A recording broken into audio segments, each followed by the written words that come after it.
The main character is amidst a fight. He thinks of the past when he wanted to give up everything because of the struggle, but now he has figured out how he can correct everything as we see him flanked and backed up by everyone. He says that if anyone ever calls him wrong, he will just say that he did it to survive. Then the scene moves into a school where we see a boy sitting down. The boy says that he plans to end himself soon. However, before he does so, he wants to write down about his damned school life. We see a bunch of kids singing happy birthday to the boy while stomping him down. They beat him, Yim Dajun, down hard and made him eat up dirty cake from the ground. They humiliate him and take a picture with him while doing so.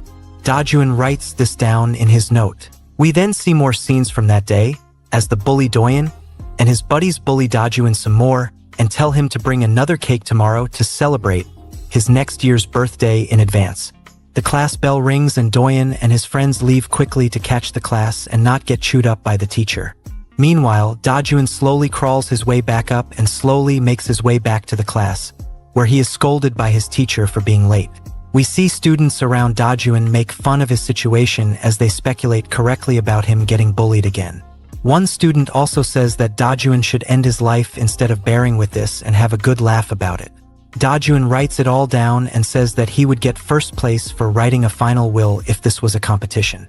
He then speculates how doing this will mess up Doyen's life forever.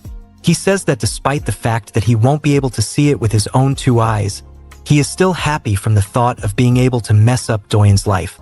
He thinks how his family would react to him taking his own life. He thinks that his brother, a study addict, will still be studying with flashcards at his funeral.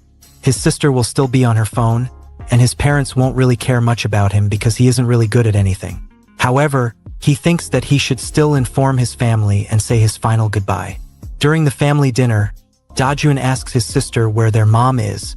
She says that she isn't home yet. Dajun, however, goes forward with his decision to say his final goodbye. He tells his dad that he is sorry for being a nuisance to them, but his dad doesn't want to hear it and tells him to move out of the way as he was blocking the TV. Dajun is shocked, but he focuses on the TV. On the TV, we see a case of a high school student taking the lives of his bullies. Dajun is immediately tuned into the news as we see that the kid was severely bullied at school. We then see the kid getting interviewed by the media where he is seen to be very proud of what he did to his bullies. He names them all and says that they are all monsters who humiliated him and made fun of his family. He says that he doesn't care one bit about what people say and that he did it because he had to survive. He further goes on to encourage fellow victims to step up and do the exact same thing as him. Dajun's father thinks the kid is crazy for doing so, and despite the gullies making fun of him, he doesn't have any right to end them at all. However, Dajun is fully consumed by the speech and is inspired by it. Later on, we see Dajun in his bedroom, saying that he shouldn't end himself, he did nothing wrong. Instead, he should end Doyen and his friends for bullying him so much. He brings out a screwdriver and starts stabbing his pillow to practice what he wants to do to Doyen. The next day at school, Dajun has brought the screwdriver along. However, he can't muster up the courage to go ahead with it. He says to himself that despite practicing, he lacks what he needs to do it. He says that he won't do it unless Doyen bullies him again, and just at that moment, Doyen comes to the scene and holds him by the back of the neck. He asks Dajun if he has brought the cake along with him. Dajun grabs a hold of his screwdriver and thinks of doing what he planned. Doyen keeps on pushing his buttons and asks whether he brought the cake to celebrate the birthday and gets more and more mad as Dajun doesn't answer. Dajun finally tries to go for it, but when he looks at Doyen, his body freezes up and he is scared. Dajun says that he has a conditional fear of Doyen, and he is scared whenever he sees Doyen's face. He is so scared that instead of attacking with the screwdriver, he tries his best to hide it as we see Doyen punching him in the classroom. He then says that the party isn't over for Dajun, and he wants Dajun to see him after school. After school, Dajun goes to the backyard with Doyen and his friends. Doyen says that they've bought tons of stuff to celebrate Dajun's birthday. The stuff he bought includes liquor, and Dajun tells Doyen that he can't drink it. Doyen then tells that he must consume or it will be Dajun's last day. They then make a disgusting cocktail of liquor, dirty socks, dirt, spit, and other stuff and ask Dajun to drink it. Dajun refuses and gets beaten up badly for it. With no option left, Dajun gulps it down. However, being unable to hold it in, he vomits. They make fun of him and Doyen says that he must gulp it down fully before they stop. And so they keep on making the cocktail and have him drink it, however, he keeps vomiting. At one point, they run out of liquor, so Doyen tells his lackeys to go ahead and buy it again, as he won't let Dajun go until he drinks it all. As they go, Doyen tries to pour alcohol onto Dajun's face, unable to take it anymore and on the verge of it all ending. Dajun pushes away Doyen, breaking the bottle of alcohol and making a run for it. He doesn't know why he is running, but he still goes for it. However, Doyen soon catches up and beats up Dajun again. He delivers several punches to his face and grabs Dajun's hair and drags him back. As he is being dragged back, Dajun finally decides to do something. As he can't attack Doyen because he is afraid of his face, he can surely do something when he is facing Doyen's back. And so at the right moment, Dajun pushes Doyen away. Doyen is angry, however. Before he can do something, a car runs over Doyen. As everyone surrounds Doyen and people try to make sense of what happened, Dajun makes a run for his life, afraid of getting caught. Later, we see Dajun, all crumbled up on his bed, being scared about what he has supposedly done. He can't digest the fact that his push might have just ended Lee Doyen. He is all tensed up and scared that this is the end of his normal life. The next day, we see a very scared Dajun go to school. He is scared on just what the reaction will be, if people know about what transpired between him and Doyen, if they're gonna attack him or not. As he enters the classroom, he is afraid that the police is behind the door, waiting to capture him for his crime, but to his surprise, it was business as usual. Nothing had changed except for the fact that the seat that was once occupied by Lee Doyen is empty now. Right after, we see a teacher walking in and announcing to everyone about the accident of Lee Doyen. He says that the accident has caused Lee Doyen to go into a comatose state, and that the accident was because of Lee Doyen walking on the road carelessly without thinking of the ongoing traffic. He says that everyone who wants to visit Doyen should do so at the hospital. Everyone is talking about it, whereas Dajun is conflicted and paranoid. He can't believe that he has supposedly gotten away with what he has done. His moral conscience is telling him to hand himself over to the police for trying to end the life of Lee Doyen, but he wants to spend a few days normally before doing so. The day at school goes by normally, class as usual, having lunch at lunchtime and reading novels at break time between classes. It was as if he was back to middle school again, where he used to do the same but couldn't do so in high school because of Lee Doyen's constant bullying of him and berating of his family. Dajun tears up thinking how he was not allowed to live a normal life as a high schooler because of Doyen. A few of his classmates come and playfully accuse Dajun of being the one who pushed off Doyen into the truck's path. They say so because they've seen Dajun leaving with Doyen's group that day. However, one of them refutes the theory, simply citing that someone as cowardly as Dajun can never do something like that in any way. Dajun feels kind of relieved and thinks that being a coward potentially saved him from a solid accusation. He is still being eaten up from the inside for what he had done, but seeing how those kids, who would usually bully him, are now ignoring him, and how most kids who were also bullied are living a normal day, makes him think maybe it wasn't such a bad thing to push him off. However, we then see a police car arrive to the school grounds. Everyone is scared or is pretending to be scared in a comedic way because they know that they must have come to arrest someone for what went down with Doyen. Dajun is scared and his worst nightmares come to fruition when someone says that the principal has called him to the school office. There at the office, he is immediately put in handcuffs as the police say that he is under arrest for attempting to end the life of Lee Doyen.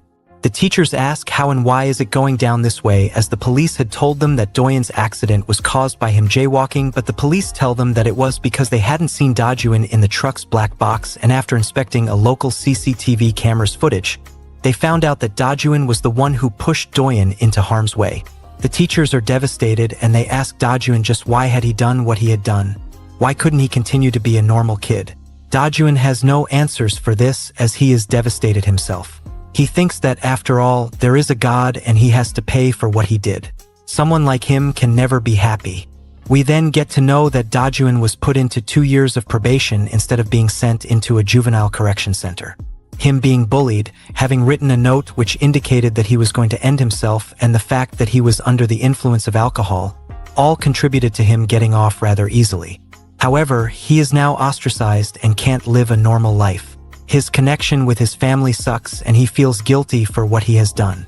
He goes to school and finds out that he has been expelled for doing what he did. As he walks out, He hears his classmates talk about how what he did was wrong, and despite Doyen bullying him, he can't be finishing Doyen off for it. Some even say that Doyen was right in bullying him.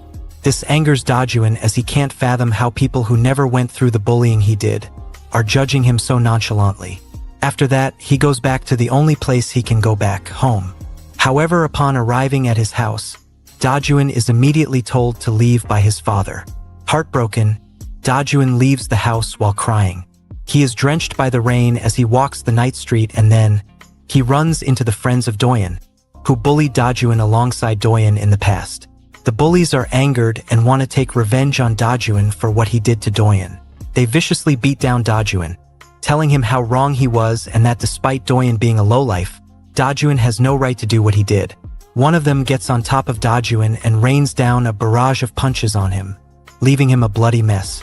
He tells Dajuan to apologize for what he did. Dajuan, beaten up, can't believe that he is suddenly being told to apologize for what he did after being bullied so much. He can't believe how he is the bad guy all of a sudden for pushing Doyen once when Doyen has repeatedly pushed him off a metaphorical cliff, making his life a mess. Dajuan, unable to control his anger, gets angry and tells everyone that he won't apologize because they had bullied him first. The bully is angered and he keeps beating Dajuan up, asking him how dare he speak in a rebellious way. Unable to take all of this, Dajuan gets angry and picks up a piece of brick laying beside him. He uses the piece of brick and beats up the bully in a very bad way, leaving him laying in a pile of his own blood. Dajuan decides that he won't regret anything he did again, and that he will continue to do so.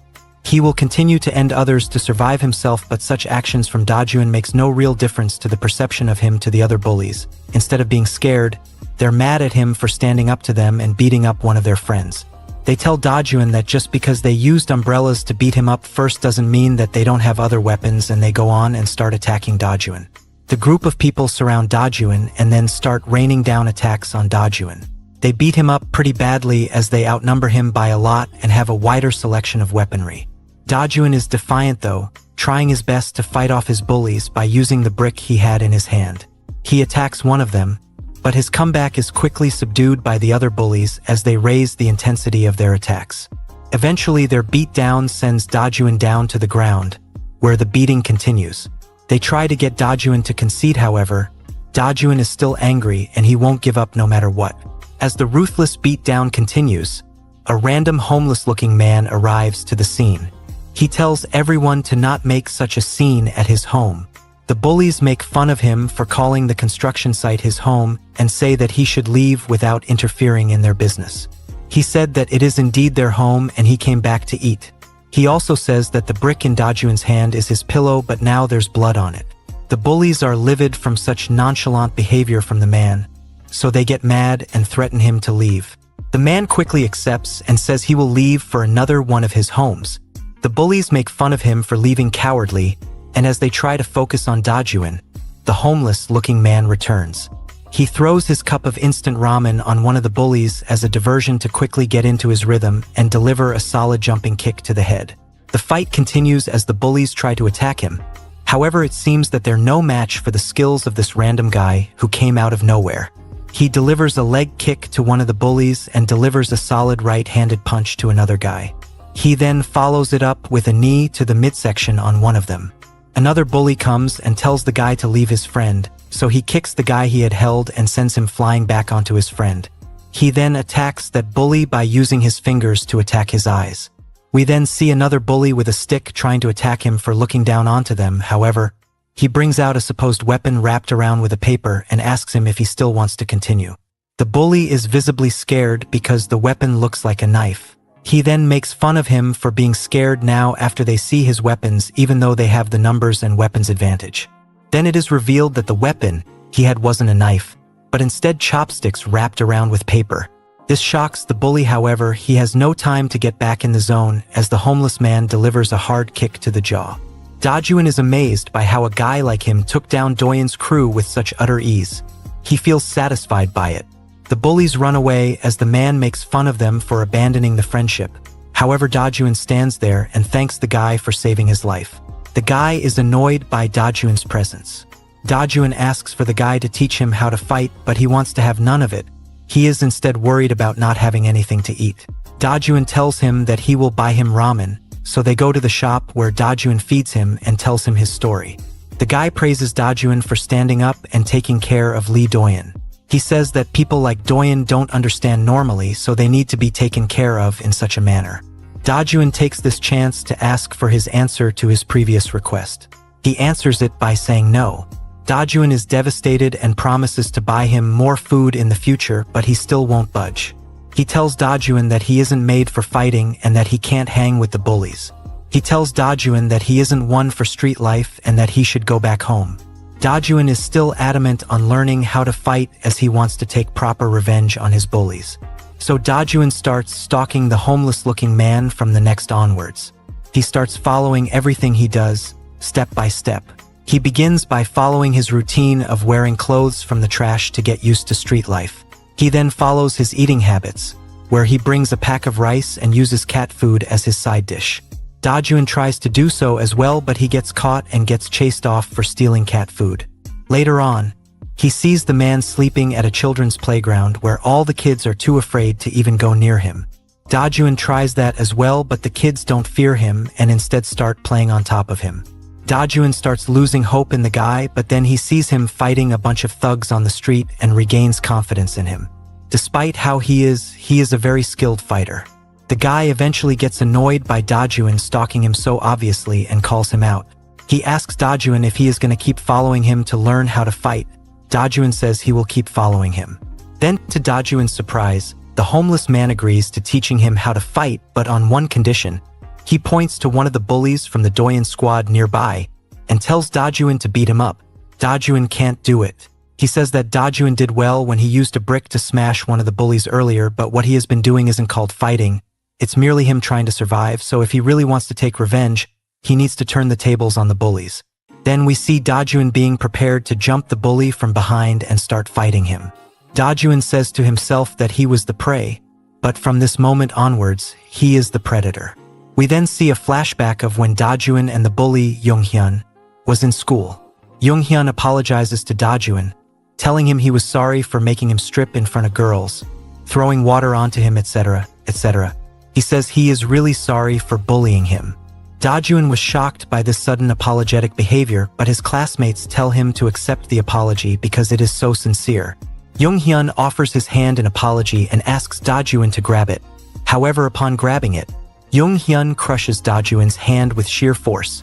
Yonghyun, being a baseball athlete who is well built, has a grip strength of 84 kilos, which leaves Dajuin screaming in agony, and Yonghyun made fun of it, saying that he feels like a new man after apologizing and promises to apologize like this to Dajuin every day. Back to the current timeline, we see Dajuin seething in anger, thinking of those times from the past. He controls his steps and jumps down from above on the unsuspecting Yonghyun, who was on a call. Dajuin lands a sort of stomp kick variation which sends Yonghyun flying. The homeless man is kind of impressed by it, and Dajuin is ecstatic because it felt nice and he can't believe how easily he took out his enemy. However, at that very moment, Yonghyun punches Dajuin very hard and sends him flying back. Yonghyun can't believe how someone like Dajuin was the one who decided to sneak attack him. He attacks Dajuin viciously and asks him if he didn't get enough of a beatdown from the construction site. The homeless man is disappointed by all this. He thought Dajuin really had something, but it all turned out to be nothing. Yonghyun makes fun of Dajuin, says he never hit Dajuin with full force and that he only goes all out against athlete, but now he will attack Dajuin with his full power. Dajuin, however, doesn't give up and uses a bag full of trash to swing and hit Junghyun's face. Yonghyun blocked the attack, however. This is Dajuin's shot to attack him while his vision is blurred and tries to land a takedown on Yonghyun. However, it doesn't work out for Dajuin as Yonghyun blocks the tackle and attacks him repeatedly. Yonghyun pushes Dajuin against a wall and tries to hit him, but Dajuin tries to poke his eyes out. The homeless man smiles a little, seeing how Dajuin is literally copying his fighting style from the construction site. However, he says that Dajuin isn't good at using that style, as we see Yonghyun crushing Dajuin's finger for trying to poke his eyes. Yonghyun asks Dajuin why he is doing this, why he feels the need to attack them, and if he feels cheated. Dajuin says to himself that he indeed feels cheated because they are the ones behind his expelling. He says that if he could, he won't let end each and every one of the bullies. He then thinks of what the homeless man said to him when he said that he can't beat up someone like Jung-hyun. He told him there is a chance because in a street fight there's no tactics. Jung-hyun is one of the people who ruined his life, so there is no need to hold back. He should go all out. Jung-hyun tries to him again but stops after seeing his glare. It pisses Jung-hyun off how he won't stop glaring. Da-joon, taking the advice from the homeless man to his heart, brings out a knife-like object covered in paper and holds it against Jung-hyun's body. Jung-hyun is taken aback. However, he tells Da-joon that he doesn't believe that a loser like Da-joon has the guts to show up with a knife, but when he holds it, he gets scared by the feel of it. Da-joon tells him to hold it hard with his grip strength, just like how he used to hold his hands all the time, and kicks him in the gut. The homeless man says that Da-joon is crazier than he thought he was, but is worried if Da-joon is using a fake knife like he was, but the reaction from Jung-hyun says something else. On the other side, we see Jung-hyun wondering just what had gone wrong for Da-joon to go full out crazy and bring a knife to a fight. He makes a run for it but ends up going the wrong way and is followed by Da-joon. As Da-joon approaches him with the knife, he is in doubt. Will Da-joon really go for it and end him? Jong-hyun, who was backing off, gets caught by Da-joon with a strike to the top of his head with the underpart of the dagger. Da-joon can't be stopped. He is angry and he keeps throwing kicks and punches with no stop. He throws a wild cross right to the upper body of Jung-hyun and then creates distance by delivering several front push kicks to him. Jung-hyun is mad and he can't believe it that he is being beat up by someone like Da-joon. However, there is not a lot he can do because of the knife that Da-joon is wielding. Da-joon then hits Jung-hyun with another front push kick. However, this time Jung-hyun tries to retreat out of this. He grabs his ribs and says Da-joon to not attack him anymore because the recent kick just hit him in the injured area and might have caused the breaking of his ribs. He admits his fault and asks Da-joon to calm down. This pisses off Da-joon beyond limits, as he kicks him in the supposedly broken ribs again, while tauntingly asking if Jung-hyun wants him to stop. Da-joon says that Jung-hyun has no idea just what kind of a life he has had because of Jung-hyun and his bully friends.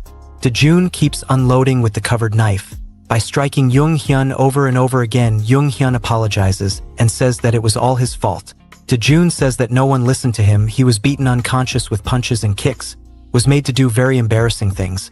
Yet when he gained back consciousness, it was him who had to apologize to Jung-hyun and his friends, telling them that it was his fault despite of Da-joon being the victim. Someone like Jung-hyun has no idea what Da-joon had to go through in his life every day, every night, wanting to end his life, so he has no right to apologize and ask Da-joon to stop. The homeless man, who was observing the fight, sees this and thinks about how impressive it is for Da-joon to beat up his bully. However, as he talks about his old memories, Da-joon slowly starts breaking down and stops attacking Jung-hyun, dropping his guard. However, Jung-hyun was waiting for this exact opportunity, and thus he uses this chance to grab a hold of Da-joon's arm and lock in a sort of jujitsu hold to disarm the knife from Da-joon's arm and takes control of it. Now, Jung-hyun has the control over the knife and he confronts Da-joon by saying that now he has no reason to hold back and get hit by Da-joon because the knife is with him now. Jung-hyun says that he always knew that a coward like Da-joon could never use a knife and could never stab him. However, he is not a coward like him and he can very much stab him with the knife. Jung-hyun then stabs in the knife into Da-joon's leg. However, the knife doesn't penetrate the skin and flesh of Da-joon. Jung-hyun then uncovers the knife from the paper to find out that it was just a steel ruler scale. The homeless man is impressed by this act of intelligence by Da-joon, as successfully manages to deceive Jung-hyun into thinking it's a knife. Jung-hyun can't believe it that he got tricked by a ruler. Da-joon taunts Jung-hyun by saying that even though Jung-hyun called him a coward, it was Jung-hyun himself who got scared by a ruler. Jung-hyun then starts a ground and pound assault of Da-joon. He keeps throwing non-stop punches to his face from a top-up position, getting Da-joon all bloodied up, and he has no intention to stop. He is mad and asks how dare someone like Da-joon tried playing a trick on him. After all, he is the baseball team's psycho. However, at that very moment, we see the homeless man walk up to Jung-hyun from behind and drop his drink on top of Jung-hyun's head and say that he doesn't think that Jung-hyun is a psycho and that he has very long way to go before he can even become one. This angers Jung-hyun as the homeless man interfered in his fight and is now insulting him. So he gets up from Da-joon and approaches the homeless man with dangerous intent. However, to the homeless man, this is merely a joke and he delivers a side kick to Jung-hyun's chin to knock his lights out. The homeless man then helps Dejun recover and asks him if he has any idea on what would have happened to him if he had not interfered. He then tells Dejun that he tried well and almost got the better of his bully. However, he can't teach him how to fight because that was what they agreed upon. This breaks down Dejun as he doesn't know what to do anymore. He gets mad at himself for losing control of the situation and dropping his guard. He thinks nothing has changed for him since he was a victim of bullying and that he still is a loser. He violently thumps down his fists on the road in anger. The homeless man notices this and asks Dejun if he really is that desperate and serious about learning to fight and getting stronger. He then offers to give Dejun a second chance, and if he passes there, the homeless man will teach him how to fight.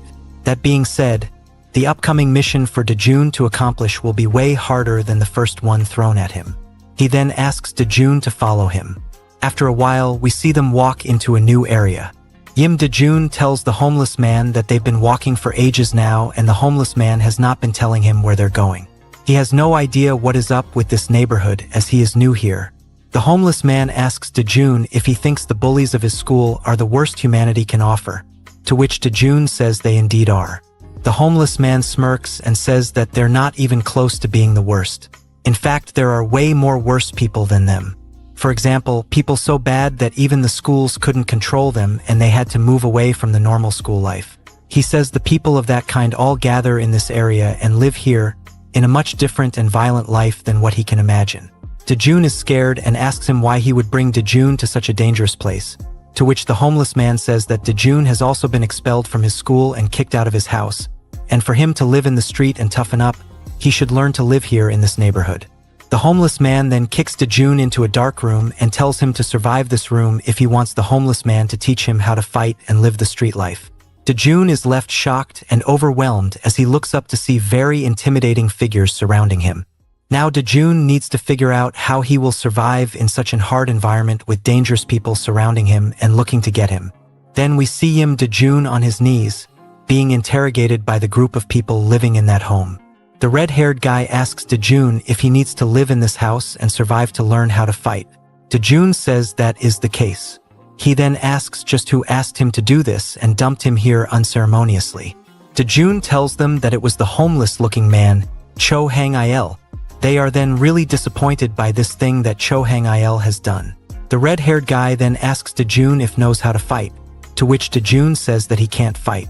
They can tell that he can't from his appearance, so they ask if there is anything he is even good at, to which Dejun also says no.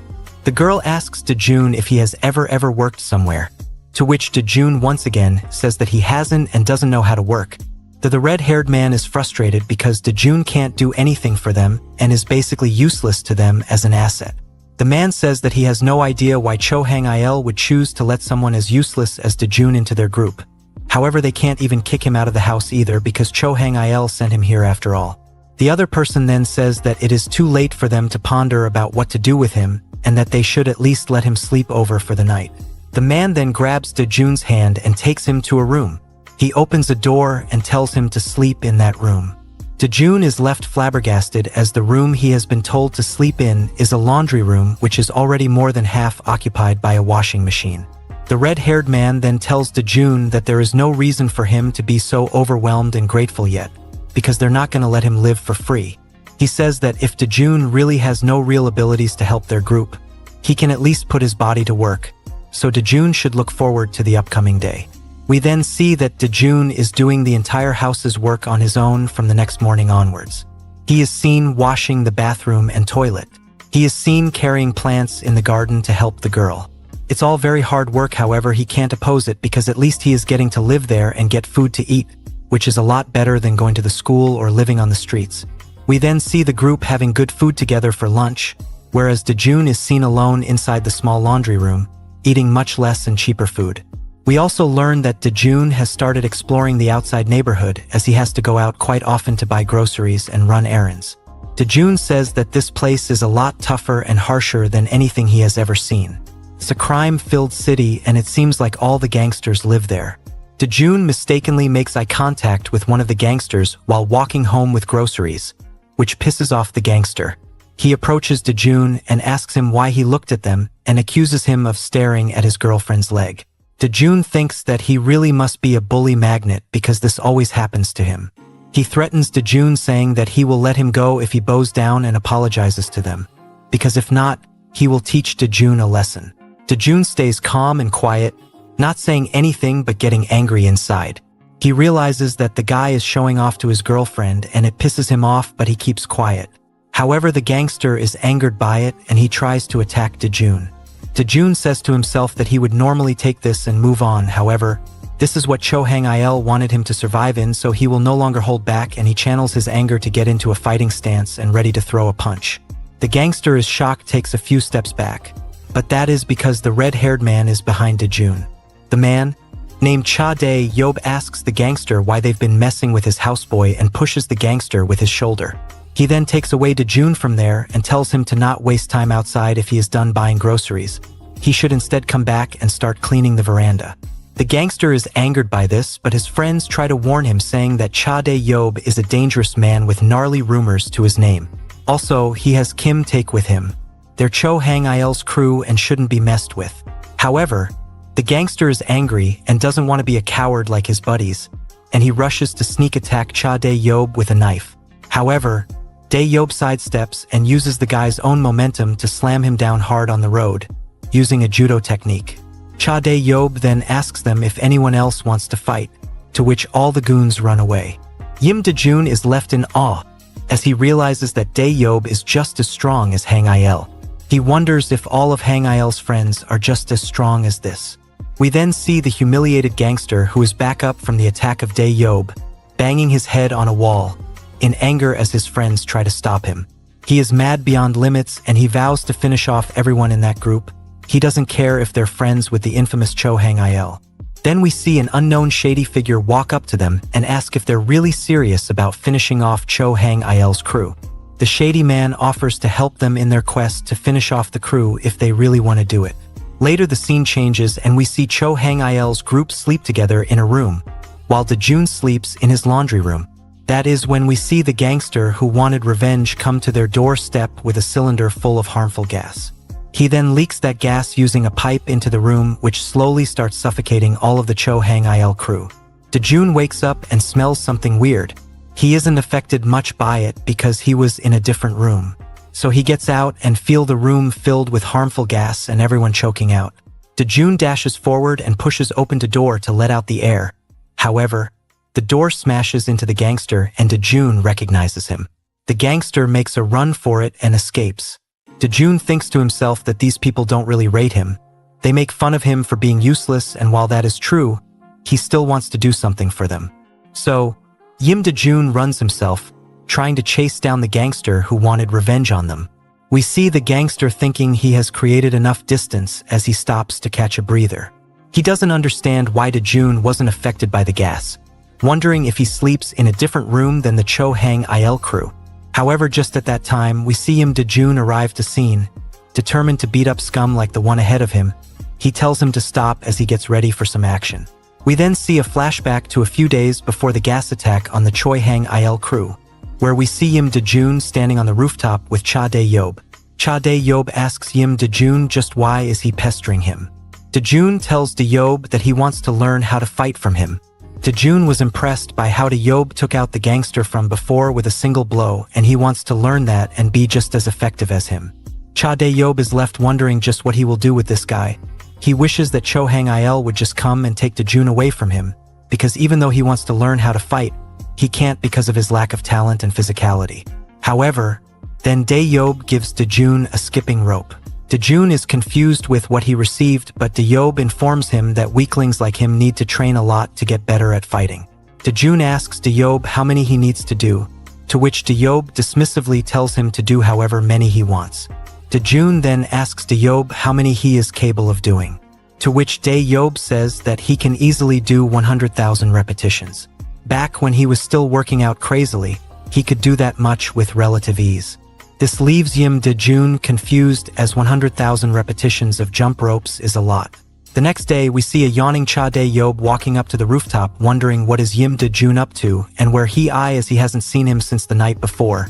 After all, Dejun didn't even do the dishes for the day. Then Dae-yob realizes that he had told Dejun to do jump rope. He wonders if the guy is really doing 100,000 repetitions. After all, he was only bluffing when he said that he could do that many with ease. However, he feels that Dejun isn't that stupid, or is he? Then Dae-yeob goes into shock as he sees an exhausted Dejun skipping ropes while looking more like a zombie on autopilot than a human being. Dae-yeob wonders if he really stayed up all night to do this and asks Dejun why he is doing this stupid thing, as it is basically countless. Dejun barely speaks from the breathlessness and huffingly speaks to say that he still has 47,000 repetitions to go. He is doing it because he wants to be as strong as Dae-yeob. Dae-yeob is shocked, but he doesn't show it and shrugs it off. Dae-yeob then asks Dejun if he really thinks that doing 100,000 repetitions of jump ropes will make him as strong as him and suggests Dajun to quit this attempt and go back to doing dishes. He thinks to himself why Dejun is trying so hard to fight. The scene then changes back to present time where we see Dejun fighting with the gangster who wanted revenge from Cho Hang-il's crew. Dejun tries to hit him with a right hook. However, the gangster blocks it with his forearm before hitting Dejun with a wicked uppercut to the chin and knocking him down. However, Dejun doesn't stay down for long as he gets back up again and tries to stop the gangster from getting away. The gangster is shocked by how Dejun keeps getting back up over and over again despite being hit down by him so much. The gangster tries to make a run for it, but Dejun chases right behind him and almost grabs him back.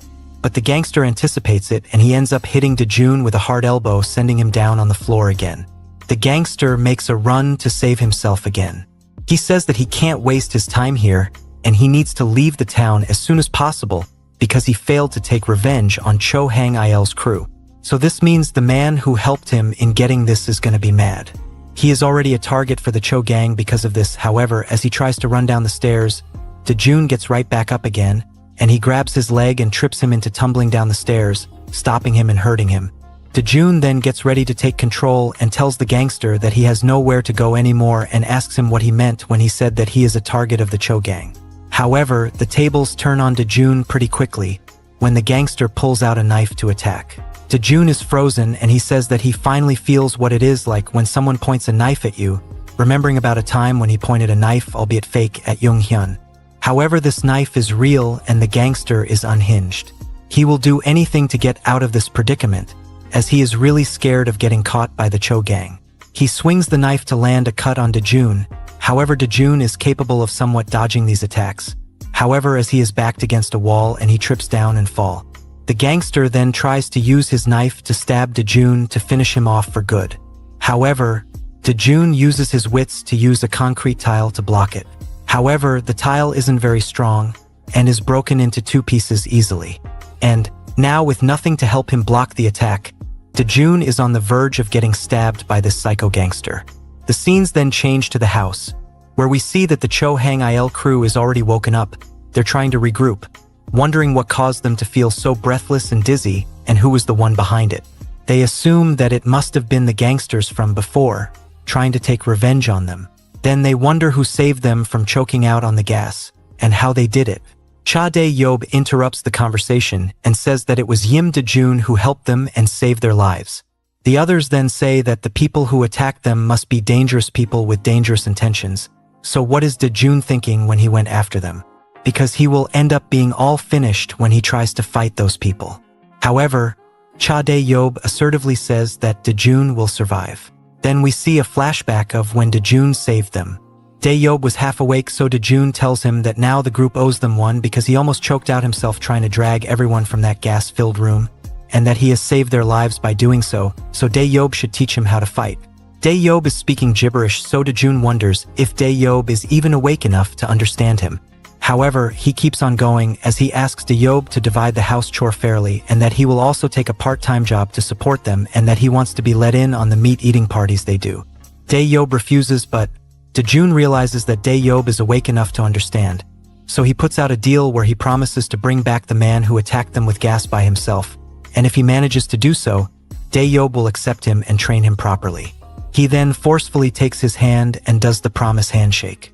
Back to the current time, Dae-yeob explains this to them and says that no matter what, Yim Dejun will never go down without giving the fight of his life. Back to the fight scene, we see that the knife stab from the gangster was stopped by Dejun by using his bare hands.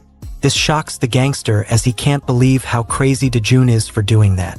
Then Dejun speaks up, asking the gangster if that's all he had when he said that he would be finishing off Dejun, before getting up and pushing him back hard while still grabbing the knife. He pushes him to the point that the gangster's back is against the edge of the bridge they're fighting on. However, the gangster predicts that Dejun is simply trying to get leverage so that he can use the same flip slam technique as Dae-yob before. However, he is wrong as Dejun explains that he ain't trying to flip him, as he then aggressively pushes himself onto the gangster, sending both men tumbling down from a big height, putting them both at the risk for their lives. As they fall down, Yim Dejun looks determined to gravely hurt the gangster. However, the gangster is shocked by the sheer insanity of the move Yim Dejun is pulling off at that moment. They both hit the concrete wall around the bridge, bouncing off of it several times as they tumble down to the ground. The knife falls off from the gangster's hand upon the constant impact of bouncing off on the concrete. They both eventually have a hard fall at the ground. However, Dejun gathers himself and is ready to take out the gangster with one last blow. He takes a big chunky brick he found laying on the road and is fully intent to end it all with a head to the gangster's head.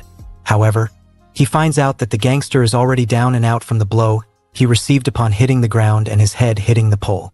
Dejun is overjoyed, because for the first time in his life, he has won a fight. He has just outdone and beaten a gangster, who he could have never even imagined about beating. He gets confident and thinks that maybe he has a natural talent for fighting, when he suddenly notices that the knife that had slipped out of the gangster's hand has gone on to penetrate his abdomen. As he collapses, he just curses his bad luck. Then the scene changes, and we see that Yim Dejun is back up, but he is in the hospital, surrounded by the Cho Hang Il crew, who were waiting for him to regain his consciousness. Apparently, the Cho Hang Il crew had found him lying there unconscious, after which they picked Dejun up and took him to the hospital. However, the gangster who attacked them with gas was already gone by them. Perhaps he ran away. The doctor said that Dejun's knife wound was shallow and nothing serious, and that the actual problem was the high-impact fall, which had exhausted him to the point of collapsation.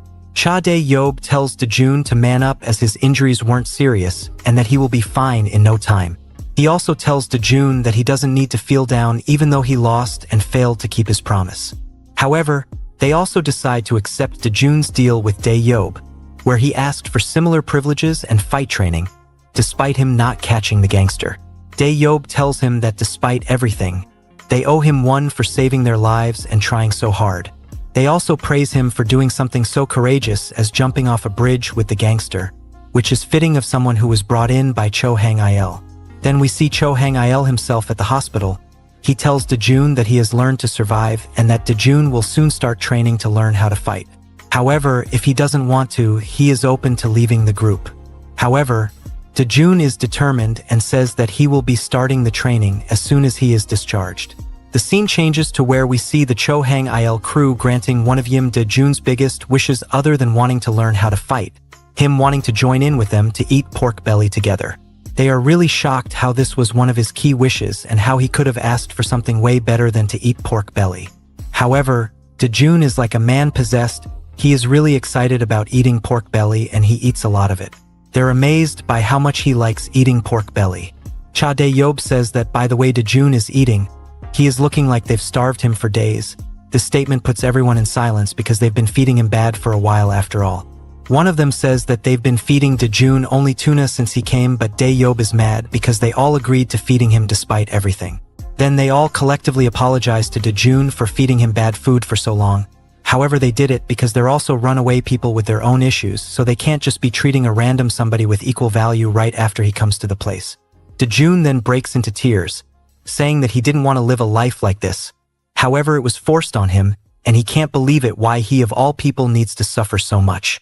Dae-yob then asks Dejun if he feels like he is the only one with issues like this. He tells Dejun that there is not a single person here without issues. Everyone is suffering in their own way, whether that be more than him or less. He says that there are people here who don't even have a family to be kicked out of. It's that bad. However, they know that living on the street is hard, so if Dejun doesn't want to live on the streets, he is free to live in this household. Because living with punks ain't that bad either. This makes Dejun smile, and he wonders when was the last time he smiled like this. The others are also happy, but they make fun of Dae-yob afterwards for making such a melodramatic speech. That being said, the next day onwards, Life resumes for Dejun, although a bit different. He is now moved out of the laundry room and lives with the rest of them like normal. However, being cramped for space makes him think that it might not be a great thing after all. He has also started to talk a little with everyone, even though it is a bit awkward for now. The awkwardness is even more evident because of the lack of a big age difference, as the oldest one is Cho Hang-il at 19 only, whereas there are two others in the group who are the same age as Dejun at 17. The household chores have also been somewhat divided. However, everyone else has a job to do to bring in money, except for Dejun and Cho Hang-il. They're both jobless and are left at home to do most of the work, but Hang-il is lazy, so he doesn't want to do chores. He instead tells Dejun it is fine to slack off and to train in fighting instead. However, that doesn't sit well with Cha Dae-yob, who kicks Dejun out of the place and tells him that it is not fine to slack off and that he should try to find a part-time job and earn for the household. Dejun then finds a part-time job at a pizza shop. However, he doesn't fit in well. Life is tough due to the rough customers and the overly harsh boss. So much so that he doesn't want to work there and thinks of quitting because people aren't as nice as the runaway family of his. That being said, the boss daughter, Nian, walks into the place and Dejun is left stunned by her beauty. However, he realizes that girls aren't into him and that he shouldn't focus on that, but the girl looks at him and calls him cute. This melts Dejun, and from here on out, this girl will change his life forever. The scene then changes, where we see Cho Hang-il beat up a goon, asking him the whereabouts of someone. He then tells the goon to tell someone to come to him with the gangster who attacked them with gas, or else he will go to them and finish them off for good. Nian is at a pizza shop, demonstrating her pizza-making skills to Dajun. Dajun is amazed by her proficiency. When he struggles to open a simple jar, Nian steps in and helps him. Later, Dajun accidentally breaks a dish, and Nian quickly comes to his aid, asking if he is hurt and assuring him that she will keep it a secret from her father. Grateful, Dajun thanks Kim Taek for introducing him to the job. Kim Taek, a regular customer, had influenced the shop owner to hire Dajun. As Dajun looks at Nian, he wonders if this could be a lifetime job. As long as there are no rude customers, it seems perfect to him. Just as he is lost in thought, a customer rudely confronts Nian, questioning why she cares if he smokes. Nian apologizes politely, explaining that other customers are present. The customer reacts aggressively, throwing a drink at her. Dajun, furious, starts to run towards the customer, but his boss stops him, saying Nian is fine. Despite the incident, Nian smiles and continues to apologize to the customer. When the customer leaves, both Nian and her father bow and apologize, even offering to refill his drink. The customer rudely refuses and exits. Dajun is shocked by the lack of confrontation from the boss. He asks why nothing was said when Nian was mistreated. Nian, drying her hair with a towel, assures Dajun that she is fine. The boss sits at a table and asks Dajun if he wants to ruin their business by reacting. Nian suggests they all calm down and asks Dajun if he is from a different neighborhood. When Dajun confirms, she explains that a dangerous organization operates in their area, making it hard for ordinary people to distinguish such individuals. They must be careful with such customers. The boss laments not wanting his daughter to suffer and admits he has seen many stores close after being targeted by these people. He blames himself for their situation, feeling guilty for being broke and uneducated. Nian thanks Dajun for his concern, explaining that running the store allows her to attend school and her dad to work. Dajun marvels at how mature Nian is despite being the same age. She then comforts her father, urging him not to cry and to prepare for the night shift. Observing this, Dajun realizes that life there is much harder than he thought. As Dajun adjusts to his job, he begins his first lesson. He and Hangil stand on a terrace, with Hangil reading a comic book. Hangil tells Dajun to start by eliminating his fear of hitting someone. Dajun, looking serious, suggests that they might not need to worry about that. Hangil hits him with the comic book, telling him not to be overconfident just because he won once. He asks if Dajun plans to jump off with the gangsters every time he fights, pointing out that Dajun still can't beat them properly. Dajun asks what he should do, and Hangil reassures him that he will reshape him.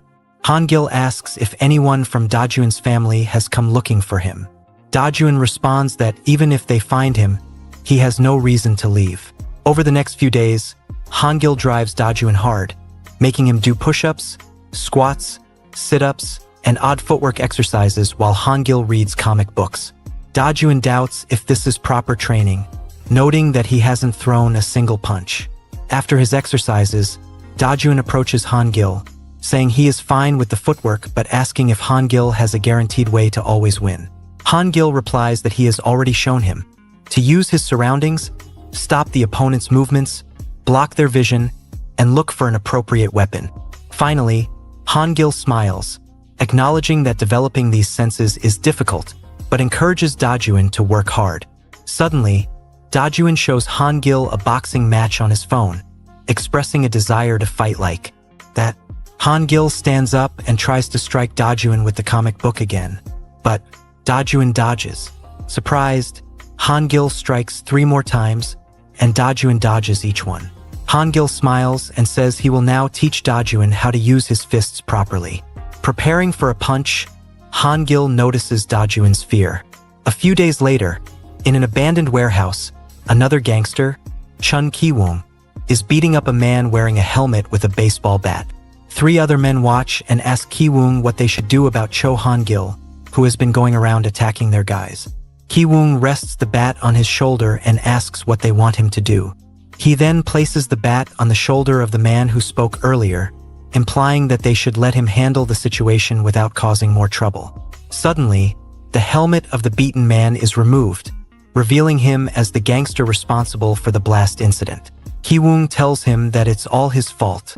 The gangster begs for mercy, but Ki-woong shoves the bat into his mouth and tells him to stop wasting his energy on pointless pleas. Ki-woong remarks that he has never cut anyone slack, but suggests he should step forward to avoid getting caught by their superiors.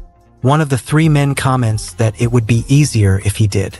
Ki-woong gives them 30 minutes to find Cho Hangil's group, saying he won't give them much time. One of them protests that it's impossible, but Ki-woong, with a creepy smile, reminds them that he's still there. Terrified, all 3 men run off to locate Hangil's group. 2 of them reach Hangil's home and knock on the door, but there's no response. One suggests they might as well gang up on Chun Ki-woong, but the other retorts that Ki-woong is worse than Cho Hangil. They call their 3rd companion, who is at the pizza shop. In the next scene, Dajuin is walking near the pizza shop where he works part-time. He muses that it has been a while since he started working and wonders if they could change to a weekly salary. As he approaches, he notices the shop's glass window is broken and sees a fat guy inside talking with 2 other men. The fat guy grabs the owner's collar and, on a phone call, accuses him of being close to Kim Taek yet not knowing his whereabouts. The owner is being beaten by the fat guy, who then looks outside, spots Dajuin, and angrily yells at him for staring. Dajuin sees Nian sitting on the ground as if someone has pushed her and clenches his teeth, declaring he will help her. Nian, murmuring for him to run away, goes unheard by Dajuin. Dajuin reflects on how different Nian is from him. She is kind, warm-hearted, and capable, unlike him, who acts recklessly without thinking. Nian endures hardship quietly, working hard to protect the store for her father's sake. Dajuin resolves to be mature like Nian, understanding that everyone has their way of living. Suddenly, he throws a drink bottle at the fat guy, but the man dodges it. Dajuin steps through the broken pizza shop door. The fat guy demands to know who he is, and Dajuin, looking at him angrily, responds that he is a regular there. In a flashback, we see that the fat guy's name is Kim Tae-young.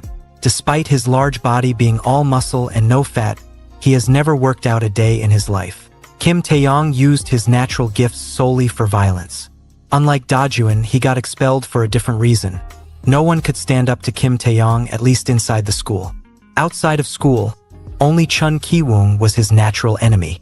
Tae-young always thought of himself as invincible, but that notion was being challenged now. For the first time in his 17 years, he saw a strange sight, a wimpy loser daring to fight him. To him, Dajuin was like a fearless puppy barking at a lion. Tae-young told Dajuin to knock it off, warning him that he would die if he fought him. Dajuin responded, "Don't spit on the store's floor." Tae-young, thinking Dajuin couldn't understand him, suddenly charged at him, saying he would make him slobber all over the floor. Seeing Taeyong coming, Dajuan remembered the first rule of street fighting: use your surroundings. He pulled a table towards Taeyong, which collided with him. Dajuan thought, block their movement, and then recalled Hangil's teachings. In another flashback during Dajuan's training, Hangil trained Dajuan to punch. Hangil threw countless punches, but Dajuan didn't move, paralyzed by fear. Hangil taunted him, asking if he had given up and was ready to run away. Dajuan remained immobile. Hangil scolded him, telling him not to space out while being punched. Hangil then demonstrated how to punch properly, performing a dummy punch on Dajuan. He explained that the left fist is used to keep the opponent in check, while the real punch is hidden behind the jab, with power flowing from the foot to the fist. Hangil raised his hand, admitting it was hard to use right away but promising to watch over Dajuan's form, encouraging him to keep practicing. Dajuan fell to the ground, seemingly hit by the dummy punch. Back in the store, Dajuan thought about the punch that had been drilled into him over the past few days. Taeyong, momentarily confused by being hit with a table, saw Dajuan channel his power from his foot to his fist and land a perfect punch straight to Taeyong's head. Nian and her father were surprised. Nian thought that Dajuan, always a friend she wanted to help, was different from usual. Dajuan felt satisfied, thinking he had finally perfected the punch. Meanwhile, Dayob was talking to Hangil on the phone. Dayob criticized Hangil for teaching Dajuan to fight and suggested that Hangil find a part-time job if he had so much free time. Hangil replied that he didn't want to work and asked why Dajuan wanted to learn how to fight, noting that Dajuan's reasons sounded like that of a loser. Dayob acknowledged this but pointed out that Dajuan was learning quickly and could fight effectively. However, he questioned who Dajuan could beat just by learning the basics, emphasizing that physical strength is crucial when novices fight. Back at the store, Dajuan's punch does not affect Taeyong. Taeyong, surprised, asks if Dajuan works out. He then throws a punch at Dajuan, but Dajuan dodges it. Dajuan realizes that while Taeyong's movements suggest he doesn't know how to fight, it's still terrifying to evade his punches. He knows it's over if Taeyong catches him. Determined, Dajuan decides he'll keep dodging and punching until Taeyong drops. He hits Taeyong multiple times, but it's like hitting a brick wall. Nothing seems to hurt him. Taeyong smiles and corners Dajuan, grabbing his collar and delivering heavy punches. He taunts Dajuan, saying he'll die if he continues to fight. Taeyong then grabs Dajuan's neck with both hands, choking him. Dajuan struggles to breathe. Suddenly, Nian rushes in and tries to pull Taeyong off, but he pushes her, causing her to fall to the ground. Blood trickles from Dajuan's mouth as he wonders if he'll ever break free from being a loser. On the other side of town, Dayob is on the phone with Hangil. He tells Hangil that he thought Dajuan would be useful because he seemed a bit unhinged. How was he supposed to know Dajuan would get stabbed? He warns Hangil not to let Dajuan get too full of himself, pointing out that some people can't fight even after being taught. Hangil replies that not everyone is a genius like Dayob, but he's noticed that Dajuan has a sense for it. Back in the pizza shop, Taeyong still has his grip on Dajuan's neck. Suddenly, Dajuan spits in Taeyong's face, remembering the second rule of street fighting: block your opponent's vision. With Taeyong's eyes temporarily blinded, Dajuan takes advantage and continues punching him, but it still seems ineffective. Taeyong smiles through his temporary blindness. Dajuan remembers the third rule: look for something useful around him. He grabs a drink bottle and smashes it over Taeyong's head repeatedly. Taeyong screams for him to stop. Despite his bleeding hands, Dajuan keeps hitting Taeyong, thinking that this is nothing compared to being stabbed. He continues until the bottle breaks, and then Nian approaches, telling him he can stop now. Taeyong has fainted. Nian's dad is confused, marveling that a part-timer beat the giant Taeyong. Dajuan looks at Taeyong and threatens to kill him if he sees him near the store again, vowing to rip him apart. He collapses to the ground, relieved, thinking he has finally won with his own two hands. Suddenly, Taeyong's two mates enter the shop, wondering what's going on. One of them remarks that it looks like Taeyong got knocked out. The other doubts it was Dajuan and Nian. They look at the owner and suggest maybe he's stronger than he looks. But Dajuan stands up and declares that he's the one who took Taeyong down. Nian tries to stop Dajuan, worried he can barely stand, but Dajuan signals her to stop. He vows to keep fighting no matter what and challenges the two men. They're confused until one of them is suddenly punched by Kim Taek. Nian supports her father as he stands. Dajuan, surprised, asks how Taek got there. Taek ties his hair back with a rubber band, telling Dajuan he's worked hard and that he'll handle the rest. Rolling up his sleeves, he challenges the two men, asking who wants to die first. The two men charge at Taek, but they're quickly taken down by his heavy punches and kicks. Dajuan is amazed at Taek's strength. After knocking them out, Taek grabs one of the men by the collar and demands to know who sent them. The man confesses that Chun Ki-woong ordered them to do everything and insists he had nothing to do with the gas incident. Taek kicks the man unconscious and mutters that it was those guys from Haegwang. Dajuan, confused, asks who they are and why they would do something like this. He remembers the gas incident and wonders if it's related to the group the gangster mentioned. Taek explains that the area's security has been terrible for a long time, with the police having given up on dealing with endless crimes. This allowed mafia groups to grow their illegal businesses. Dajuan asks if these guys are mafia. Taek clarifies that the mafia groups were wiped out by the local delinquent group, Haegwang, who now controls the area like the mafia they replaced. Chun Ki-woong is known to be the most vicious within Haegwang, and they're likely targeting them for getting in their way. Taek looks at the owner and asks why he didn't say anything all this time. The owner explains that it's impossible to deal with Haegwang, whose cruelty knows no bounds. He recalls seeing many shops ruined by them. The owner says he couldn't let Taek and Dajuan get more involved with those crazy guys. Taek becomes angry. Dajuan, now by Nian's side, puts a hand on her shoulder. Nian thanks Dajuan for helping them, tears in her eyes as she admits she was scared. Meanwhile, Daeyob is returning from his job, walking down the street while talking to Taek on the phone. Taek informs him that Chun Ki-woong attacked the pizza shop. Daeyob becomes angry, realizing that Haegwang is trying to mess with them. Taek says they need to take countermeasures against Haegwang, reminding Daeyob of Chun Ki-woong's danger. He tells Daeyob to take care of himself first. As Daeyob walks, he sees some guys harassing shops nearby, with an old woman and a child sitting near one store. One of the guys tries to attack the old woman with a steel rod, but Daeyob intercepts, grabbing the rod and preventing the attack. He punches the guy in the face. One of the other harassers recognizes Daeyob and warns the others that they're dealing with him. They claim to be from Haegwang. Daeyob charges at them, declaring his name. After some time, Daeyob has beaten and knocked out all the guys. He turns to check on the old woman, asking if she's okay. She points behind him and suddenly, Daeyob is struck on the head with a bat by Ki-woong. At Hangel's house, Taek desperately wants to help the pizza place because he considers their pizza very delicious. The others jokingly agree with him and decide to help defend the pizza place. Everyone gets a message about Daeyob being captured and brutally beaten up, along with the location of the abandoned factory where he is being held. They immediately head there to rescue their precious friend. Before the runaway family arrives at the factory, Taek gives Dojin the option to leave, thinking he would be a liability and hold them back. Despite this, Dojin shows up because he wants to help Daeyob.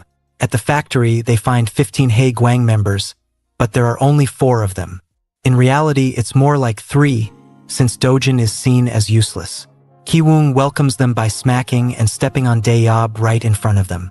Gaeong tells Ki-woong to stop acting tough and mentions how ugly he looks. Ki-woong orders his guys to shut them up. The fight begins, and while Dojin stands frozen, Taek and Gaeong prove they are on equal footing with Ki-woong's men, easily fending them off.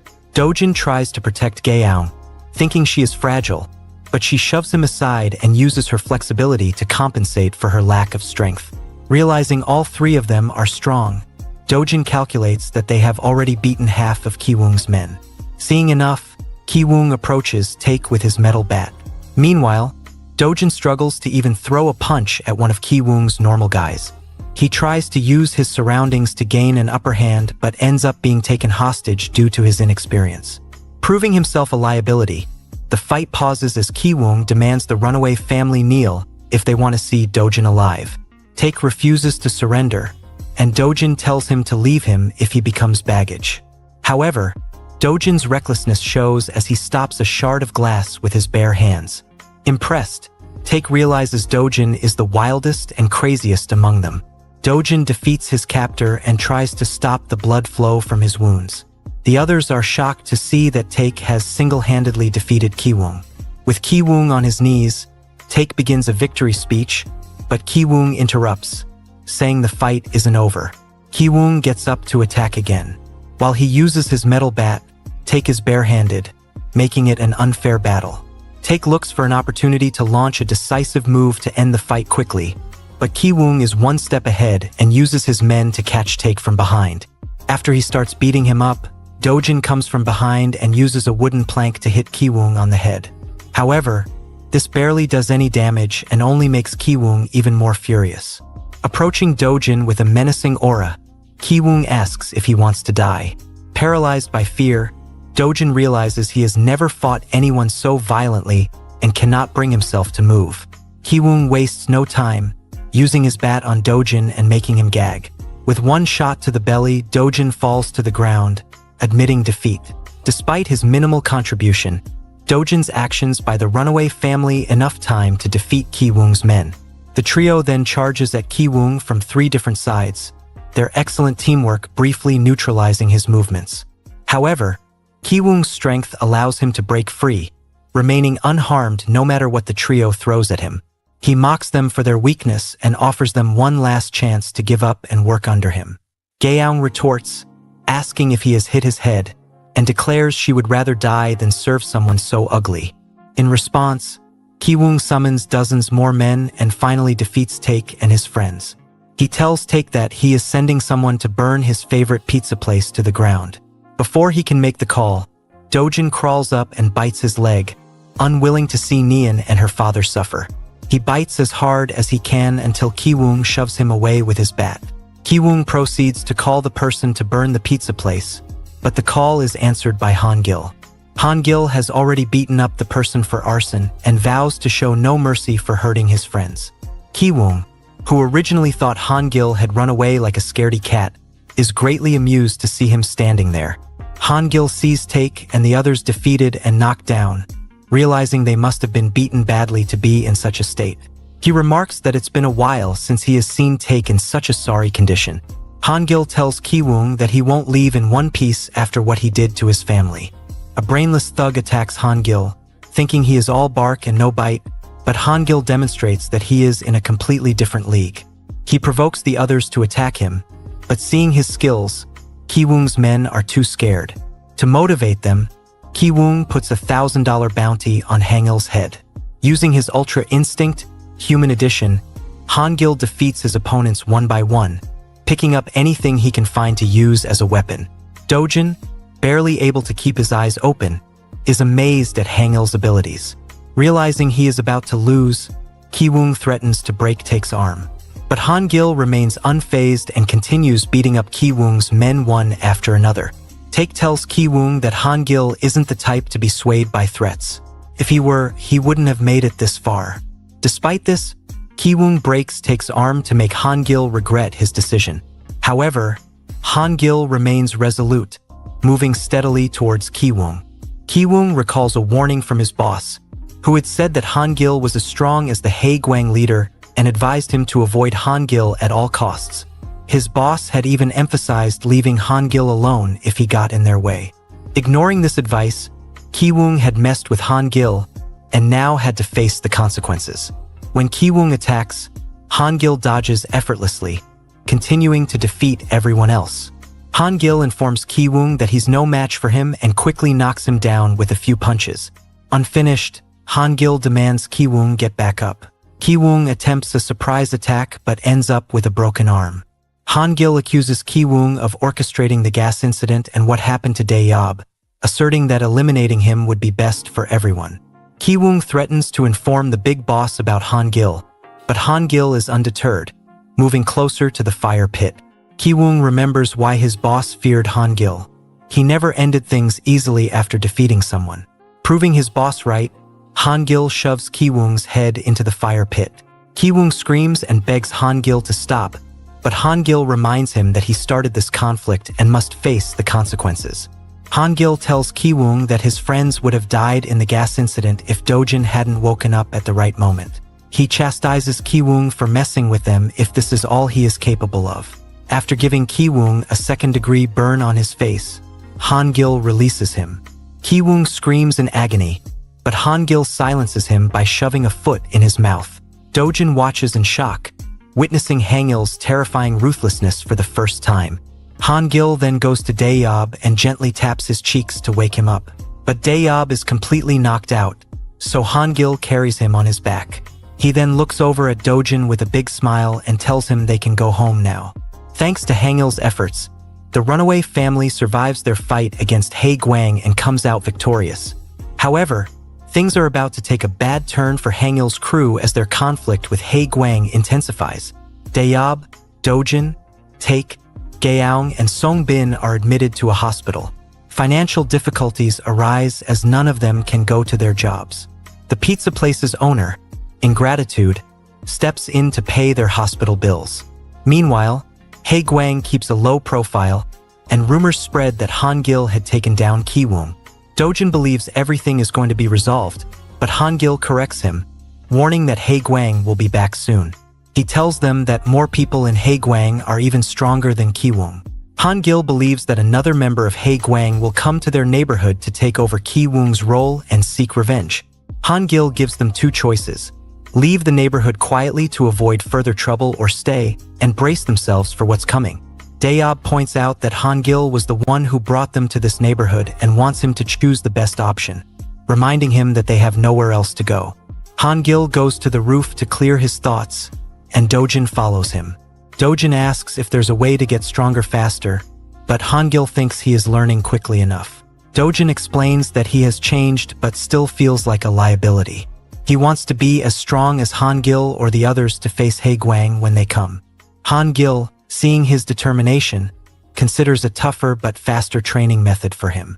Meanwhile, the pizza place enjoys temporary peace, free from the threat of Hae Gwang. The owner hopes this calm will last longer.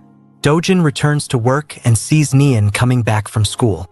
Although terrified about something, she smoothly asks Dojin out on a date. Dojin agrees without realizing it's a date. They plan to meet in front of the pizza place, but Neon doesn't show up.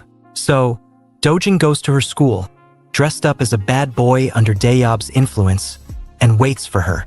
Standing near the school makes him feel strange, reminding him of his own time as a student. He feels like he is in a completely different world from them, but then he notices Neon on the school grounds. 3 guys have surrounded her, and the most handsome one among them proposes to her. The handsome guy gives her a teddy bear, but she knows there is a hidden camera inside, so she throws it away. The handsome guy then reveals his actual sick character and starts getting his way with her. However, Dojin arrives to teach him a lesson. The handsome yet despicable guy named Danga mocks Dojin for uttering some cliched words. Danga pushes Dojin away and grabs Neon to take her with him. Dojin punches Danga, making him bleed from his nose. Enraged, Danga smacks down Dojin, demonstrating his dominance as a bully. Despite this, Dojin gets up and begins to provoke Danga. Realizing they are attracting unnecessary attention on the school grounds, Danga decides to end the fight. Before leaving, he tells Dojin that he will remember his face and that they will meet again soon. Dojin and Neon try to forget about the encounter and enter a coffee shop to continue their date. Dojin asks Neon if the guy harasses her all the time. He senses that it is difficult for her to talk about such things, so he shares his own story of being bullied at school. He explains how he thought that he would cause trouble for others if he told them about it. In hindsight, he realizes that it would have been much better if he had confided in someone. He tells her that holding it in won't solve anything and that she will eventually explode if she keeps it to herself. Dojin promises to help her so that she doesn't end up in a miserable state like he once did. Seeing how supportive Dojin is, Neon bursts into tears and shares her story of being harassed. She tells him that she and Danga were in the same class at the start of the school year and had become friends, thinking he was a nice, charming kid. One day, he began behaving strangely and touched her buttocks. He immediately apologized, claiming it was an accident. However, he started pushing boundaries more frequently and in more cunning ways. By the time Nian realized something was wrong, it was too late. She was already labeled as his toy by the entire school. Dongha instigated his classmates to harass Nian, but none of them admitted to being influenced by him. She considered seeking help, but her father was already struggling because of He Guang, so she couldn't confide in him about her ordeal at school. When Dojin heard her story, he couldn't believe she had been silently suffering while putting on a cheerful facade. He thanked Nian for sharing and promised to teach Dongha a lesson. Meanwhile, Dongha was at a karaoke center, trying to harass another classmate. Her boyfriend tried to intervene but was no match for the seasoned bully and endured repeated beatings. Desperate, the girl begged Dongha to stop, and he relented only if she sang a song. Trembling in fear, she began to sing, which Dongha found amusing, though he found Nian far more intriguing. Dongha revealed he had dug up Dojin's entire life history and pondered how Naeon ended up with someone like him. Wanting Nian to suffer as well, he schemed to use her distressed boyfriend to exploit her vulnerability, similar to his tactics with the other girl earlier. Dongha had already dispatched one of his cronies to tail Dojin, intending to use him as bait. However, Dojin had already tracked down Dongha without any need for such tricks. He swiftly incapacitated one lackey with a fire extinguisher and threatened to do the same to Dongha. With resolve, Dojin informed Dongha that Hangil had witnessed the lackey tailing him earlier and subsequently directed him to Dongha's whereabouts. Dongha was caught off guard as Dojin sprayed the fire extinguisher in his eyes, preparing to strike him in retribution for what he did to Nian. Dojin thought that Dongha could still stop the spray even when he was blinded. Dojin knew that Dongha was more skilled than him, so he needed to play dirty. He thought that if he wanted to beat him, he had to take advantage while he was distracted.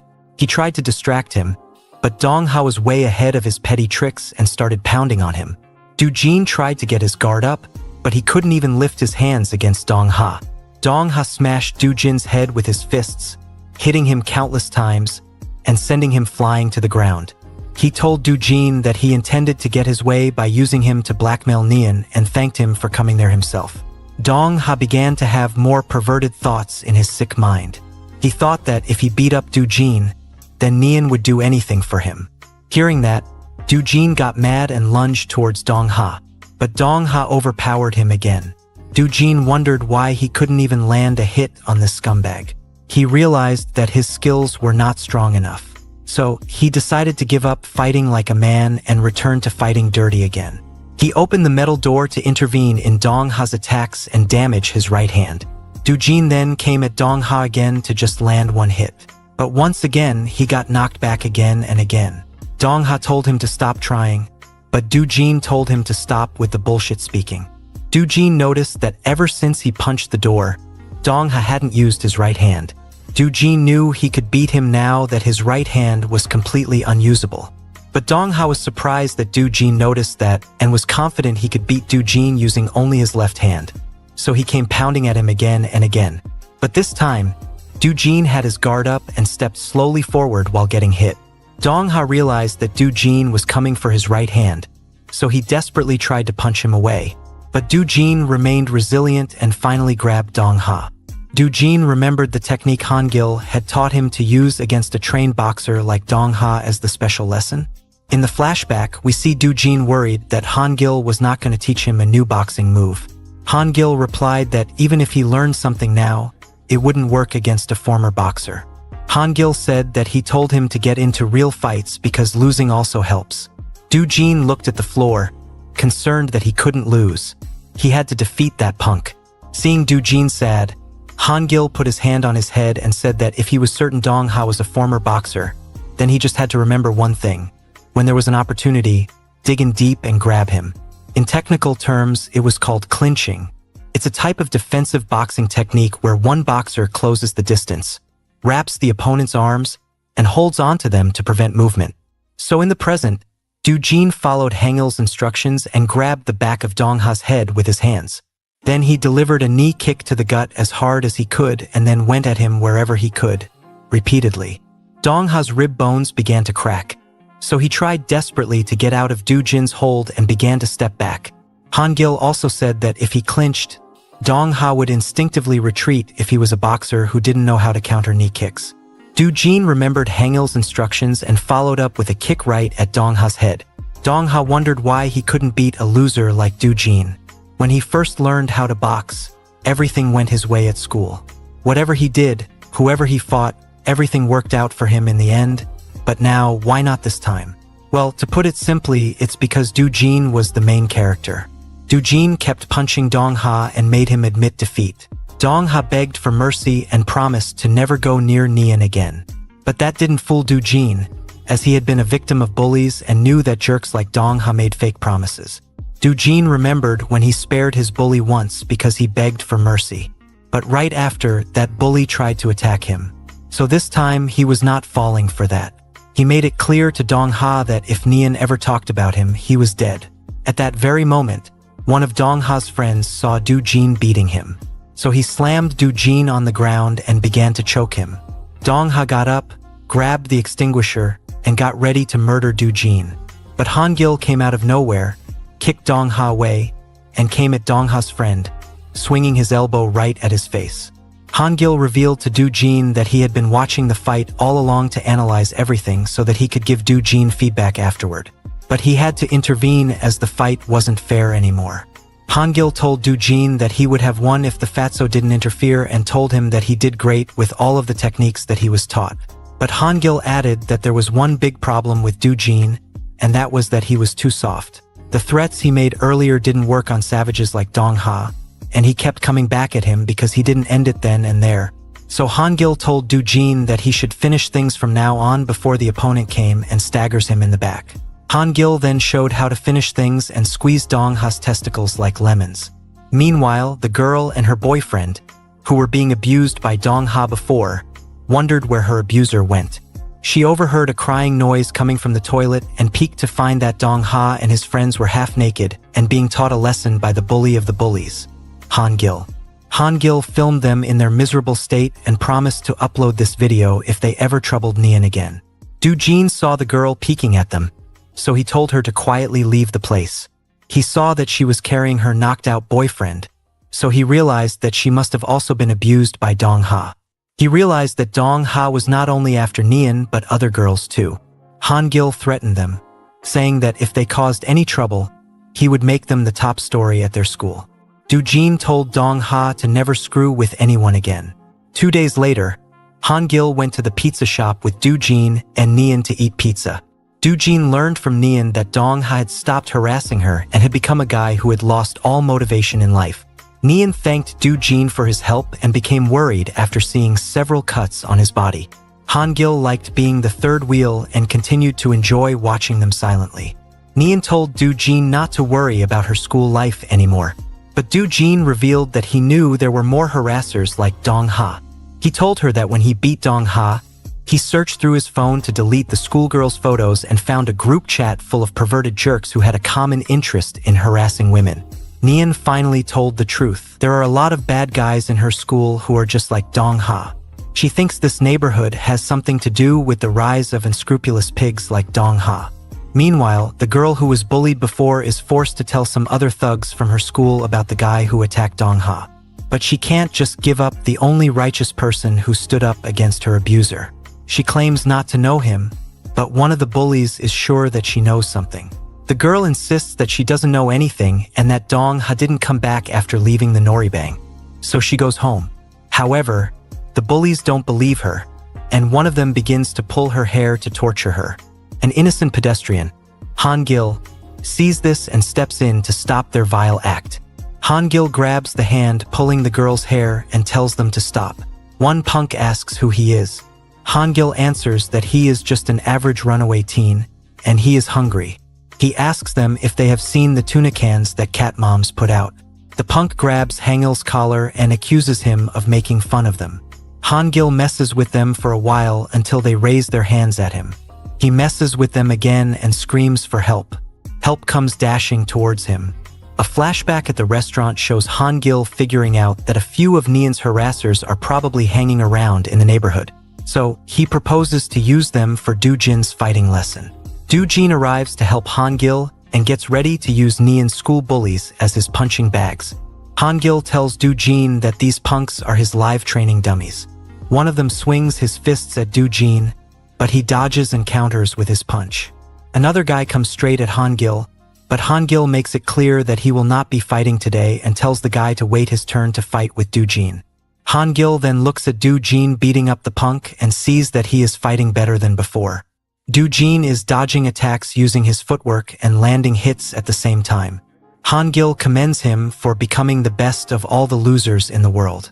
Meanwhile, Do-jin keeps smashing his new sandbag as he figures out how to fight him. He doesn't know how much stronger he has become, but he can feel that his opponent is the weakest of everyone he has faced before. Hangil also sees that things are getting too easy for Do-jin, so he lets the other punk go free and tells Do-jin to take both of them down at once. Do-jin is completely thrown off as he never signed up for this, but he has no option as the two punks in front of him come at him at the same time. The two argue with each other, saying they can't even handle one loser. This time, Do-jin is overpowered too quickly and gets hit from every direction. The two gain the upper hand, and he cannot even land a punch, let alone win. The girl tells Hangil to help Do-jin, but Hangil thinks Do-jin doesn't need any help. Do-jin comes up with a strategy to go after one guy, ignoring the other. But Hangil thinks this is the worst strategy, as Do-jin will eventually get beaten up.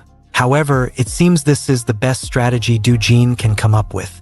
Do-jin furiously smashes one punk unconscious before getting kicked away by the other guy. The second punk sees that Do-jin has destroyed his friend and wants to take revenge. But his soul leaves his body as he sees Do-jin holding a broken glass bottle. He slowly steps back in fear and accidentally falls to the ground by stumbling on a rock. Do-jin conveniently stumbles on the same rock and falls face first on the ground too. The punk gets up to finally take advantage of Do-jin's blunder, but Hangil stops him midway and tells him to go home without making any noise. Knowing what a monster Hangil is, the punk carries his friend and slowly walks away.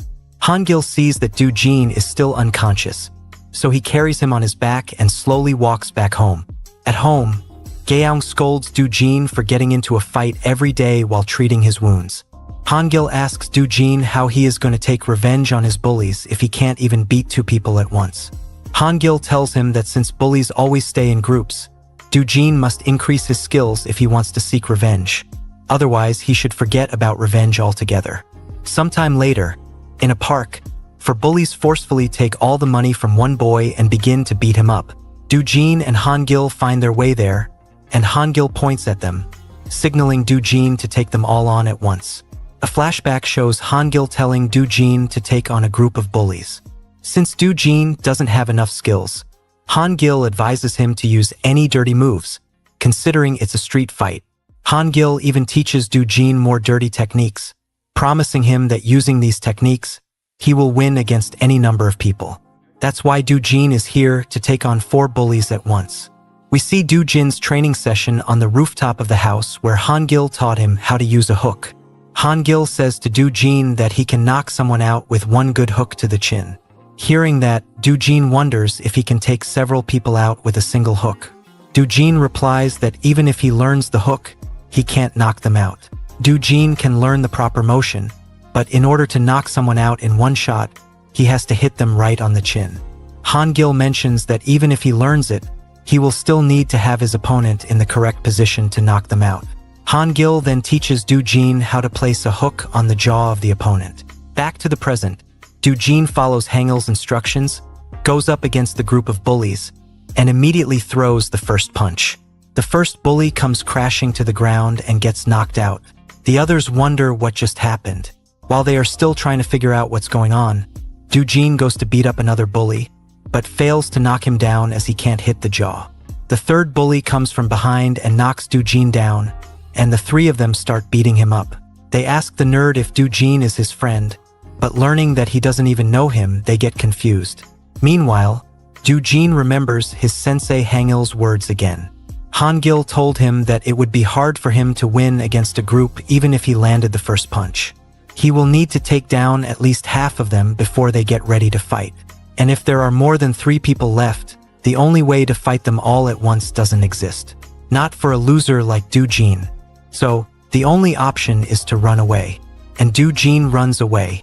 The three bullies come after him. Doojin tries to block their path and makes one of them fall to the ground. Again, according to Hangil's instructions, Doojin lures one of them to get close to him and hits him with a strong hook. Then he begins to run again and even outruns the two bullies who are left. The two bullies decide to split up to find Doojin, and the game of looking for prey begins. But Doojin is the predator here, and he hits his first prey with another strong hook. This guy blocks the hook in the nick of time and immediately hits Doojin with a round kick. Doojin tries to fight back, but the guy's kicks are too strong for him to take, and he falls to the ground. The guy stomps on Doojin and asks him why he is after them. But Doojin can't just say that he only wanted to practice his new skill, so he stays silent and keeps getting hit until the guy gives up and tells his friend to come there. Doojin remains resilient and begins to smash the guy's face with the rock over and over. The other guy comes to save him from Doojin, but seeing that Doojin has gone completely crazy, he becomes hesitant. The guy asks Doojin what his problem is and why he is after them, even though they did nothing to him. Doojin also wonders why, and then he sees a flashback to when his bully beat him for no reason too. So that's his excuse, just because. Doojin slowly limps forward and punches the guy's left hand with the rock. The guy realizes that Doojin is crazy. He begins to run away, but Doojin runs out of energy to chase him. The guy is going nowhere as Hangil trips him, causing him to fall to the ground. Hangil asks him where Doojin is.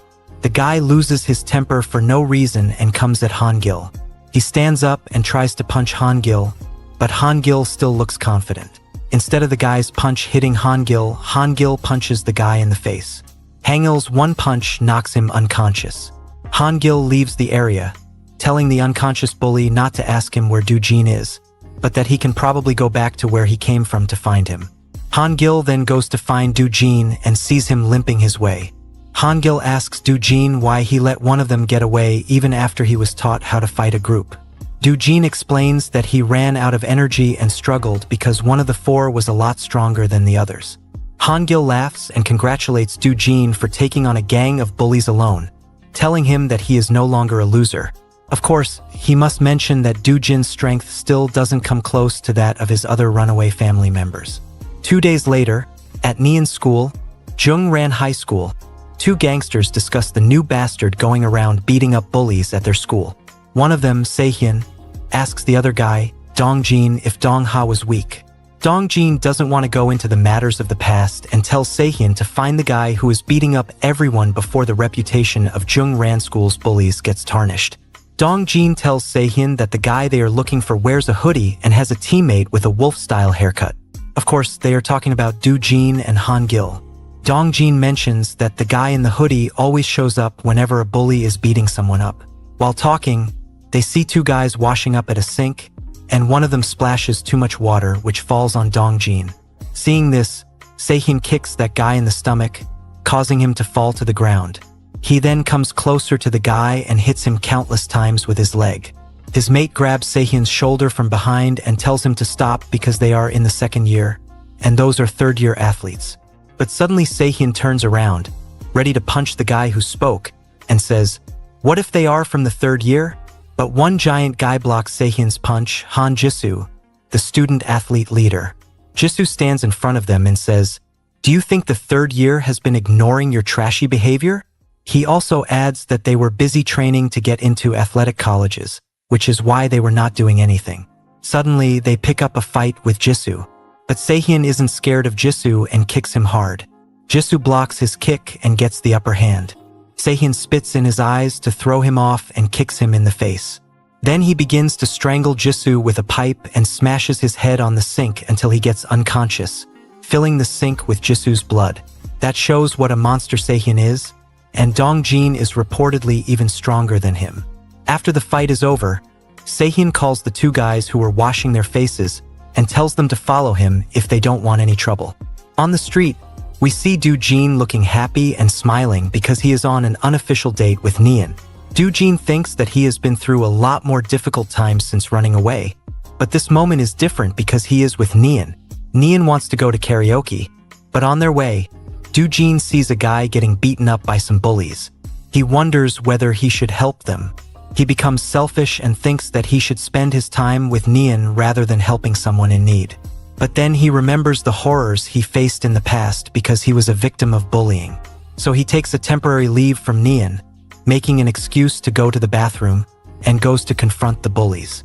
He beats the two guys with a single punch. Do-jin looks towards the victim, who is covered with a hoodie and glasses.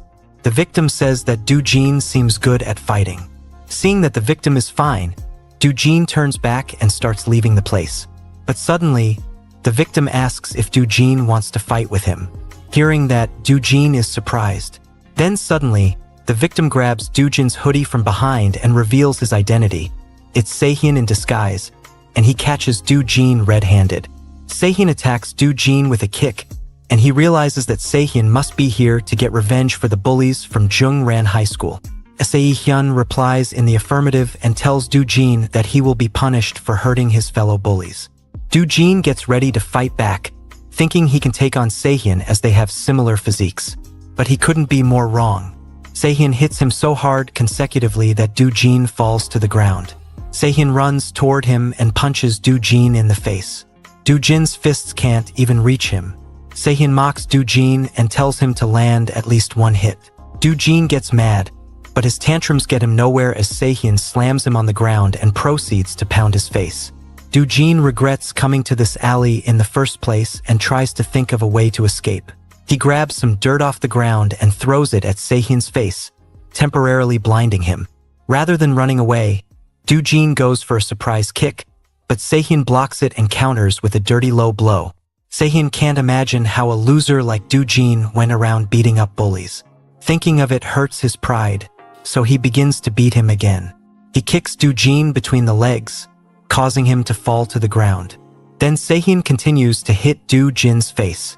Meanwhile, Neon wonders where Do-jin went, so she follows his footsteps and finds him all beaten up in an alley, gritting his teeth with blood on his face. They go to a park and sit on the swings. Neon learns that after beating Dong-ha, Do-jin went around fighting other bullies from Jungran High School. She asks Do-jin why he always fights with nothing holding him back. She thinks there was a special lesson Hangil was talking about. She tells him that something is bound to happen if he keeps going this way and tells him to quit acting this way. But Do-jin can't do that. He explains that he has lost everything because of the bullies from his last school. The kids who did that to him still look like they are happy, like nothing ever happened when he wanted to die. When Do-jin thinks about that, he can't breathe, and his mind goes blank just thinking about those days. He doesn't have the confidence to live a normal life with that sense of defeat, so he fights to survive. Neon understands his feelings and tells him that he can do whatever he wants with his life. She tells him that she always wanted to stand up against the bullies and wants Do-jin to punish those pigs on her behalf too. She tells him not to blame himself just because he lost and motivates him to become stronger. Neon wonders what his goal will be when he is done with his revenge arc. Do-jin explains that he has never thought that far, so Neon jokingly tells him to take over her father's pizza place as it is running out of business. They have a good laugh about it, and Do-jin thanks Neon for being so considerate towards him. Later, at Hangil's home, Do-jin tells everyone about the incident. Hangil warns him not to fight when he is not around and tells him to be careful from now on. Do-jin explains that he screwed up badly this time and reveals that Sehun took a picture of him to make him a prime target of the bullies from Jungran High School. Do-jin thinks that he has been thoroughly exposed to those guys who were specifically looking for him. But there's no need to worry, as Hangil's family is here to protect their little brother. Hangil forbids them to help Do-jin and tells him that if he is truly a member of this family, he must prove it by taking on the whole school himself. Hangil smirks menacingly and gives Do-jin the new task of conquering Jungran High School. Do-jin asks Hangil if he is seriously asking him to take over an entire school. Seeing Do-jin hesitant, Hangil asks him if he is not desperate enough for his revenge on bullies. Hangil explains that if Do-jin takes over Na-yeon School, he can take revenge on the bullies from his own school whenever he wants, using his lackeys. Hangil tells Do-jin that it's high time for him to stop being a loser. Do-jin agrees with Hangil and decides to take over the school. But Do-jin asks how exactly he should take over a school. The next day, The guys who bullied the girl earlier see Do-jin's photo in their group chat and show it to another guy. He mocks Do-jin for not being able to do anything in front of Sehyeon. That punk thinks that Do-jin will never show his face again now that he is exposed. Another guy despises Han-gil for stepping in that night and claims he will murder Do-jin if he ever sees him again. Do-jin appears out of nowhere from behind them and tells them to beat him if they can. He immediately punches one of them and asks who the leader of Jungran High School is. A flashback shows Han-gil teaching Do-jin how to take over a school. Han-gil tells Do-jin that it's very simple. He just needs to beat up the strongest kids at Jungran High if he wants to take over. So Do-jin asks the punk who the leader is and threatens to beat him up like last time. The punk reveals that their leader is a person named Yahello, who rarely comes to school but is stronger than everyone else. Then the bully shows a photo of Dong-jin and Sehyeon on his phone. Since Yahello doesn't come to school, Dong-jin and Sehyeon are the number 2 and number 3 ranked fighters. The punk reveals that Dong-jin and Sehyeon are the second strongest members of their school. He also adds that by the time they became freshmen, no one could challenge Dong-jin and Sehyeon. He explains that when Yahello isn't around, Sehyeon and Dong-jin act as the leaders. After learning everything, Do-jin asks him to give their numbers and returns home. After coming back home, Do-jin was still worrying if he'd be able to beat all of them. He even got hooped by Sehyeon. Seeing him all gloomy, Han-gil asks him the reason. He told Han-gil how he couldn't do anything against Sehyeon's long reach. It was a struggle to even get near him. He was doubting if he even had a chance of beating that guy. But Han-gil hits him in the head, advising him not to cower as all the kids' fights are the same. If he just learns how to make up for his difference in reach, he could easily beat Sehyeon. And he was not the one who was going to teach him this time. He points at Gaeong to be his mentor in that area. But she wasn't really thrilled by this and was annoyed seeing Han-gil slacking off again. Does Jin wonder if she is going to teach him? A few days later, while hanging out with his gang, Sehyeon gets a message from Do-jin. He sends a beaten-up picture of one of his lackeys and challenges him in a one-on-one fight. Sehyeon immediately hopped on his bike and rushed to the place where Do-jin had asked him to come. He remembered what his other lackey had told him about him taking over the Jungran High. He was starting to get on his nerves. When he arrives at the location, he yells his name, telling him to come out. When he calls him, he hears his phone ringing in the bushes. He rushes there to confront him, but he only finds his phone there. While he was distracted by the phone, Do-jin attacked him from behind out of nowhere. But even though it was a surprise attack, Sehyeon was able to block it easily. He mocked Do-jin for fighting dirty like he always does and asked him what his next plan of action was now that he had blocked it. During his training with Han-gil and Gaeong, Han-gil told him how to deal with someone who has long arms and legs. The trick was to not let them have the advantage of distance from the start. And to do that, one needs to throw a threatening punch. It doesn't matter if the punch hits or misses, as the true aim is going after the lower body that's been exposed from putting their guard up. And that's exactly what he does. He aims for Sehyeon's lower body and knocks him down to the ground. Do-jin asks Han-gil what comes after that, to which Han-gil replies that once you're on top of the guy, the fight is already over. It doesn't matter if he had long arms and legs at that point. Do-jin announces how he was different from the last time they met. He then proceeds to grab his phone and starts the one-sided beating. On the other hand, the lackey contacted Dong-jin and told him the reason Sehyeon rushed to the place. He was worried the hooded guy and his gang might jump on him. Dong-jin ordered all of his thugs to go look for him. The lackey warned him to be cautious of the wolf-cut hair guy. But Dong-jin cuts him off, telling him that he wasn't worried about Sehyeon. He just wanted to bust the guy open for himself. He remarks how Sehyeon wasn't in danger, he was the danger. Then we see the fight between Sehyeon and Do-jin. Sehyeon managed to get out of his hold with a unique trick.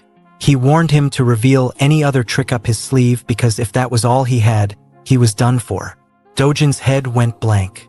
He was scared because he hadn't prepared anything for that scenario. Sehyeon rushes towards him with a menacing look. Do-jin tries to dodge his punch, but it is just a feint. He kicked him instead of punching him, which surprised Do-jin. Do-jin tried to fight back, but it was of no use. He was kicking him left and right. Do-jin couldn't dodge his attacks, but creating more distance between them would be even worse. Seihyun makes fun of him for saying he was going to take over their school when he couldn't do anything to defend himself. When Dojin saw no other way, he resorted to repeating his technique to tackle him again. But he had already warned him that it wouldn't work on him twice. He grabbed him in a chokehold, making Dojin wonder if he had anything on him. He was overwhelming him in every way possible. And for that reason, it was crucial for him to win. He attacked his testicles when he didn't see another way. While Seihyun screamed in pain, he used the same method Seihyun had used on him to trip him over. Seihyun couldn't believe he just copied him. Nor did Hangil, who was watching them fight from the top. Hangil remembered the time he copied his moves too just by seeing it just one time. He was impressed and proud of him simultaneously. While Dojin was trampling Seihyun, he thinks of a way to get out of that situation. Seihyun asked him why he was beefing with them when all he did was fight for his innocent friend from his school, who got beaten up for no reason. This pisses Dojin off even more. The fact that he was calling his lackeys innocent even after knowing what they were doing. He was about to bust him up even more when Seihyun grabbed onto his legs. Dojin thinks he was begging him to stop, but he couldn't be more wrong. Just then, we see Dongjin coming from behind on a motorcycle. As he was about to run over Dojin, Dojin wondered if he was going to die just like this. Just then, Hangil grabbed him by his hoodie and saved him. Dojin couldn't believe he almost died. He recognized the guy from the picture, Kim Dongjin. Dongjin scolds Seihyun for getting his ass handed to him by a loser. Hangil asks about the guy. Dojin informed him that he was one of the 3 guys he needed to defeat to take over the school. Hangil informed Dongjin that it was a 1v1 fight and that he needed to be in line for his turn. But the guy wasn't here for a fair fight and attacked Hangil. Hangil easily dodged him and allowed him to fight Dojin 2-on-1. Hangil runs away saying if he helps him, it wouldn't be Dojin taking over the school. It had to be him if he wanted to take over that school. Dongjin was confused and didn't understand his angle. Dongjin gets distracted seeing Hangil get away, so Dojin uses this opportunity to come right at him with a strong hook. Dojin lands the hook directly on Dongjin's chin, but that's not enough to knock out the number 2 of Jong-un-hai. Dongjin smashes Dojin's head with a kick and sends him crashing to the ground. He asks Dojin if he truly intends to fight them both alone. Seeing the condition that Seihyun is in, Dongjin asks Dojin how he did that with his weak fists. Seihyun explains that he only damaged him because he let his guard down. Dongjin then asks Dojin why he wants to take over the school and if he holds any grudges against them. Dojin accidentally reveals that he has seen their group chat and punches Dongjin, but he doesn't even manage to make his face move with that weak punch. Dongjin grabs Dojin's head and asks what he saw in the group chat. He knows that there are private pictures of women, so he asks Dojin if he likes those. Dojin loses it with that question and bites hard on Dongjin's hand. He blocks and dodges the next few attacks from the 2 of them. But there's only so much a loser like him can do. He realizes that he will die this way and wonders if Hangil meant for him to not take over the school. Seihyun laughs as Dojin's only support leaves him running and tells him that he is dead. Dojin asks Seihyun if he usually goes around ganging up on other people, pretending to act tough, and adds that if he were in their place, he would be too embarrassed to open his mouth. Dojin lunges forward again to attack. But this time he dodges Seihyun's counterpunch and begins to run away from them. He wants to split up the 2 like the last time he faced a group of 4 members. But this time, he is not nearly fast enough to outrun Seihyun. Dojin remembers the uppercut move that Dongjin used on him once, so he turns back to Seihyun and delivers the uppercut.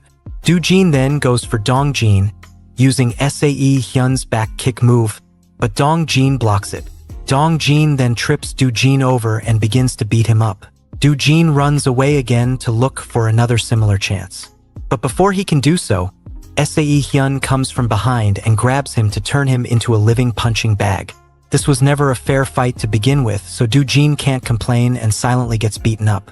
Dojin thinks it's unfair that they are so much stronger than him, so he decides to make it fair by dragging Dongjin into the river to choke him underwater. They reach the river floor, and now it's a battle to see who can last longer underwater. Dongjin pulls Dojin's hair with all his strength to let go, but Dojin just doesn't let go. He is so determined to defeat Dongjin that he chokes him with all his strength. Back on land, Sae Hyun notices that his nose is broken from Do-jin's uppercut and promises to murder him once Dong-jin drags him out of the river. But Do-jin is the one who stands tall and comes out of the river to finish off Sae Hyun. With both Sae Hyun and Dong-jin defeated, Han-gil finally comes and praises Do-jin. But it's not over yet, as there's still one more leader left at Yonggrin. Do-jin must fight him too, just not today. Han-gil helps Do-jin walk, and on their way, he sees all the lackeys of Dong-jin knocked unconscious. One of the lackeys reveals that Han-gil was the one who single-handedly beat all of them up to prevent any disturbance in the fight between Do-jin and the two bullies. The lackey calls their leader, Illinois Tak-hee, in a hurry to tell him everything. A few hours later, Zion and Dong-jin are lying beside the river, still in shock at what just happened to them. Tak finally reveals himself by showing up there, and he immediately kicks Sae Hyun for embarrassing him. He then promises to murder Do-jin in front of everyone for challenging him and Jungran High. The next day on the streets, while Do-jin is on his phone talking, two guys on bikes come to attack him. But Daeyob intervenes just in the nick of time and saves Do-jin. Han-gil comes out of nowhere as well and takes down the thugs on the bikes. Han-gil sees that these two punks are wearing Jungran High School uniforms, so it's clear that they were sent by their real leader. Do-jin directly calls Tak to challenge him to a one-on-one fight. Do-jin tells Tak that he will be taking over his school and gives him his name. Tak tells Do-jin to come alone to his place if he wants to fight him one-on-one. But Do-jin should know better that there's nothing fair in a street fight, as Tak is waiting for him with dozens of thugs armed with weapons. Well, Do-jin is not actually a moron, as he has his family with him, too. The lackeys realize that Han-gil is dangerous, as they have heard of him before. So they silently make a path for the runaway family and lead them straight to where Tak is. Han-gil promises Tak not to get involved in this fight and tells him to have a clean, one-on-one fight with Do-jin. Han-gil even provokes Tak to agree to a one-on-one fight. Tak decides to play along and gets ready to fight Do-jin. Before the fight begins, Do-jin asks Han-gil if he can beat him. Han-gil tells him that there's always a chance of winning in every fight, and he just needs to seize that chance. Do-jin gets motivated, but then he recognizes Tak as he approaches. He gets scared immediately as he sees Tak's face and reveals that they have known each other for a long time. Apparently, Illinois Tak is also one of Do-jin's old bullies, so he becomes even more motivated to take his revenge, even if it costs him his life. Tak also recognizes Do-jin and tells him that he has heard the story of him getting expelled after pushing Doyen.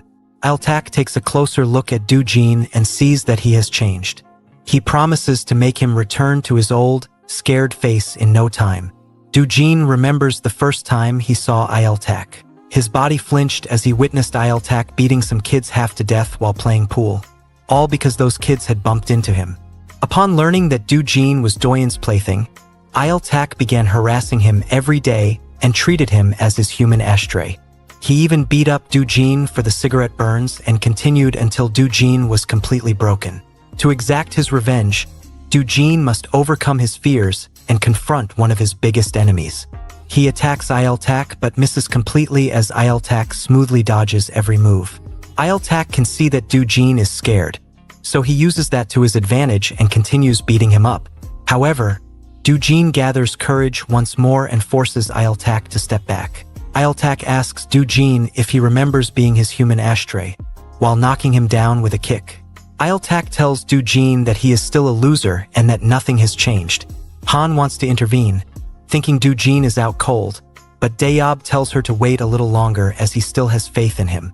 Daeyob remembers how Do-jin trained wholeheartedly every day without stopping, and he saw the desperation in Do-jin's eyes during training. Daeyob knows that Do-jin desires this victory deeply, and if they interfere, Do-jin won't be able to achieve it on his own. Do-jin finally gets up again and grabs Tak strongly. Tak tries to break free, but Do-jin remains resilient and shoves him hard to the ground. He then attempts to punch Tak with his fists, but Tak sends him flying with a kick. Tak goes for another kick, but this time Do-jin grabs his leg and brings him down to the ground again. They both struggle to gain the upper hand. Tak's lackeys start to worry that he might lose to Do-jin. Tak feels embarrassed by their concern but becomes annoyed when he sees pure hatred in Do-jin's eyes. He twists Do-jin's right hand to change his expression.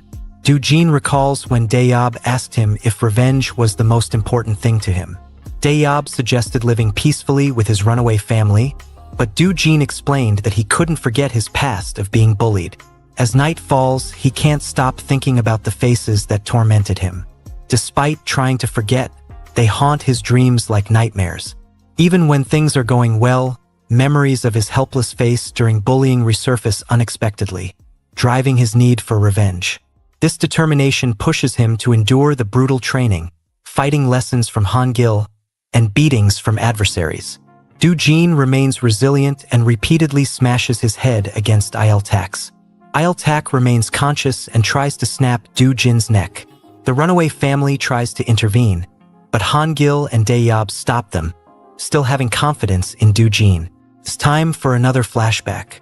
Do-jin was having a good old sparring session with Joe, but Hangil had to ruin it with his mean comments. He told Do-jin that he could predict all his moves and called him slow. Then, he reminded Do-jin that he must get faster if he wants revenge.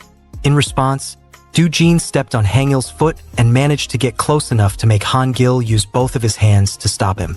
Back in the present, Tak tries to break Do-jin's arm, making it crack. Tak and Choi want to stop the fight, but Hangil remains confident that Do-jin can win. Tak bends Do-jin's arm, trying to break it, but Do-jin flips himself over by thrusting his legs upwards and gets on top of Tak once again. Han commends Hangil for being such a great mentor and teaching him tricks like this, but Hangil reveals that he never taught him this particular trick. Now that the tables have turned and Tak is starting to lose, his lackeys intervene in the fight. The runaway family also joins in and starts beating up everyone.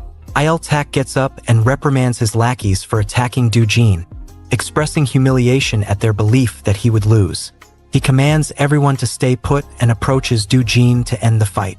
Tak commends Do-jin for learning a few tricks, but warns that mere tricks won't work on him anymore. He kicks Do-jin in the face, but Do-jin remains steadfast and begins dodging his attacks. Do-jin retaliates with a punch of his own and prepares for another. Tak wonders how a loser like Do-jin is holding his own against him. He realizes that if things continue this way, he will lose the respect of his lackeys. Noticing their doubts, Tak lunges towards Do-jin, but Do-jin counters and matches his speed. Tak asks Hangil when he trained Do-jin to fight like this. Hangil deflects the credit, stating that he only taught Do-jin the basics and that Do-jin is fighting on instinct. Hangil realizes Do-jin has a natural talent for fighting and feels proud. Do-jin searches for the opportune moment, sees his chance, and lands a stunning punch on Tak. Even after taking the punch, Tak remains barely conscious. Do-jin follows up with another punch and a heavy uppercut, knocking out Tak and ending the one-on-one fight. Tak's lackeys ponder their next move, but ultimately decide to retreat as they are outnumbered by Do-jin's team. Before they can act, Hangil steps forward and stops them, warning that if they come closer, Do-jin will defeat them all. Hangil whispers to Do-jin to maintain a tough demeanor if he wants to be their leader. Do-jin toughens up and challenges them to attack if they want to risk their lives. Intimidated by Do-jin's victory over their boss, the lackeys retreat. Hangil praises Do-jin for his acting skills and assures him they won't trouble him again. Then, Hangil discusses what he learned from analyzing the fight. According to Hangil, Do-jin's victory was possible because Tak underestimated him due to their past perception of him as a loser. If Tak had regarded him as an equal from the start, Do-jin's chances of winning would have been much lower. Do-jin won fair and square, so Hangil congratulates him on no longer being a loser. After this event, winds of change swept through Jungran High School. Tak's defeat dismantled the bully group, and once they loosened up, the female victims of the group chat reported them to the police. As a result, a large-scale school violence prevention committee was established. Do-jin aided the committee by submitting all the data he had gathered from the bullies as evidence, resulting in most of them being transferred or, worse, expelled. Sae Hyun, Dong-jin, and a few others were sent to juvenile hall, but Tak disappeared before facing his punishment. In the end, Jungran High School found peace as all the bullies were gone. Nian began to smile peacefully, no longer suffering every day as before. Her father noticed her happiness and promised to treat her even better. Everything worked out well, and the runaway family held a celebration party for Do Jin's victory. Dayob brought the celebration, but ended up eating most of it himself.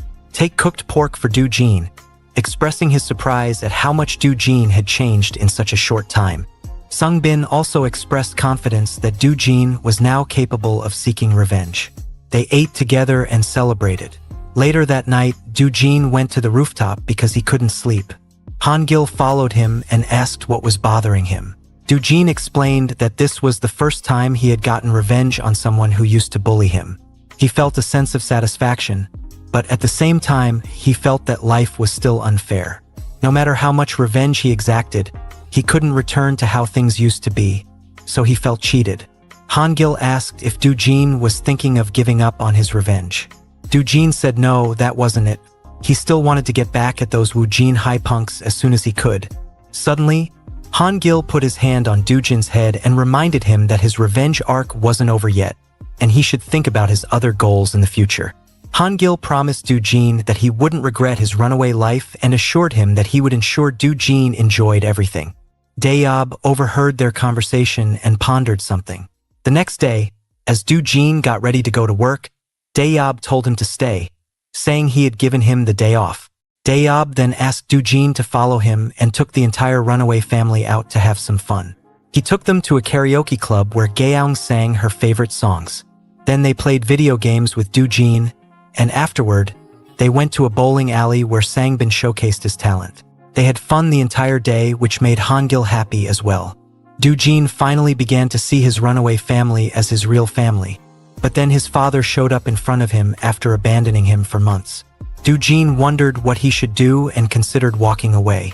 He remembered how strict his father used to be towards him when he was young, beating him every day for not being a bright student.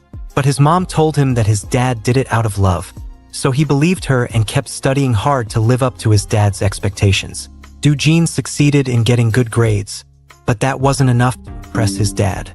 On the positive side, his dad didn't beat him that day and stopped beating him since. However, now his dad finally slaps him. Daejin's dad tells him to come back home immediately and calls him a total embarrassment. Do Jin asks why his worthless, abandoned son should come back after not being cared for all these years and tells him to stop pretending to be a proper father now. His dad gets mad and starts slapping him for speaking in that manner, saying he doesn't need someone like him in his family. Hangil stops his dad from abusing Do Jin and politely asks Daejin's dad to leave. Daejin's dad realizes that Do Jin is essentially a thug, so he tells Do Jin one more time to come back home before giving up on him. Do Jin also declares that he doesn't need a father like him, so he lets him go and begins to cry as he no longer has a family. But Hangil tells him that blood relations are not the only thing that makes a family. Understanding one another, Do Jin also realizes this and begins to smile, as he has now found people who understand him and what he goes through. So he returns to his runaway family, or rather, his real family. Do Jin continues to train daily and becomes bulky over time. He thinks that a few months have passed since living on the streets, and his previous life seems like a blur now that he has embraced his new lifestyle. He even finds a part-time job where he meets Nian and learns lessons from some rude customers in the pizza shop. Do Jin's daily life with his runaway family also improves as he starts getting involved in everything. He becomes completely accustomed to his new life and trains more. However, he still can't land a hit on Hangil. On the other side of the hospital, Do Jin's original bully, Doyen, finally comes out of a coma. Doyen wakes up and the first thing he remembers is Do Jin, Dayun, who pushed him onto the road, leading to an accident with a truck. This incident, however, was part of a dream. Dayun wakes up in a hospital, shaken by the terrifying dream. His body is now disfigured. He has lost his muscular physique and has an ugly scar on his face. As he steps outside the hospital, he meets two guys who were with him when he bullied Dajuan. These two inform him that they've tried to gather all the Woojin High guys as per his orders, but only a few have shown up. They explain that some of the others are not coming because they've been running into trouble. They were beaten up by Dajuan, and others were also beaten by some guy with a wolf-cut hairstyle. Dayun scolds them, saying that those guys have no pride because they were beaten by a loser.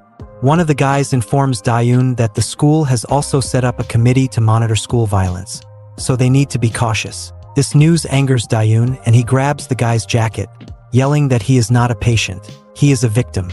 He then orders them to kill Dayun. However, the guy pushes Dayun's hand away, causing Dayun to fall to the ground because his body has become so weak after being hospitalized. His legs are trembling, and he accuses them of never even visiting him in the hospital. Dayun then walks away, saying he doesn't need them. One of them asks Dayun if he knows where Dayun is. In the next scene, we see Dayun at Nian's school. He has come to give Nian an umbrella because it might rain while she is at school. His boss instructed him to do so. Nian thanks him and asks why Hangil is also there. Hangil replies that he's there to score some free pizza from Nian. As they walk and chat, Dayun watches them from behind, his entire body trembling. One of Dayun's guys tells him that since Dayun was kicked out of his school, he has started showing up around Jung Ranhai. Dayun thinks that Jung Ranhai was Il-tak's territory, but his guy informs him that Il-tak was also beaten up and has disappeared. Dayun keeps calling Il-tak, convinced that there's no way Dayun could have beaten him. Still, he chases after Dayun, determined to handle him on his own. Suddenly, in the middle of the street, they see some thugs beating up an old man. Hangil approaches them, and one of the thugs threatens him, telling him to mind his own business. Hangil ignores the threat and continues to stare at them, so one of the thugs tries to punch Hangil. Instead, Hangil punches the thug in the face and tells Dayun to handle the other two guys. Dayun runs toward them and delivers a straight punch to one thug, while on the other side, Hangil kicks another thug in the face. Dayun manages to take down two thugs at once. Seeing this, Dayun is shocked. The injured thugs, recognizing Hangil, say that they can't mess with him and flee the scene.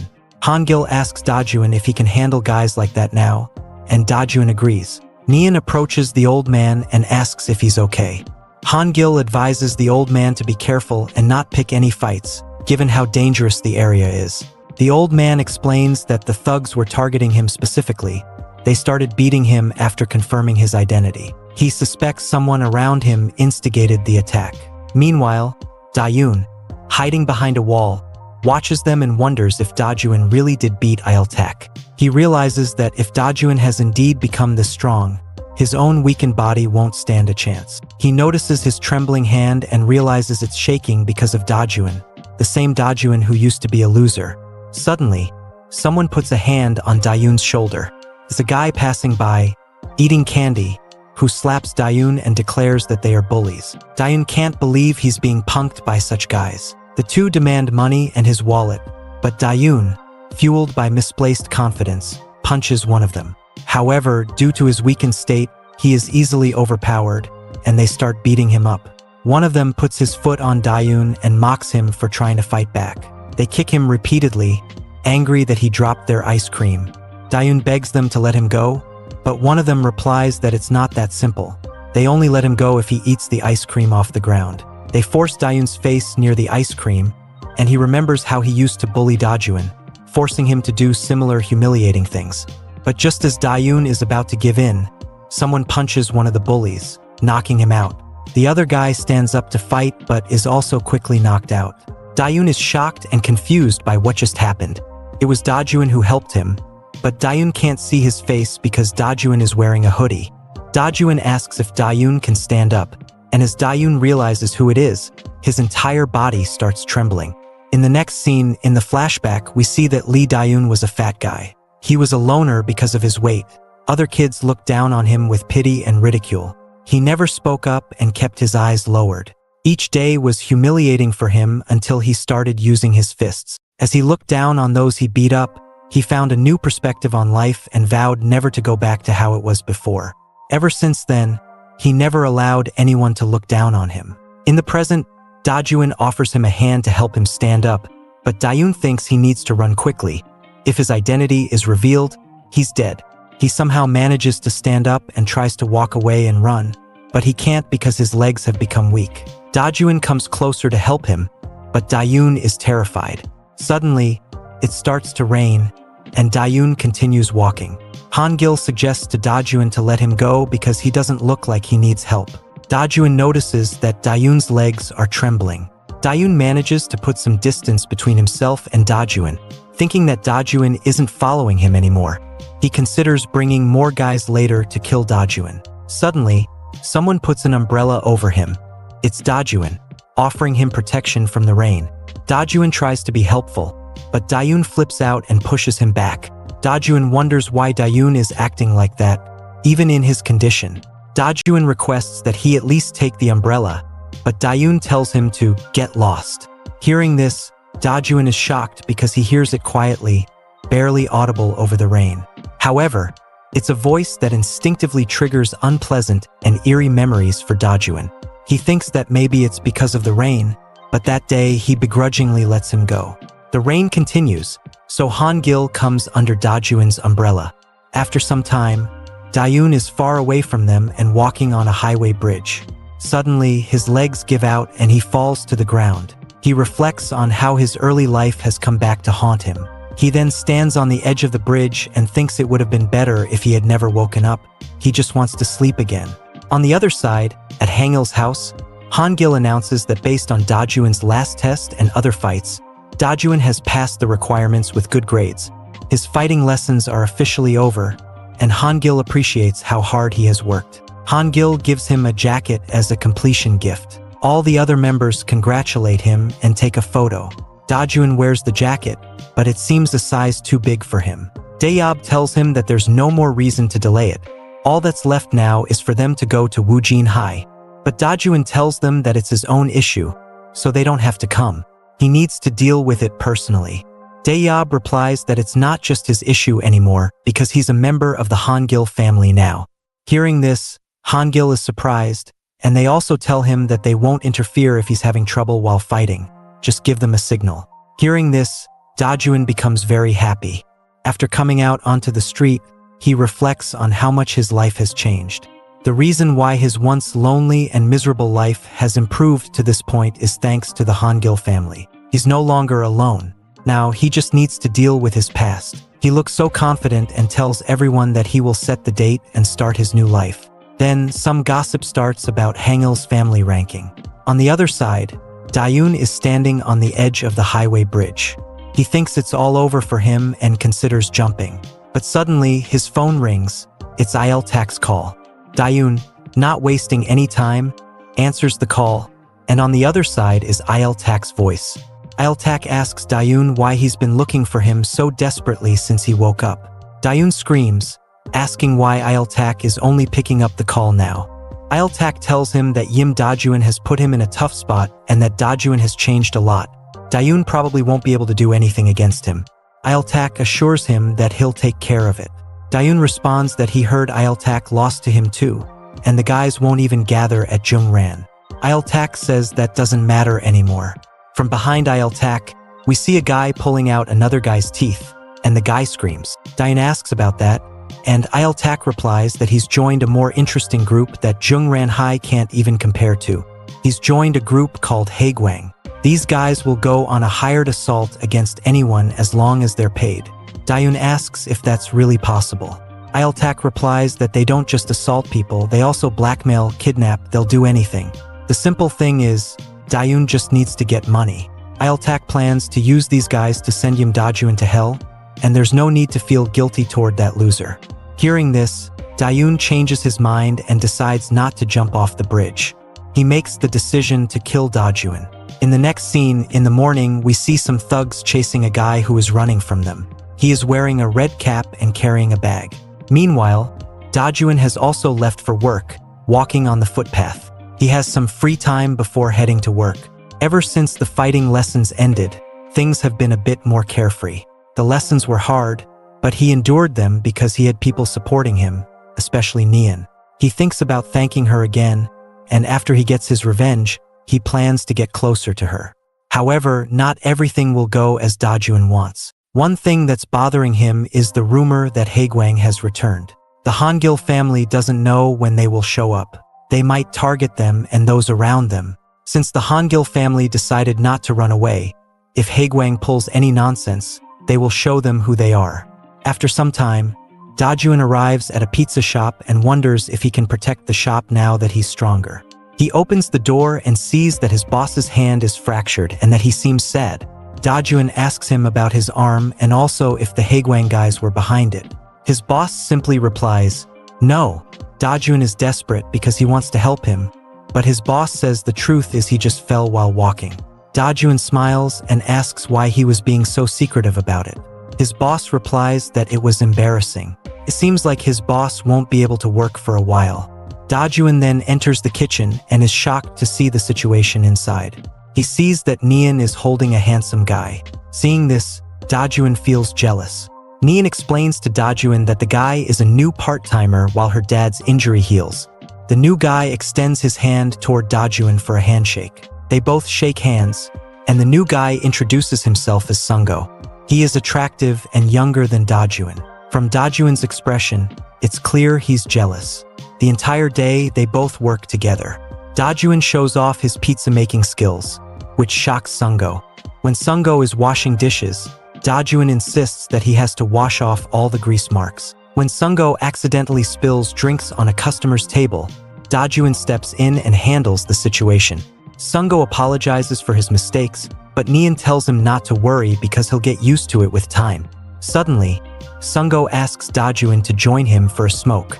They both go outside and sit on the floor, and Dajuin tells him that he doesn't smoke. Sungo praises Dajuin, saying that he's amazing because he works so hard and needs to get better quickly. Looking at Sungo, Dajuin thinks that he's having a rough time, and it's his first day at his first job. Sungo is the same age as Jiyeon, Dajuin's younger sister. Dajuin asks him why he's working part-time when he's so young. Sungo replies that he needs money and is thinking about running away. He explains that there have been a lot of issues with his family and school. Dajuin wonders if Sungo has his fair share of troubles and feels ashamed that, as an older person, he's jealous of someone who might get closer to Nian. Dajuin tells him that he once ran away from home. Hearing this, Sungo is shocked. Dajuin suggests that he might have his own reasons, but he shouldn't take running away so lightly. Just because you run away doesn't mean you're free. You never know what might happen on these dangerous streets. Sungo understands that not running away would be the right choice. Dajuin tells him that he's been in situations where things were beyond his control, so he understands he can't entirely say that running away isn't an option. Dajuin says he might not be able to do much, but if Sungo has any questions about the runaway life, he can feel free to ask him. Dajuin then grabs a cigarette and pretends to smoke, but he's holding it backward. The next day, Dajuin comes to the pizza shop and is shocked to see Sungo making pizzas like a professional. He also washes dishes perfectly and behaves well with customers. All the girls who come to the pizza store like Sungo and ask for his number. Seeing this, Nian's dad doesn't regret hiring him because his daughter knows how to pick the right person. But inside, Dajuin is jealous and tells himself that he shouldn't be jealous of someone younger than him. Suddenly, Nian puts her hand on Sungo's hair and praises him for getting good so quickly, even though it's only been a day. Seeing this, Dajuin becomes more jealous and runs toward the exit door. He goes outside, his body trembling, and wonders how Sungo was able to do it so quickly when it took him so long. He then starts to walk back to the store, but suddenly, someone puts a hand on his shoulder from behind. It's the guy in the red cap we saw earlier. He asks Dajuin to hide him somewhere because he's in trouble and got caught quickly. Then we see three guys gathering and talking about breaking his legs. Dajuin hides in an alley. After the thugs leave, Dajuin approaches the guy and asks why they were chasing him. Instead of replying, the guy tells Dajuin that normal people don't know about it. He introduces himself as a member of a famous organization, the Hangil family. Hearing this, Dajuin is shocked. But the guy starts saying wrong things about the Hangil family, so Dajuin doubts that he's really from the Hangil family and thinks he's just assuming their name to show off. Dajuin asks him that if he's part of the strongest Hangil family, then who's chasing him? The red cap guy replies that it's Haegwang. Before Dajuin can gather more information from him, the three thugs from Haegwang show up behind them. Two of them start beating the red cap guy, while one comes closer to Dajuin and asks who he is and if he knows the guy with the red cap. But Dajuin denies it, saying he doesn't know him. Dajuin then asks if they're from Haegwang and suddenly grabs the thug's face, pushing him back. He then asks the guy with the red cap why he would go around lying that he's part of the Hangul family. He orders him not to abuse their name from now on and then gets into a fighting position. One guy tells the others that he has seen Dajun before. He was the guy who beat Kyuwang back at the abandoned factory, and that guy was part of the Hangul family. They think they can handle Dajun because they believe he is the weakest one in the Hangul family. But suddenly, Dajun punches one thug and knocks him out with a single punch. The other two approach him, but Dajun handles their attacks one by one, dodging them. After fighting a few of Haegwang's members, he realizes that Haegwang has a lot of good fighters. Dajun then performs a counterattack on them and knocks them out. Seeing his strength, they become afraid and run away. The red cap guy, witnessing this, thinks that Dajun is incredibly strong and a true member of the Hangul family. He, too, has been using their name, so he decides he might get beaten up and tries to escape. But Dajun stops him and tells him that Haegwang was chasing him because he was impersonating the Hangul family. Yet those guys seem to be avoiding them instead. Dajun asks the red cap guy again why he was really being chased by Haegwang, saying it's better to tell the truth, especially if he doesn't want to pay the price for impersonating them. The guy replies that he was from Haegwang too, but he isn't anymore. Hearing this, Dajun grabs his collar and tries to punch him, but the guy quickly explains that he was betrayed by Haegwang, so Dajun lets him go. The red cap guy then tells Dajun his story. After Chun Ki-woong disappeared, his neighborhood Haegwang changed its methods. They no longer collected money from stores. Instead, they engaged in assault, blackmailing, and kidnapping, acting like a mafia. The red cap guy brings Dajun somewhere behind the bushes. Dajun asks him why he brought him there, and the guy replies that it was the place he came home from work and where he got betrayed. Suddenly, an old man appears, the same one who was attacked the other day. The red cap guy asks Dajun if he knows the man. Dajun replies that he saved him earlier.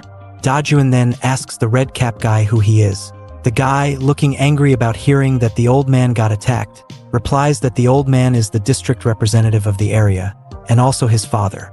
We see in the past that the red cap guy ran away and joined Haegwang because of his father. His father kept forcing him to study even though he didn't have the instincts of a top student. At first, his runaway life in Haegwang was fulfilling. He strutted around as they acted like a gang. But after actually witnessing them commit crimes with his own eyes, he realized something. There was nothing attractive about the runaway life. And when the reality of the Haegwang lifestyle hit him, someone commissioned an assault against his father. While Haegwang was investigating him, they discovered that he was the son of the district representative, so they tried to use him to blackmail his father. The red cap guy thought they were like family, but they turned on him in the blink of an eye. Since they had already turned on him, he figured he could get some payback, so he ran away with the money they got for the commissioned assault against his father. The guy is trembling as he tells his story to Dajun. He says that his relationship with his father is already messed up, and he doesn't care if there's a bounty on his head. But Dajun notices that even though he says he doesn't care, his expression says otherwise. He's clearly upset. Dajun tries to offer sympathy but doesn't know what to say about father-son relationships. However, he can say something about a real family, a family that truly cares and worries about him. Dajun tells him that he has to risk his life to protect his father's life. But the guy is terrified and lacks confidence, saying that he wouldn't take a risk for someone who never once thought about him. Dajun then tells him that his father was looking for him earlier when Dajun saved him. He was asking about someone named Jung In-hwan, who turns out to be the red cap guy. Dajun explains that he couldn't recognize him from his school picture, so he couldn't tell him sooner, but his father was definitely looking for him to apologize. Hearing this, In-hwan starts crying and gets emotional. Dajun reflects on In-hwan and Sungo, noting that they are in different situations. One wants to run away, and the other regrets running away.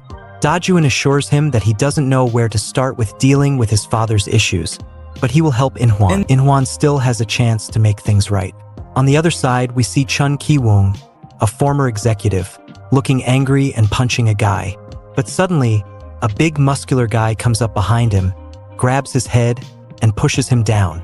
This is Haegwang executive Bae Gangrak.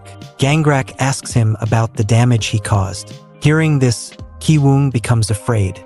Gangrak tells him that he warned him earlier not to mess with the Hangul family and ruin everything. Yet Ki-woong didn't listen. Instead of just listening, Ki-woong threatens him. saying that if he's just thrown aside, he'll reveal what he knows. Hearing this, Gangrak kicks him, causing him to fall to the ground. Gangrak tells him that he crossed the line and orders the other guys to deal with him. He then walks over to another Haegwang executive, Han Youngmin. Youngmin suggests to Gangrak that he should be more careful when working. He might get caught if he's unlucky. But Gangrak tells him that he should be the one to worry since he was the one who strongly supported killing the Hangil family. Youngmin then reveals that they have just received a commission to kill the Hangil family. The client was a high school student, and he sounds confident, as if he made a deal with the devil. Youngmin asks Gangrak why he opposed killing the Hangil family so much. Gangrak replies that it would be a waste, whether killing them would bring more profit or using them instead. Youngmin tells him that he doesn't know how he's calculating that, but if they do this, Kiwoong would be better off than them. Gangrak says that if those guys disagree, they can kill them whenever they want. There's a trap in place, and they've already planted someone among them. We see that Dajuan has been hanging out with Sungo and Inhwan. The spy is one of them. In the evening, at a pizza shop, Dajuan introduces Inhwan to Sungo, but Inhwan says that they already met outside while having a smoke and were already speaking comfortably with each other. Dajuan explains that the reason he is introducing them is because of the runaway situation. Inhwan asks if Sungo wants to run away, and Sungo answers yes. Inhwan points his finger toward Dajuan and tells him not to do it, saying he will just suffer for nothing. He explains that the romance of street life is all a lie. He also tells Sungo that Dajuan only suggested running away if it got really hard, because he was part of the Hangil family. He warns that all the runaways who live in that neighborhood live like trash. Inhwan even suggests that if Sungo really wants to run away, he should join Haegwang. But Dajuan disagrees, and the two start arguing. Inhwan insists that the only chance Sungo has at surviving is with Haegwang. He then asks Sungo why he wants to go out into the streets. We see a flashback of Sungo's past. His family had a peaceful life before his mother passed away in an accident. Her death devastated his father, but he continued to work hard for Sungo's happiness. His father even remarried to try to fill the void left by Sungo's mother.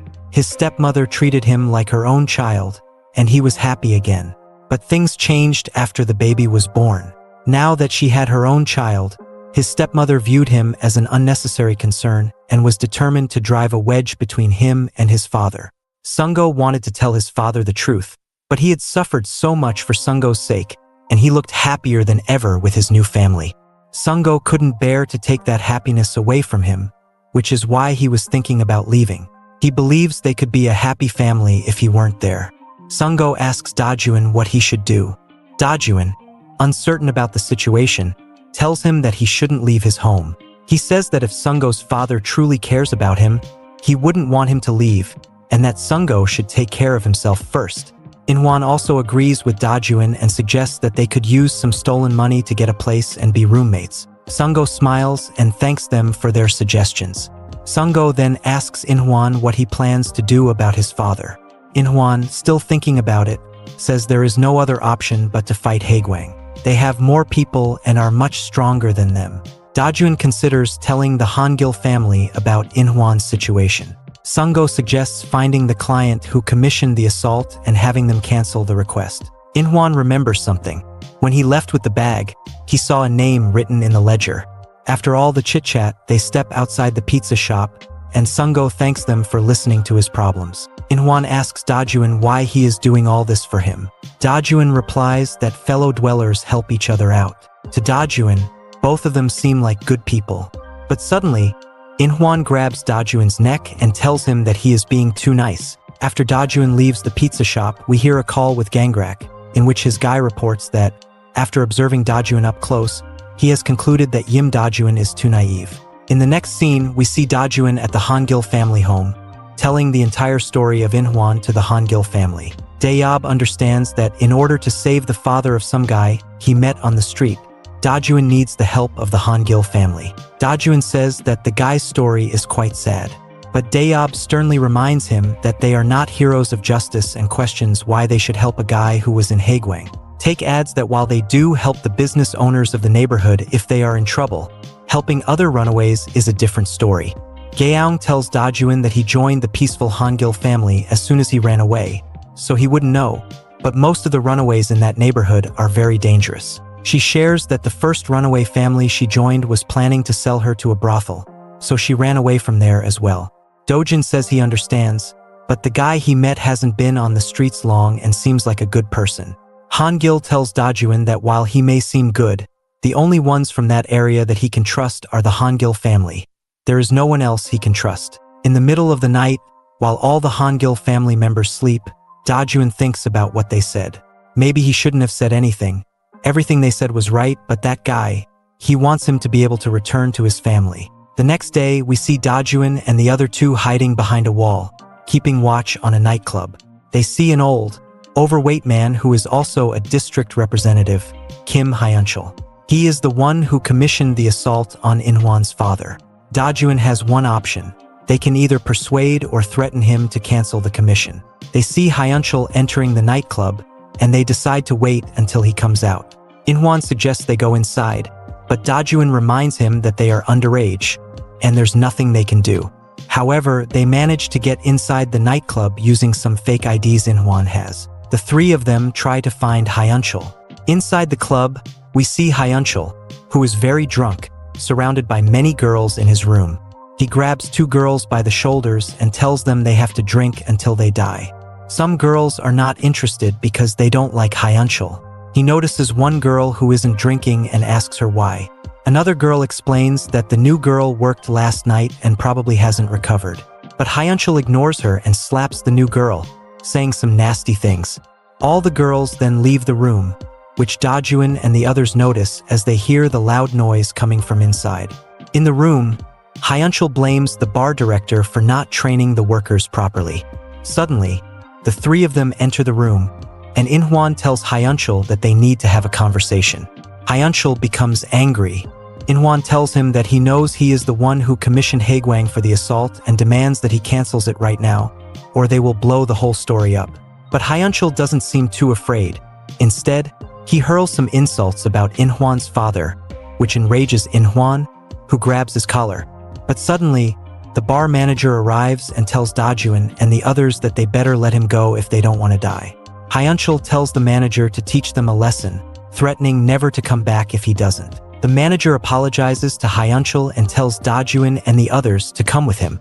One of the guys with the manager says he can tell just by looking at them that they are underage, and the guards didn't check properly, so they got in. We can see Inhwan and Sungo trembling as they look at the manager and his men, realizing that they are not good at fighting. The manager then tries to punch Inhwan, but instead, Dajuin throws a straight punch at the manager, saving Inhwan. Dajuin is the first to jump into the fight. Inhwan tells Dajuin not to try to act tough and asks if he's confident he can win. Dajuin replies that he's not confident, but it's better for someone with experience to fight. He then gets into a fighting position. Another guy informs the manager that he checked with the counter, and it seems they used fake IDs to get in. Hearing this, the manager becomes furious, and it looks like things might get dangerous. The manager reflects that it's been a year since he started working there. Although he's the boss, there's something a little off about him, especially regarding money. When it comes to fighting, he shows no mercy to minors. He detests minors, and now he's confronted by one, Dajuin. The manager orders his men to drag Dajuin over to him. Two guys rush toward Dajuin to grab him, but Dajuin dodges their attacks, blocks them, and counterattacks by punching one of them in the face. He handles them one by one. Seeing Dajuin's fighting skills, Sungo is shocked. In the midst of the fight, the manager suddenly kicks Dajuin, causing him to fall to the ground. The kick is so hard that Dajuin is thrown back. The manager continues to kick him repeatedly, but Dajuin eventually blocks the attack with his hands. One of the manager's guys grabs Dajuin by the hair, and the manager breaks a beer bottle trying to stab Dajuin. At that moment, Dajuin realizes the significant difference between adult gangsters and minors. A 3 versus 1 fight is nearly impossible. But suddenly, someone throws a bottle that hits the manager's hand, causing him to lose his grip. It's Sungo, who then punches the manager in the face. Inhwan and Sungo rush to save Dajuin. Sungo tells Dajuin that he doesn't know how much time he can buy him, but he'll try to hold one of them off. Even though he's trembling, he tries to help Dajuin.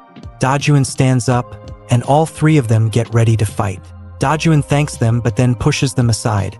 saying that since neither of them has ever fought before, he can't let them take on two guys. They both fight one guy while Dajuin handles the manager and the other guy. The manager and his guy charge toward Dajuin, and the fight begins. Adult gangsters definitely have higher endurance. Dajuin realizes he can't do any damage unless he hits a vital spot. He has to find a way. These guys keep attacking him randomly with wide swings. Suddenly, Dajuin remembers a fight against Iltak. He thinks that if they continue to underestimate him, he has to take advantage of that. Dajuin throws a punch at one guy's jaw, and with just one punch, the guy is knocked out. Then Dajuin tries to punch the manager, but the manager blocks the punch with his hand, grabs Dajuin's fist, and punches him in the stomach. The hit is critical. Dajuin notices that the manager is strong, and worse, he's no longer underestimating him. He knows Dajuin is aiming for the chin, so he puts up a tight guard. The manager then lands a jab on Dajuin's face. Dajuin thinks about attacking the vital parts like the chin. He has to aim for it. He tries to cross his leg over the manager's, but the manager notices it and lifts his leg. The manager thinks this is his chance to hit Dajuin, but Dajuin remembers something from his training with Hangil. Hangil taught him that there's another vital part on the human body that's a weak spot, the solar plexus. If Dajuin succeeds in hitting that spot, it would hurt the opponent more. He attacks the manager in that spot with a liver shot. The manager bends his knee, thinking that after all the attempts on his chin, Dajuin switched to a liver shot. Hangil had taught him that no matter how strong the opponent is, there's always an equalizing shot. The manager tries to stand up again, but Dajuin lands another liver shot, knocking the manager out. Dajuin then turns to check on the others. Inhuan is shocked to see that Sungo has also beaten his opponent. Seeing this, Dajuin thinks that Sungo isn't just a hard worker, he's also good at fighting, even though it's his first time. After defeating the manager and his goons, the three of them approach Hyunchul and try to threaten him. On the opposite side, the manager wakes up and stands. He can't believe he lost to some underage kids. Furious, he grabs a broken beer bottle and charges toward them to hit Dajuin. But Sungo notices and steps between Dajuin and the manager, saving Dajuin. Dajuin then punches the manager in the face, knocking him completely unconscious. Dajuin notices that his hand is covered in blood. He then looks towards Sungo, who is bleeding with a broken beer bottle stuck in his back. Dajuin and Inhuan are shocked to see Sungo covered in blood. Sungo then falls to the ground. Seeing so much blood, Inhuan is shocked. Dajuin wakes him up and tells him to hurry up and take Sungo to the hospital while he stays behind. Inhuan pulls Sungo up and leaves. Dajuin grabs Hyunchul by the collar and punches him repeatedly. After some time, Hyunchul begs him to stop. With anger in his eyes, Dajuin tells him that he was holding himself back. So why did he instigate an assault on Representative Jung Byung-chul? Hyunchul trembles at the sight of Dajuin. A few hours later, we see Sungo in a hospital, and Dajuin arrives to check on him. Dajuin asks if he's okay. Sungo replies that he's completely fine. Dajuin tells him that none of his vital regions were pierced, but the doctor needs to keep him under observation. Dajuin then asks with concern why Sungo did something so dangerous. Sungo replies that he doesn't know. He had always thought he was alone and only took care of himself, but his body moved on its own. He tells Dajuin not to feel so bad. Sungo then asks Dajuin to help Inhuan for him because he can't keep going with them, but he assures them he will join as soon as he recovers. Hearing this, Dajuin and Inhuan smile. On the way out of the hospital, Dajuin asks Inhuan how he paid the hospital fees since it must have been really expensive. Inhuan replies that it was fine. He was able to pay the fees with the money meant for the hired assault against his dad. Dajuin thinks Inhuan was going to use that money to live on his own, but instead, he used it to help someone. Dajuin thanks him. Inhuan then asks Dajuin what happened with Hyunchul in the room. Dajuin replies that Hyunchul confessed he tried to assault his father because his father caught on to the fact that he was stealing money from the district council budget. He was investigating, so Hyunchul used Haegwang to give him a warning. Dajuin then threw him to the ground and told him to cancel the contract immediately. But Hyunchul said it wasn't easy to cancel. Dajuin threatened him, saying that whether it was easy or not, he needed to cancel it. Otherwise, he would be the one who was assaulted. Dajuan tells Inhwan that in order to cancel the contract, they have to meet with the Haegwang guy directly, and they need to go with Hyunchul. Dajuan doesn't know what Hyunchul might say to them.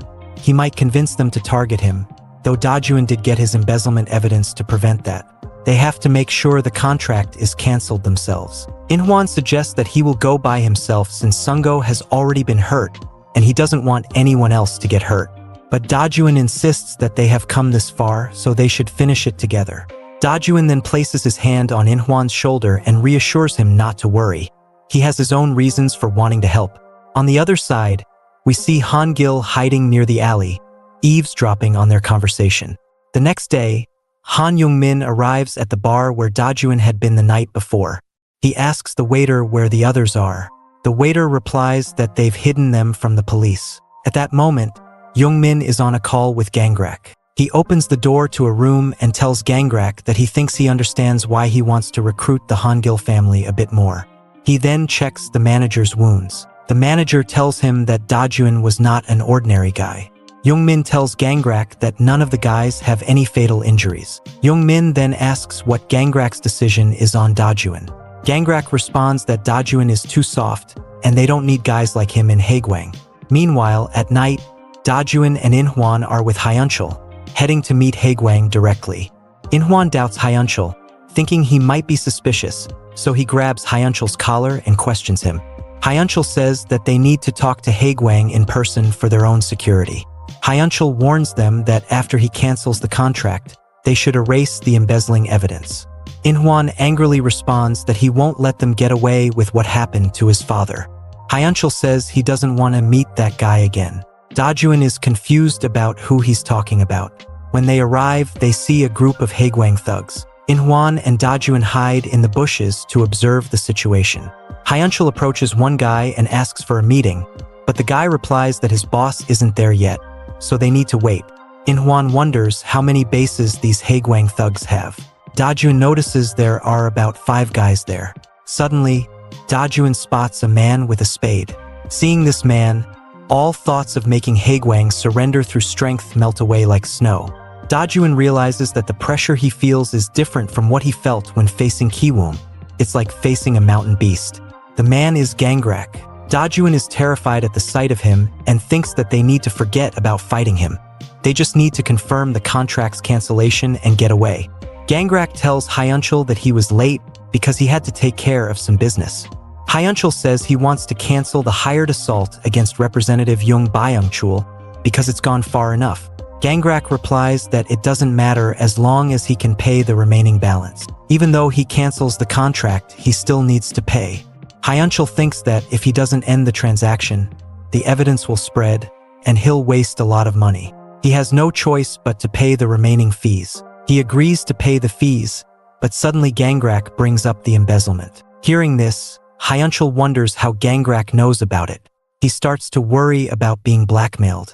However, Gangrak tells him that blackmailing depends. He'd rather do business. If Hyunchul pays them a portion of his embezzled money regularly, Haegwang will become his hands and feet. But Hyunchul tells him that others know about his embezzlement, and if they talk, he'll be finished. Gangrak reassures him that they'll prevent that from happening.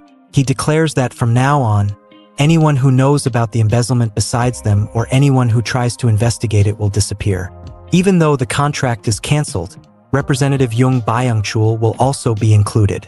Hearing this, Inhwan becomes concerned for his father's safety. Suddenly, Gangrak says that the ones hiding there and threatening him with evidence will also be wiped out. At that moment, a group of bikers surrounds Dajuan and Inhwan. Gangrak had already known they were hiding and listening to their conversation. Inhwan panicked and said that they were completely surrounded. But for Dajuan, the biggest problem was that they had to take on Gangrak. Gangrak ordered his men to bring them over and beat them.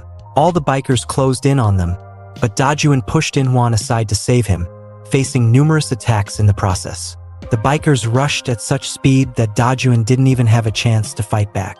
Inhwan got injured and fell to the ground. Seeing the bikers approaching, Dajuan picked up a rock and threw it with full force toward them. The rock collided with one of the bikes, causing it to become unbalanced and crash. He then grabbed a steel rod and threw it into another bike's tire, causing that bike to crash as well. After beating some of the bikers, Dajuin ran toward Hyunchul. Dajuin thought that he at least had to grab Hyunchul as a hostage if they wanted to get out of there. But suddenly, someone threw a spade near them. It was Gangrak. Gangrak complimented Dajuin, saying he had a good move. Dajuin wondered if the mountain-like man knew he was from the Hangil family. Gangrak already knew they were coming. He said to Dajuin that it would take his men a while to handle someone of Dajuin's level, so he would take him on himself. Dajuin found himself in a panic. He couldn't avoid Gangrak, who seemed stronger than him. If Gangrak was as strong as Chun Kiwoong, the probability of surviving was slim. Dajuin thought that if he lost, it would be the end for both him and Inhwan. Suddenly, Gangrak threw a jab at Dajuin, but he blocked the attack with his arms. However, the force of the attack was so strong that it pushed Dajuin backward, causing him to collide with a tree. Even though he blocked the attack, Dajuin still felt pain in his arm and realized that the man he was facing was even more formidable than Chun Kiwoong. Gangrak approached Dajuin again, attempting to hit him on the head, but Dajuin stepped aside, dodging the attack. However, the punch landed on his leg, causing severe pain. Dajuin thought his leg might be broken. Gangrak then grabbed Dajuin's hair tightly, saying that he couldn't let him go because of what the Hangil family did to Kiwoong. He dragged Dajuin near a fire and tried to burn his face. As the fire came closer, Dajuin thought it was over for him and remembered every good thing he had done in his life as a runaway. But he wasn't ready to give up. Suddenly, he grabbed a piece of firewood and threw it at Gangrak's face. Dajuin then picked up the spade and declared that it wasn't his time to die. He attempted to attack with the spade, but Gangrak blocked it with one hand, broke the spade, and punched Dajuin in the face, causing him to fall down again. Gangrak was impressed that Dajuin had stuck his hand into the flames to try to survive. Looking at Dajuin, Gangrak told him that he had decided to finish him off but would give him one chance, join Haegwang. Dajuin refused, but Gangrak told him he had no other option, either join Haegwang or die. Gangrak added that he wouldn't just take Dajuin's word for it because, in this situation, Dajuin might lie to evade it. He would need proof. Gangrak then ordered his men to bring someone. One of the thugs opened a car and pulled out a man. It was the bar manager. Gangrak handed the spade to Dajuin and told him to bury the manager alive. If Dajuin wanted to live, he would need to get his hands dirty. Dajuin looked at the manager and thought that if he didn't do it, he would die. Dajuin then remembered that the manager had stabbed Sungo. He attacked the manager, but instead of targeting him directly, he struck near the manager's head, terrifying him. Dajuin then assumed a fighting stance again and declared that no matter how much he wanted to live, he would never become like Haegwang. Suddenly, Gangrak punched him, knocking him unconscious. When Dajuin opened his eyes, he found himself in a ditch, with thugs shoveling soil over him, burying him alive. Half of his body was already inside the soil. He started to remember the good moments he had with the Hangil family and thought that this was the end for him. He would miss the Hangil family. But suddenly, someone fell near Dajuin, and he saw that Hangil had come to save him. Hangil took Dajuin out of the soil and asked him how it felt to lose. Dajuin smiled, but soon, more Haegwang thugs arrived, armed with weapons. One of them approached Hangil and tried to hit him with a rod, but Hangil grabbed the rod and kicked him in the face. He then proceeded to beat up all the thugs one by one. Dajuin stood up, happy to see Hangil in that situation. Meanwhile, Inhwan was shocked and excited to meet Hangil face to face, something he never expected. Dajuin asked Hangil how he found him. Hangil replied that he had noticed Dajuin was doing some strange things without informing the Hangil family, so he secretly followed him. While keeping watch, Hangil ran into one of Haegwang's lackeys and lost track of Dajuin when he dealt with him. He later found Dajuin by following the loud motorcycle sounds. Hangil then asked Dajuin why they had come there. Dajuin explained that Inhwan's father was in danger, so he was trying to help. Dajuin then asked where the Haegwang executive and district representative Hyunchul had gone. Hangil replied that there was no one like that when he arrived. Dajuin suddenly grabbed one of the lackeys by the jaw and demanded to know where they went. The thug replied that after ordering them to bury Dajuin and the manager, they had left a long time ago, but he didn't know where they had gone. He accidentally mentioned the Haegwang executive's name, Bei Dayob. Upon hearing that name, Hangel's expression changed as he thought about something. He then told Dajuan to step aside and instructed the thug to tell Gangrak that he had fulfilled his task of burying Yim Dajuan and not to mention that Hangil was there. He should pretend not to have seen him. The thug protested, saying that if Gangrak found out he was lying, he'd be killed. Hangil then kicked the thug into the ditch and warned him that he should fear Cho Hangil just as much as Gangrak.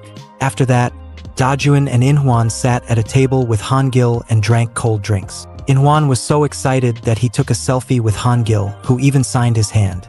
Dajuan told Hangil that in order to save Inhuan's father and get him back home, they needed to take down Bei Gangrak. Dajuan asked for Hangil's help.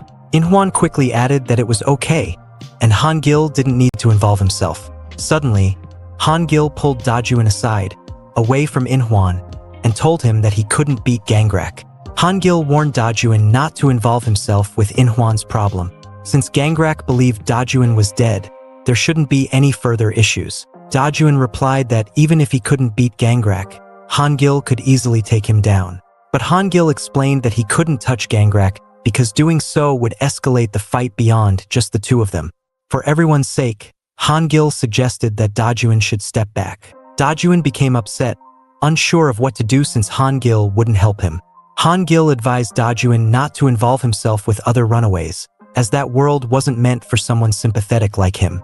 Dajuan then suddenly asked Hangil why he had helped him and what the difference was between him and Inhuan. Hangil smirked, leaving Dajuan without an answer, saying he could do what he wanted, but Hangil wouldn't involve himself any further. The next day, Dajuan stood on a rooftop, pondering that even though they needed to beat Bei Gangrak, there was no way to win. Dajuan couldn't even begin to figure out how to defeat him.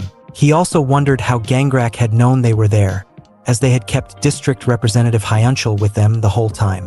Suddenly, Dajuan's phone rang, and it was Sungo. Sungo asked how he was feeling. He had heard from Inhuan that they had run into some incredible guy and nearly died. Dajuan replied that Gangrak was a lot more dangerous than they had thought and told Sungo he didn't need to come, as he might get injured again. Sungo assured Dajuan that he was better now and wanted to help Inhuan. Suddenly, Taek appeared behind Dajuan and asked if he was on the phone. Dajuan quickly ended the call.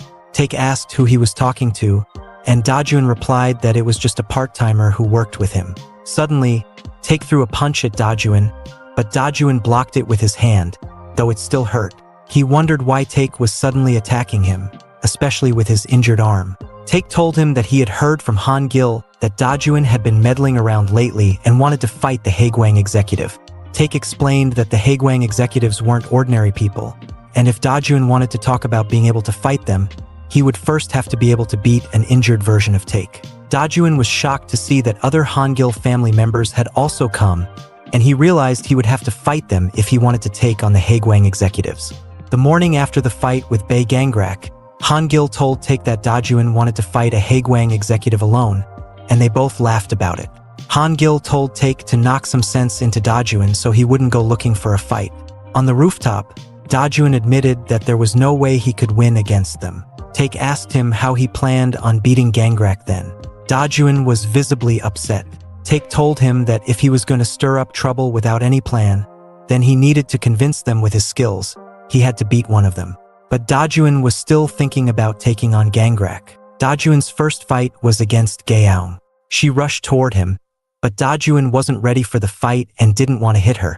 However, when she got close, she hit him in the face. Dajuan kept taking hits repeatedly, realizing that if he just kept getting hit, he might die before even meeting Gangrak. He only had one move that she had taught him: tackle and overpower her without hitting her because he didn't want to hurt her. Dajuan performed the move and tackled her, but it wasn't effective because she knew how to counter that attack. She grabbed Dajuan from behind and flipped him 180 degrees. She was especially skilled in wrestling. Dajuan was knocked out and lost his first fight against Hong Gaeong. After a 30-minute break, the second opponent was Ha Sung-bin. He told Dajuan that it was better to give up, but Dajuan didn't want to because he had already lost to Gaeong. This time, Dajuan was determined to win. He threw a straight jab at Sung-bin, but Sung-bin stepped back and dodged it. Dajuan continued to attack, but he couldn't land a single hit. Sung-bin was especially good at boxing, and after Dajuan let his guard down, Sung Bin threw countless punches in just a second, causing Dajuin to fall to the ground again. Sung Bin told him that he didn't know anything about this place, and Dajuin lost his second fight against Ha Sung Bin. After another break, the third fight was against Kim Taek. Dajuin thought this was his last chance because fighting against an injured person was the best chance he had at winning. But when he saw Taek, he felt the same pressure as when he faced Bae Gangrak. Dajuin approached Taek and tried to hit him, but Taek blocked every punch and suddenly performed a vertical kick, hitting Dajuin's head. Kim Taek was especially good at kickboxing. With just one attack, Dajuin was knocked out, and he lost his third fight against Kim Taek. The final opponent was Cha Daeob, who was especially skilled in judo. He grabbed Dajuin's arm when Dajuin tried to punch, and with just his hand, he flipped Dajuin's entire body down. Daeob asked Dajuin if he really believed he could take on Bae Gangrak without any repercussions with his current skill level. Dajuin closed his eyes, realizing that the rest of the Hangil family could be put at risk because of him. Dajuin then stood up and told everyone that he understood now and would stop trying to take down Bae Gangrak for now. He told Daeob that he was just like him. He couldn't just pass by someone who needed help. When he helped Nian, he felt like he could change someone's life by stepping up and not ignoring people like him. That became his purpose after getting his revenge. Dajuin told them that in order to do that, he needed to become strong enough where he wouldn't put his guys at risk, so he asked them to teach him how to fight so he could win against Bae Gangrak. Hearing this, Daeob tried to hit him again, but Taek stopped him and told him they would help train Dajuin to fight Bae Gangrak. Taek told Dajuin that his current skill level wasn't enough, but his determination made them want to believe in him. Skill-wise, he could get stronger by learning from other Hangil family members. Taek also told Dajuin that they also planned on fighting Bae Gangrak. The fight with Bae Gangrak was already determined from the start. Hangil had told Taek that he was checking them out. If they just sat silently, they would get hurt like they did with Kiwoom. Hangil was stuck in a personal situation where he couldn't touch Bae Gangrak. Hangil told Taek that he wasn't planning on sending Dajuin, but Dajuin had stubbornly insisted on taking down Bae Gangrak, which is why Hangil had Taek test Dajuin. Taek told Dajuin to be prepared because they were going to put him through harsh training to get him strong enough. Taek also told Dajuin that Hangil mentioned those guys had already infiltrated them, particularly noting that Dajuin was in the most danger. Hangil had found out that the two guys Dajuin had met recently, Yong In-hwan and Moon Sungo, one of them was a spy from Haegwang. Upon hearing this, Dajuin was shocked. In the next scene, we see Gangrak's place, where that spy came to report the situation. In the next scene, we see Taek bringing Dajuin somewhere. Dajuin tells him that two of them, In-hwan and Sungo, are not spies. Dajuin then asks Taek about what Hangil said, that they might be spies. Suddenly, Hangil appears, and Dajuin asks him where they were. Hangil replies that it was in the village storage area, a place where people rarely go. Then, Hangil opens the door to a storage room, and we see that he has captured one of Haegwang's patrolmen. The man is tied up with cords, his hands bound, and he's begging for release, promising to reveal everything if Hangil lets him go. Hangil explains how he caught the spy. After returning from the hill with Dajuin last night, something had seemed suspicious. It was then that he found this man surveilling them. The patrolman admitted that Bae Gangrak had been watching them and revealed that Gangrak knew Dajuin had survived. Hangil realized that Gangrak had already learned about it before any of his men could report back, which was strange. He deduced that there was an unknown spy among them. The only conclusion Hangil could come to was that one of the few people who knew Dajuin survived must be the spy. Hearing this, Dajuin is shocked because the only ones who knew, besides their group, were In-hwan and Sungo. Dajuin can't imagine that either of them would betray him. Now, Dajuin doesn't know whom to believe. Hangil tells him that on the streets, there's absolutely no one he can trust. Dajuin checks his phone and sees multiple missed calls from In-hwan. He also finds a message from In-hwan saying that his father has been kidnapped, and he can't find him anywhere. In-hwan begs for Dajuin's help. Just then, Dajuin receives another call from In-hwan. Daeob forces Dajuin to reject the call, but Taek stops him, saying it should be Dajuin's decision. Dajuin begins to wonder what if one of them wasn't the spy, and what if that person is In-hwan? What should he do then? Dajuin finally decides to cut the call, looks toward Hangil's family, and puts his phone in his pocket. He declares that this is a place where he can't trust anyone. Apologizing to everyone for being too soft, Dajuin asks them all to train him rigorously so he can fight Bei Gangrak. Meanwhile, we see Inhuan frantically calling Dajuin, but he is not answering. Sungo supports Inhuan in his effort. In the next scene, 2 days later, we see Inhuan's father tied to a chair at Bei Gangrak's base, being tortured by some of Haegwang's thugs. They force him to join them, just like Hyunchul did, but Inhuan's father refuses. Suddenly, Gangrak appears and kicks him into a bathtub. Since he's still tied to the chair, he struggles in the water. After a while, a Haegwang thug pulls him out, and Gangrak approaches him, saying they're going to kill him because he's been investigating Representative Kim Hyunchul. Gangrak gives him one chance. If he does as Hyunchul did and shares the district assembly's budget with them, they'll let him go. However, Inhuan's father firmly refuses, saying he won't do anything so corrupt. Hearing this, Gangrak threatens him, warning that they know where his son is, and if he doesn't comply, they'll kill his son too. After saying this, Gangrak leaves the room. Outside, Youngmin tells him that he's wasting his time. Initially, Gangrak wanted to recruit Hangil's family members, but then deemed him Dajuin unqualified. Youngmin also points out that Hangil's family is hiding and ignoring calls from their spy. He suggests that they can't afford to place more spies among the other members to clear them out. Frustrated, Youngmin expresses his anger at their failure, and Gangrak admits that his plan has indeed failed. Gangrak believes the plan went wrong because of someone who always seems to protect Hangil's family. Youngmin remarks that Gangrak should have followed the original plan, as all the executives had agreed to kill Hangil's family. Their leader, though still silent on the matter, won't be able to stop the supporters from killing Hangil's family. Suddenly, a man runs toward them, out of breath, and informs them that there's an emergency.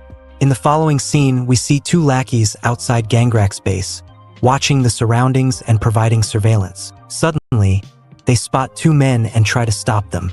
But the men kick the lackeys aside and break into the building. They are members of Hangil's family, and they've obtained information about the base from the patrolman captured by Cho Han-gil. In the past, they were caught off guard by Haegwang and suffered for it. But this time, they've decided to strike first. A fierce fight breaks out between Hangil's family and Haegwang's lackeys. Dajuin was handling 2 thugs at the same time. He knocked them out, thinking there were about 6 of them on the first floor. Earlier, when Hangil's family questioned the patrolman, he told them that Bei Gangrak's hideout had 3 floors. Gangrak would be in room 301 on the 3rd floor. If they went through the main middle doors and took the stairs to the left, they'd be right there. However, it wouldn't be easy because each floor was full of Haegwang members, employed specifically to commit crimes. The other Han-gil family members were fighting well. Taek and Gaeong kicked off many thugs, while Sungbin provided cover for them. Suddenly, one thug with a rod tried to attack Dajuin from behind, but Daeyob intervened, saving Dajuin and telling him to watch his back. Dajuin resumed fighting the thugs, knocking them out one by one, thinking this was the result of his rigorous training. Taek found a way to the stairs, and they all charged straight toward room 301, where Bei Gangrak was located. But on their way to the stairs, they encountered some other lackeys. Surprisingly, these lackeys didn't attack. One of them told Hangil's family to go through the stairs, admitting that they were no match for them. He joined his hands together, saying they'd pretend they didn't see them and that Hangil's family could go to Gangrak as they wished. Taek and Daeyob were confused by this, but the lackey had a different plan. He was pretending to be a fool and was actually planning to attack them from behind as soon as they started climbing the stairs. Sensing the trick, Daeyob suddenly punched him in the face, saying they weren't just after Bei Gangrak. They were there to take down all the lackeys as well. There was no need to beg because even the other lackeys would be beaten up. Hangil's family was far more formidable than what these lackeys had heard. After beating down all the lackeys, they cleared the floor and began climbing the stairs to the next floor. Meanwhile, in room 301, Gangrak and Youngmin were discussing their plans. Youngmin asked one of the lackeys if Cho Han-gil was with Hangil's family, but the lackey replied they hadn't seen him. Gangrak smiled, thinking that Han-gil was avoiding showing himself, which worked in Haegwang's favor. Hangil's family reached the 2nd floor and tried to get to the 3rd floor, but the stairs were blocked. They noticed more lackeys gathering on the side. Taek thought they might have gathered everyone in the building. More thugs were coming down from the other side, where the stairs weren't blocked. Take led Hangel's family, saying they needed to break through and go up the stairs where the lackeys were coming from. Hangel's family charged toward them, crushing the thugs. Dajuan observed that every member seemed to have grown stronger since the Kiwoong incident. He believed there wouldn't be any problems getting to room 301, where Bae Gangrak was. Dajuan tried to punch one guy, but the thug was running in the opposite direction. Dayob and Dajuan realized that these lackeys weren't actively fighting them, but they weren't moving out of the way either. It seemed they were intentionally blocking the path to stall for time on the second floor. Take ordered everyone to finish up quickly on the second floor. In room 301, a lackey reported to Dayob that they had blocked Hangel's family on the second floor. As commanded, Youngmin was on the phone, telling Gangrak that he had called all the executives who supported killing Hangel's family. Dayob ordered the lackey to kill Hangel's family with the help of the executives, while tiring them out on the second floor until the executives arrived. Youngmin mentioned that it would take some time for the executives to get there. Gangrak confidently remarked that the two men on the second floor could handle the situation. Suddenly, someone attacked Take with a knife, but he blocked it. Dayob's concentration was interrupted, and he was hit with a liver shot by one of the attackers. These two men were Haegwang's executive candidates. One with the knife was Lee Paul, and the muscular one was Choi Young-nam. Seeing them, Dajuan realized they looked dangerous. Young-nam was angry because he hadn't been promoted to executive after Kiwoong. Gangrak was confident that these two were almost as skilled as Chun Kiwoong. They weren't just there to hold them up, these two were enough to handle the situation. Paul and Young-nam even made a bet on who could kill more. Young-nam approached Dayob and tried to strike him, while Paul showed off his knife skills against Gaeong and Sungbin. Dayob almost landed his punch, but somehow it didn't connect. Dajuan believed the best thing that had happened since running away was meeting these people. They were always there to protect him with their invincible aura, but even they could get knocked down at times. This pushed Dajuan to become stronger. He had learned so much from them. Dayob wasn't hit by the punch because Dajuan stepped in and delivered a jaw kick to Young-nam, causing him to bend his knee and drop his sunglasses. Seeing this, Paul was surprised. He had thought they only had to worry about Kim Take and Cha Dayob, but now there was Dajuan too, who had learned many new tactics recently. Dajuan then looked at Dayob and offered him a hand to help him stand up. Young-nam put on his sunglasses again and confidently said it would take him only 5 minutes to knock them out. He charged toward Hangel's family with Paul providing backup. Young-nam threw punches at Dajuan, but Dajuan dodged them. While he couldn't dodge all the punches, he managed to avoid the fatal blows and the larger swings. Then, Dajuan grabbed Young-nam's arm and countered with a strong move, flipping him 180 degrees. Dayob, watching this, thought it was worth teaching him. Dajuan believed he had taken down a Haegwang executive, but Young-nam attacked again with his other hand. Fortunately, Dajuan noticed it in time and stepped back. Take, observing this, thought Dajuan's progress from training was better than expected. While Take dealt with Paul, who wielded a knife, Dajuan handled Young-nam, who had knuckles. Gaeong and Sungbin also helped reduce the number of lackeys. Take felt confident that, at this rate, they would finish clearing the second floor and move straight to Bae Gangrak. Paul tried to slash Take with his knife, but Take dodged by lowering his body and retaliated with a powerful punch to Paul's stomach.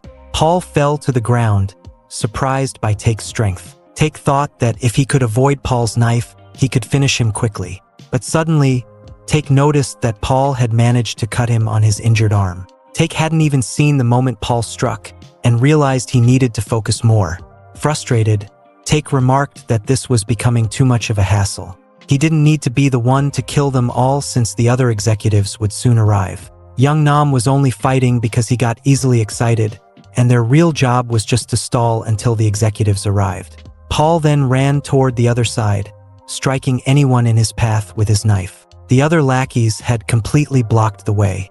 Take's original plan was to get in and out quickly, but now they were stuck. He knew they had to finish off the two guys on the second floor and defeat Bae Gangrak before the executives arrived. Take then looked over at Sungbin for support. Meanwhile, Dajuan was still fighting Young-nam, blocking his countless attacks. Suddenly, Take ran over and told Dajuan to head to the opposite stairway.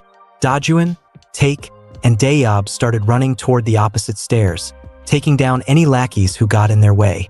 Young Nam and Paul chased after them, trying to stop them, but Gaeong and Sungbin stepped in, holding them back and clearing a path to the stairs for Dajuan and Take. As Dajuan expressed concern for Gaeong and Sungbin, mentioning that Young Nam and Paul were strong and still had their subordinates around, Take reassured him not to worry. Take confidently said those two were strong enough to handle it. Their only focus now was Bae Gangrak, and they needed to get to the third floor. Back on the second floor, Young Nam grumbled that they would face Gangrak's wrath because things had gotten messy. Paul, referencing their earlier bet on who could kill more, said killing them would be less of a hassle now. Overhearing, Gaeong joked to Sungbin that they should make their own bet, each picking one person to see who could beat their opponent first. Sungbin agreed, and Gaeong picked Paul, the knife wielder. The fight between the two pairs began. When Dajuan and the others reached the third floor, they found no one there. Everyone had likely gone down to the second floor. The three of them stood in front of room 301, where Bae Gangrak was waiting. Take and Daeyob stretched their arms, preparing for a fight. Dajuan grabbed the door handle and tried to open it, but suddenly a punch flew toward his face, hitting him hard and sending him flying backward a considerable distance. The door swung open, revealing Gangrak and Young Min standing inside. They now stood face to face with Take and Daeyob. It had been a long time since Take had encountered someone like Bae Gangrak. Seeing Dajuan, Gangrak's anger only intensified. Take wondered if Dajuan could handle someone like Gangrak. However, as they all looked on, it became clear that Dajuan wasn't actually knocked down. He had blocked the punch with his arms. Dajuan hadn't forgotten what happened on the hill, and now he was more confident than ever, knowing he hadn't lost a fight when facing the same opponent twice. Gangrak taunted Dajuan, remarking that surviving death had made him more talkative. He also mentioned that he had heard the two guys on the second floor were nearly dead. Dajuan, unfazed, stood up and prepared for a fight, confidently stating that as soon as the second floor was handled, he would beat Gangrak himself. Gangrak then tried to land a punch on Dajuan, but Daeyob stepped in, grabbing Gangrak's hand from behind and stopping the attack. Daeyob reminded Gangrak that he and Dajuan weren't just there for decoration. Despite Daeyob's strong grip, Gangrak skillfully countered by crossing his leg with Daeyob's, causing him to lose his hold. Seeing an opening, Dajuan rushed in to attack from behind, but Gangrak managed to evade the strike. Even though both Dajuan and Daeyob were attacking him together, Gangrak scoffed, saying that it didn't matter how many of them were present. Daeyob then grabbed Gangrak's head, creating an opportunity for Dajuan to deliver a punch to his face. Meanwhile, Young Min tried to assist Gangrak, but Take intervened, stopping him with a powerful kick. Take launched a series of attacks, but Young Min skillfully blocked them, though the force made him step back. Young Min realized that the Hangil family was much stronger than he had anticipated, having previously assumed they were on a lower level than Chun Kiwoom. In response to Jungmin's thoughts, Take confidently told him not to make such comparisons. He explained that after their battle with Kiwoom, the family had resumed intense training, making them stronger than ever. Take was certain that they wouldn't lose to Haegwang again. As Take charged at him, Young Min discarded his jacket and rolled up his sleeves, revealing muscular, tattooed arms. His demeanor shifted dramatically. When Take attempted another kick to Jungmin's face, Young Min blocked it with one arm and countered by landing a punch on Take's face. He quickly followed up by striking Take's throat with his fingers and delivering several blows to Take's body. The relentless assault left Take on his knees. Young Min stepped forward, kicked Take in the face, and mocked him, stating that Hangil's family was considered lower class in their eyes. Distracted by Take's predicament, Dajuan lost focus, allowing Gangrak to launch another punch. However, Daeyob once again intervened, protecting Dajuan. He reminded Dajuan not to get distracted by others' fights. Despite the family's extensive training, Dajuan and Daeyob were barely holding their own against Gangrak, and Dajuan was struggling to find the right moment to use the techniques he had prepared. At this rate, Dajuan realized he wouldn't be able to help Take. Take, still engaged in his battle with Young Min, overheard Young Min discussing how, after defeating the three of them, the executives would move on to finish off Cho Han-gil. Judging by Take and Daeyob's current abilities, Young Min concluded that the two Han-gil members fighting on the second floor were no match for the Haegwang executive candidates. Youngmin assured Take that the executive candidates would handle those two soon enough. On the second floor, Sungbin and Gaeong were still facing numerous attacks. Youngmin lifted his leg to kick Take again, but Take grabbed his leg and stood up, calmly stating that the two on the second floor were not just shields. He emphasized that they didn't need sympathy. Normally calm, Take's demeanor changed once his switch flipped and he became unstoppable. Meanwhile, on the second floor, Gaeong grabbed Paul's knife, her hand bleeding profusely from the wound.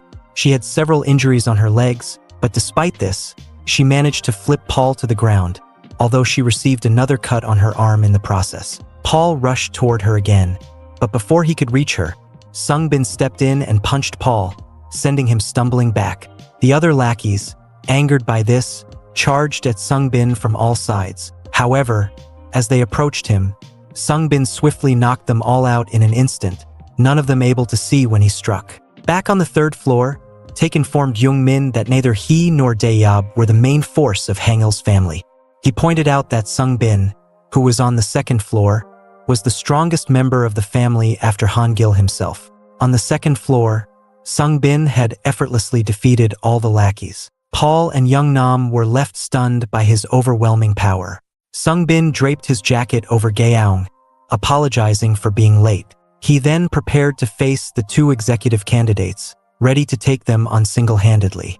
Even when Paul and Youngnam attacked Sungbin together, he easily dodged their strikes. Sungbin then landed a blow on Youngnam, but Youngnam blocked it with his arms, telling Sungbin not to get too excited, just because he had defeated some lackeys. Youngnam retaliated with a punch, causing Sungbin to stumble back towards the door of room 202.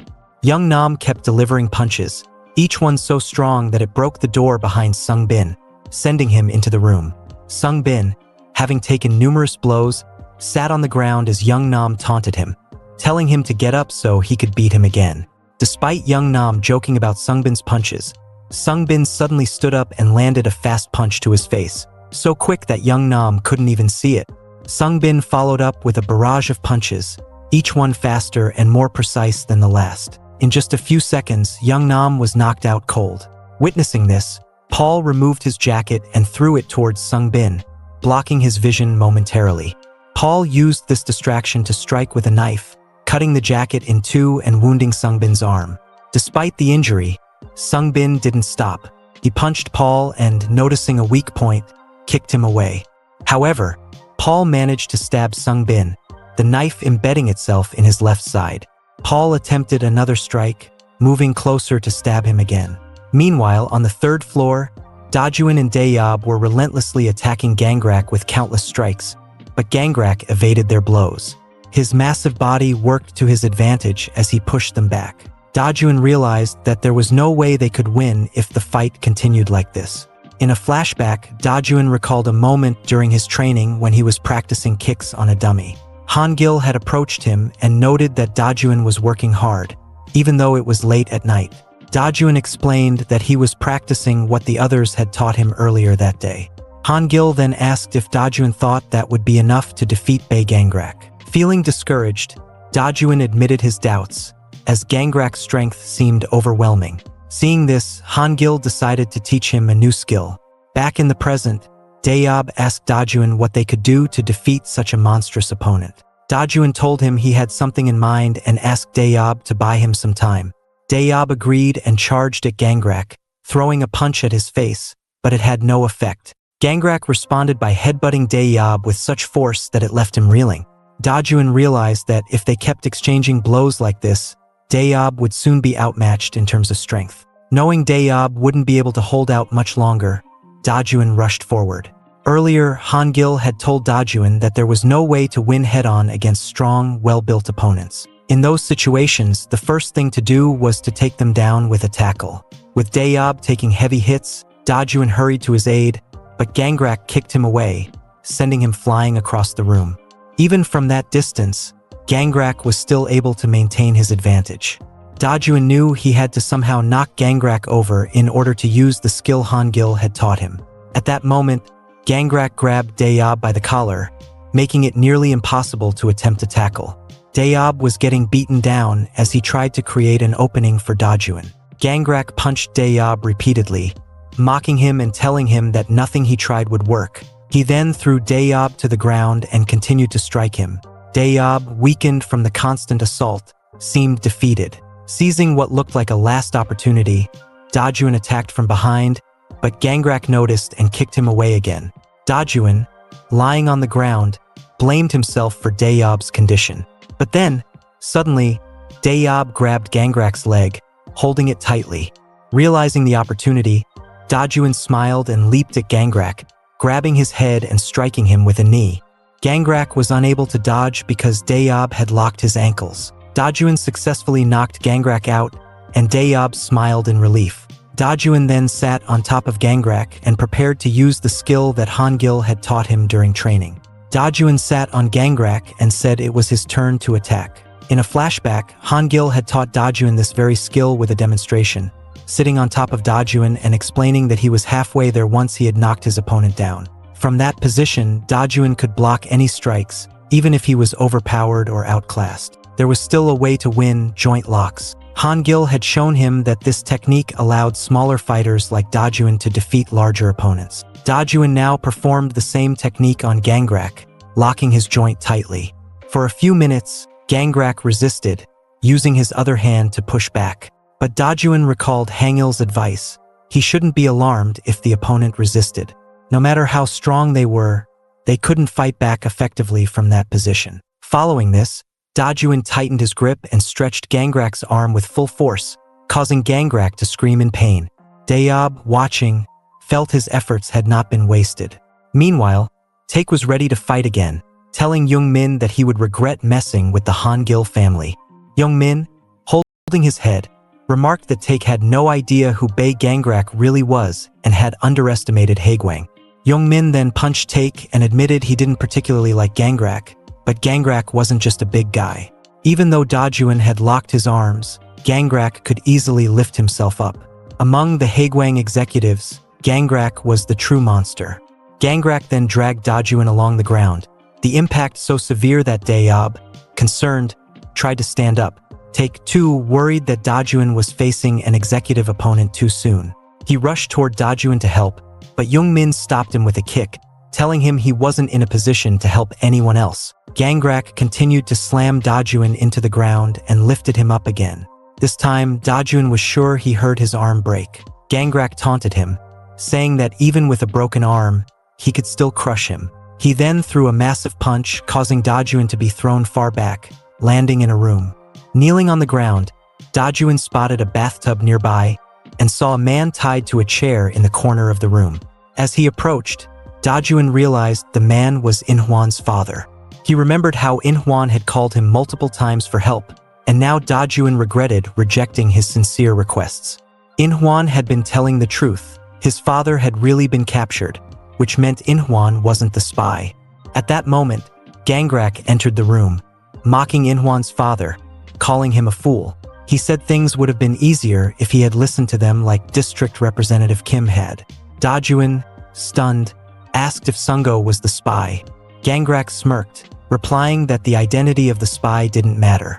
He then hit Dajuan in the face with one arm, and Dajuan, feeling the incredible strength behind the punch, realized how powerful Gangrak was, even with just one arm.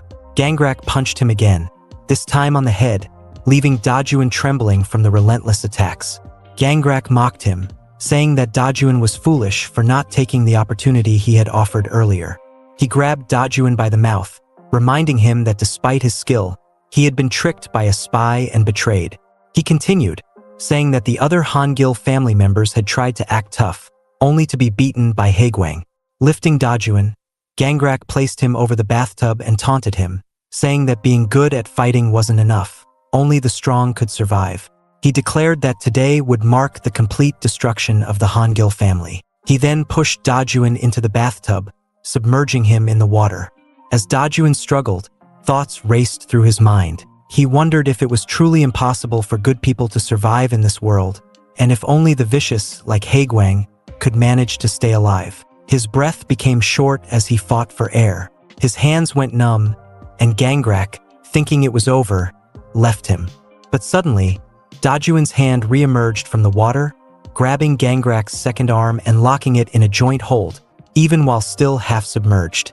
Dajuan realized that committing underhanded acts wasn't the only way to survive on the streets. Not everyone had to live like that. If there was truly a place where only the strong survived, it didn't refer to someone who resorted to trashy tactics. Dajuan, now confident, believed that a truly strong person was someone who was tenacious. He tightened his grip on Gangrak's other arm, determined to win.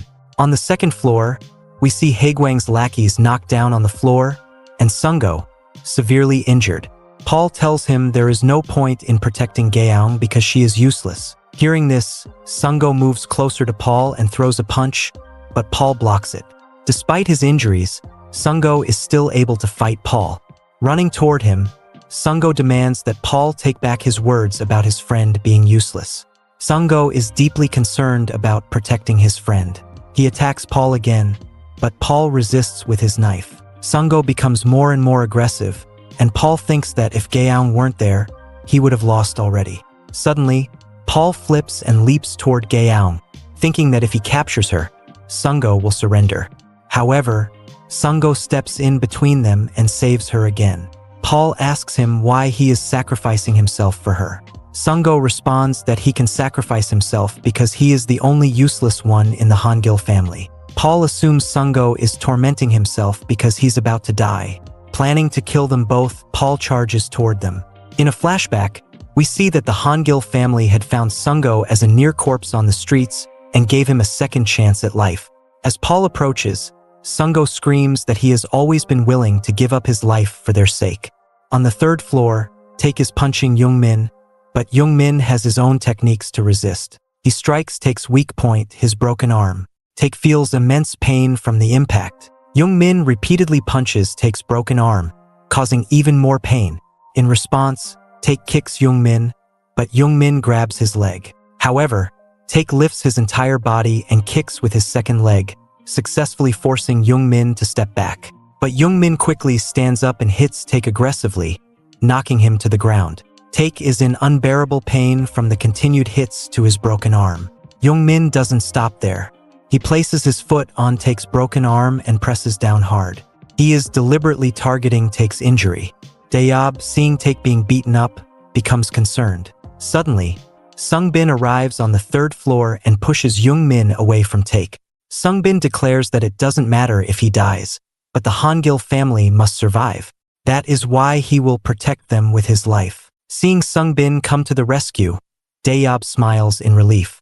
We learn that on the second floor, Sungbin had already knocked out all the lackeys, including Youngnam and Paul. Taek tells Sungbin that he is bleeding heavily, but Sungbin suggests Taek take a break. Sungbin then removes his t-shirt. Meanwhile, in room 302, Gangrak is still trying to kill Dajuan, but Dajuan has locked his joint, even though half his body is underwater. Dajuan feels like he has a firm hold on Gangrak but knows he can't maintain it for long. He has to break Gangrak's arm quickly. Gangrak, however, can still use his right arm, which Dajuan had already broken earlier. He punches Dajuan underwater, causing Dajuan to lose his grip. Suddenly, Inhwan's father, still tied to a chair, comes from behind and pushes Gangrak away. Gangrak loses control and sees Inhwan's father fall to the ground. Enraged, he begins kicking him for getting in the way of his attempt to kill Dajuan. But then Gangrak notices his head is bleeding. Looking around, he sees Dajuan holding a wooden rod. Dajuan says he still has unfinished business with Gangrak. Now confident that he can take down Gangrak, Dajuan prepares for another fight. Gangrak, angered by this, charges toward him, but Dajuan is now ready to face him head-on. On the other side, the fight begins between Sungbin and Youngmin. Sungbin tries to punch Youngmin, but Youngmin dodges each attempt. Sungbin continues to throw punches, but Youngmin avoids all of them. To counter, Youngmin kicks Sungbin, but Sungbin dodges and lands a punch on Jungmin's face. Youngmin cannot evade this attack, and his nose starts bleeding immediately. Taek has always known that Sungbin is strong enough to corner Youngmin. To provide support, Taek runs towards Sungbin, though he is nearing his limit. Taek sees an opportunity to strike, but Youngmin notices and dodges the punch. Instead, Youngmin delivers a kick, but Sungbin intervenes, blocking the kick and saving Taek. Sungbin reassures Taek that he will handle Youngmin. Taek responds that he won't make the same mistake again, so there's no need to worry. However, Sungbin has his own plan to finish Youngmin alone. Youngmin, surprised, comments that it's not the first time they've met, and considering Sungbin as one of the strongest of the Hangil family, their paths cross again. Taek asks Sungbin if he knows Youngmin. Sungbin reveals that he met Youngmin when he was very young. Meeting Han Youngmin was one of the most disastrous events in Sungbin's past, so it's not surprising to him that Youngmin is with Haegwang. Taek realizes this is the first time he's seen Sungbin this angry. Sungbin then advances toward Youngmin, ready to fight. On the third floor, Inhwan's father lies unconscious on the ground. Dajuin continues to try hitting Gangrak. Gangrak retaliates, but Dajuin notices that Gangrak is trying to conceal that he can't use his left arm properly. Gangrak is punching with just one hand, which makes his attacks less effective. Dajuin decides to use everything he learned from his training. He starts by punching Gangrak's stomach and then kicks him in the head. Dajuin attempts to flip Gangrak over but struggles to lift him. Gangrak seizes the opportunity to grab Dajuin's head from behind, claiming it was only luck that they managed to knock him down early due to the 2 versus 1 situation. Gangrak slams Dajuin's head into the floor and tells him not to dream of winning. He then lifts Dajuin's head again and throws it toward the bathtub. The collision causes Dajuin's nose to bleed heavily, but he refuses to give up and continues to resist Gangrak. Gangrak approaches Dajuin and punches him in the stomach, then in the face. Inhwan's father, witnessing Dajuin being beaten, tries to intervene and warns Gangrak that Dajuin might die at this rate. Gangrak moves toward the torture weapons and declares that challenging Haegwang was the Hangil family's worst decision. Dajuin, now on his knees and cuffing, watches as Gangrak picks up a steel rod. Gangrak tells Dajuin that on the streets, they are in charge. Haegwang is beyond the level of a group of young runaways. They can do whatever they want. Gangrak lifts the rod and prepares to strike Dajuin, but Inhwan's father grabs his leg, begging him to stop. Instead, Gangrak first hits Inhwan's father with the rod. He then swings the rod at Dajuin's head. In a flashback, Dajuin apologizes to Hangil for almost putting everyone in danger. Hangil reassures him that they also protected the people in that neighborhood. Even though everyone scolded Dajuin, if they hadn't, they would have done the same and helped. After beating Dajuin, Gangrak approaches Inhwan's father, raising the rod to strike him. But suddenly, Inhwan's father screams, causing Gangrak to stop, shocked by what he sees. Inhwan's father opens his eyes and sees that Dajuin has grabbed the steel rod and is saving him. Dajuin asserts that life on the streets is free, with no rules on how to live. It doesn't matter if he helps others or not. Dajuin's head is covered in blood, and his eyes are barely visible. He tells Inhwan's father that he will definitely save him. Dajuin then punches Gangrak's hand, causing him to lose his grip on the rod. The rod falls away, and Dajuin follows up with a punch to Gangrak's face. In the next scene, we flash back 8 years to when Sungbin was an orphan raised in an orphanage. Although the orphanage was run down, the director sincerely cared for the children, and Sungbin got along well with the other orphans. It was a warm and comforting place for Sungbin. Because he was young, he couldn't fully appreciate that warmth. Sungbin's life took a turn when he met someone he should never have encountered, a man named Han Youngmin, who had just killed someone. Sungbin witnessed the crime, which he later realized was the worst mistake of his life. Han Youngmin was about to kill Sungbin for being a witness, but upon learning that Sungbin lived in an orphanage, seemed to calm down. He threatened the director, using Sungbin as a hostage, and demanded an unreasonable ransom. Despite the director paying every meager amount she had worked hard to save, Han Youngmin continued his violence. Eventually, the director faced disaster. Jungmin's lackeys brutally beat her, leading to her death. With the director gone, the orphanage had to close, and all the orphans were separated. The once warm place they called home turned cold. Sungbin regretted not being able to stop Han Youngmin, believing that if he had, the director would still be alive. As a child, Sungbin had once confronted Han Youngmin with a knife, trying to stab him, but he was too small to succeed. Youngmin slashed Sungbin's forehead and told him to look at the scar in the mirror every day as a reminder not to cross him. Since then, Sungbin had attempted to fight Youngmin multiple times, but had only come to realize his own helplessness. That was how he lost his family and became an orphan again. On the third floor, Sungbin lifts his hair, revealing the scar Young-min had inflicted. He holds a deep grudge and wants revenge for the orphanage. Sungbin punches Young-min, who blocks the punch and taunts Sungbin, saying he hasn't grown much. Young-min retaliates with a punch, but Sungbin dodges it, remarking that Sungbin still hasn't learned, even after the director's death. Supporting Dae-yob, notices a change in Jungmin's stance, an attack style Young-min had used against him before. Warns Sungbin to dodge, and Sungbin observes Jungmin's arm, ducks to avoid the attack, and then strikes Young-min in the stomach. Sungbin continues to punch Young-min. When Young-min lowers his guard, Sungbin seizes the opportunity, delivering a powerful punch and declaring that he will repay all his debts. The impact sends Young-min flying away from Sungbin, causing Dae-yob and Take to smile. However, Young-min is not defeated yet. His glasses are broken, and he stands up, revealing numerous tattoos on his body. Young-min was originally a mafia head enforcer, and he now appears more aggressive. Sungbin advances to fight Young-min, but they exchange blows, each inflicting damage. Sungbin gets pushed back, and it becomes evident that Young-min, who led real gangsters, is on another level.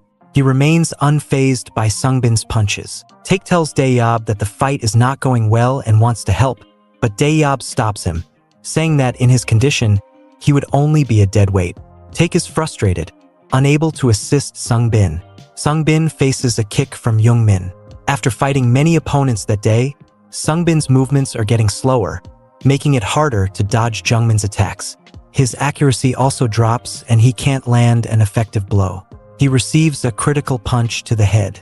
In a flashback, Sungbin is seen sleeping in an empty house when Hangil arrives and asks what he is doing there, and if he is good at cooking. Hangil tells him to follow him if he wants to live, and Sungbin joins the Hangil family. One day, while washing his hands, Sungbin thanks Hangil, who advises him not to lose the next fight. Despite taking Jungmin's punches, Sungbin refuses to be knocked down. He assures Hangil that he will protect him properly next time. Sungbin then delivers a vertical jab to Jungmin's face, causing such a critical impact that Young-min is lifted into the air before falling away, his jaw almost broken. Sungbin succeeds in knocking Young-min out and avenging the orphanage. Take and Dae-yob come to Sungbin's side, supporting him as he is now too exhausted to continue fighting. Dajuan kept moving and swung a punch at Gangrak. Even though Gangrak was incredibly strong, there was still a slight chance to win. Dajuan kicked Gangrak on his bleeding head. Gangrak was so irritated. It was the same look Dajuan had given him when they first met on the hill. We see in a flashback that Gangrak was once part of a runaway family. He believed they were a real family, but they betrayed him. He learned the cold truth that on the streets, there was no such thing as family. Then Gangrak met someone who also knew this truth, the man who founded Haegwang.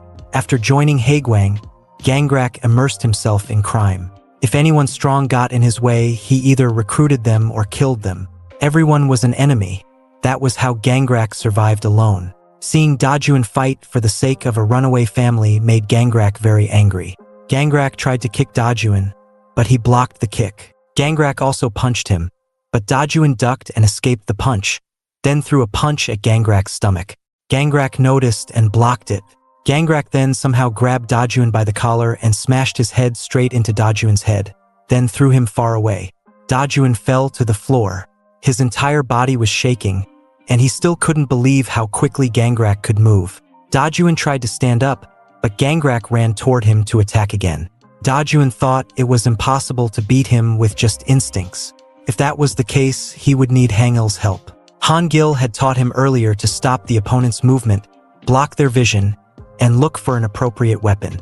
Dajuan tried to spit in Gangrak's face to block his vision but missed the shot. Gangrak noticed and dodged it. Dajuan then somehow dodged Gangrak's subsequent attack and looked around for something to use as a weapon. He looked behind him but Gangrak suddenly attacked him. Although Dajuan blocked the attack, the impact caused him to slip away. Gangrak then attacked Dajuan's arm, causing him immense pain. With his injured arm, Dajuan had limited options. Gangrak kicked him in the face repeatedly. Despite the repeated kicks, Gangrak was shocked that Dajuan was still standing. Dajuan told Gangrak that they absolutely wouldn't lose today. This made Gangrak even angrier, and he punched Dajuan again. He then tried to kick Dajuan's face, but Dajuan anticipated it, sidestepped, and dodged the kick, then punched Gangrak in the head. Gangrak asked him why he kept resisting. Dajuan asked if Gangrak had anyone he considered close in Haegwang. Gangrak replied that he didn't need anything like that. There were only two types of people on the streets, someone to take from and someone to use. There was no way to live with words like family. Gangrak tried to punch Dajuan again, but Dajuan smiled, dodged the punch, and moved near the bathtub. He filled his hand with water and splashed it on Gangrak's head. Dajuan then went behind Gangrak and grabbed a rod. Gangrak also grabbed a rod from the floor. Dajuan told Gangrak that he had been on the streets longer but still couldn't find anyone to call family. Dajuan called Gangrak unlucky. Hearing these words, Gangrak felt annoyed. Suddenly, Dajuan ran toward Gangrak, trying to hit him with the rod, saying that unfortunately, he never got to experience such a reassuring environment as Hangil's family. As he approached, Gangrak smiled, thinking he could easily beat Dajuan with a weapon. Dajuan's life had always been about being beaten down to the ground. He lived in constant fear, but everything changed after meeting them. He could always trust them to have his back, so he didn't have to be afraid anymore. Dajuan smiled, and we see Take, Daeyob, and Sungbin grabbing Gangrak from all sides, immobilizing him. Seeing the opportunity, Dajuan hit Gangrak with the rod on his face. The one who wins is the one who survives, and Dajuan was that one. Because of the impact, Gangrak was instantly knocked down and fell to the floor. Dajuan then put down the rod and said that if anyone messed with the Hangil family, they would be beaten up. After that, Dajuan and the others rested on the floor, all exhausted. Sungbin remarked that it had been a long time since he had fought so hard. Take joked that he couldn't even move his fingers. They told Dajuan that he had surprised them again, considering he had grown to the point where he could take on that monster alone. Take joked that Daeyob might need to be wary of making Dajuan do the laundry now. Dajuan was relieved that they had all survived the fight. He remembered something. Inhwan's father had really been abducted, and Inhwan wasn't lying when he called for help. Dajuan should not have ignored him. It may have been a little late, but he was able to save Inhwan's father. He looked around but couldn't find him. Dajuan then asked Take if he had seen where the old man had gone. Take replied that he hadn't seen him. Dajuan then ran through the third-floor hallway but couldn't find him. He went to the second-floor hallway and found Gaeong, asking if she had seen an old man. Gaeong replied that someone had come by, but she didn't get a good look. Dajuan then went to the first floor, but even after searching, he didn't see him anywhere. Dajuan noticed one of Haegwang's lackeys was conscious. He grabbed the lackey by the collar and asked about the district representative. The lackey replied that Jung Byungchul had been dragged down to the basement parking level. Dajuan asked why, if Gangrak was knocked out, someone would try to kidnap him. The lackey said that once Bae Gangrak was defeated, Jung Byungchul was as good as dead. Haegwang was a harsh place. If a target like Jung Byungchul refused to cooperate, he was a dead man. Hearing this, Dajuan punched him and ran toward the basement. He hurried down the stairs, tasting blood with every breath. His whole body was heavy and in pain.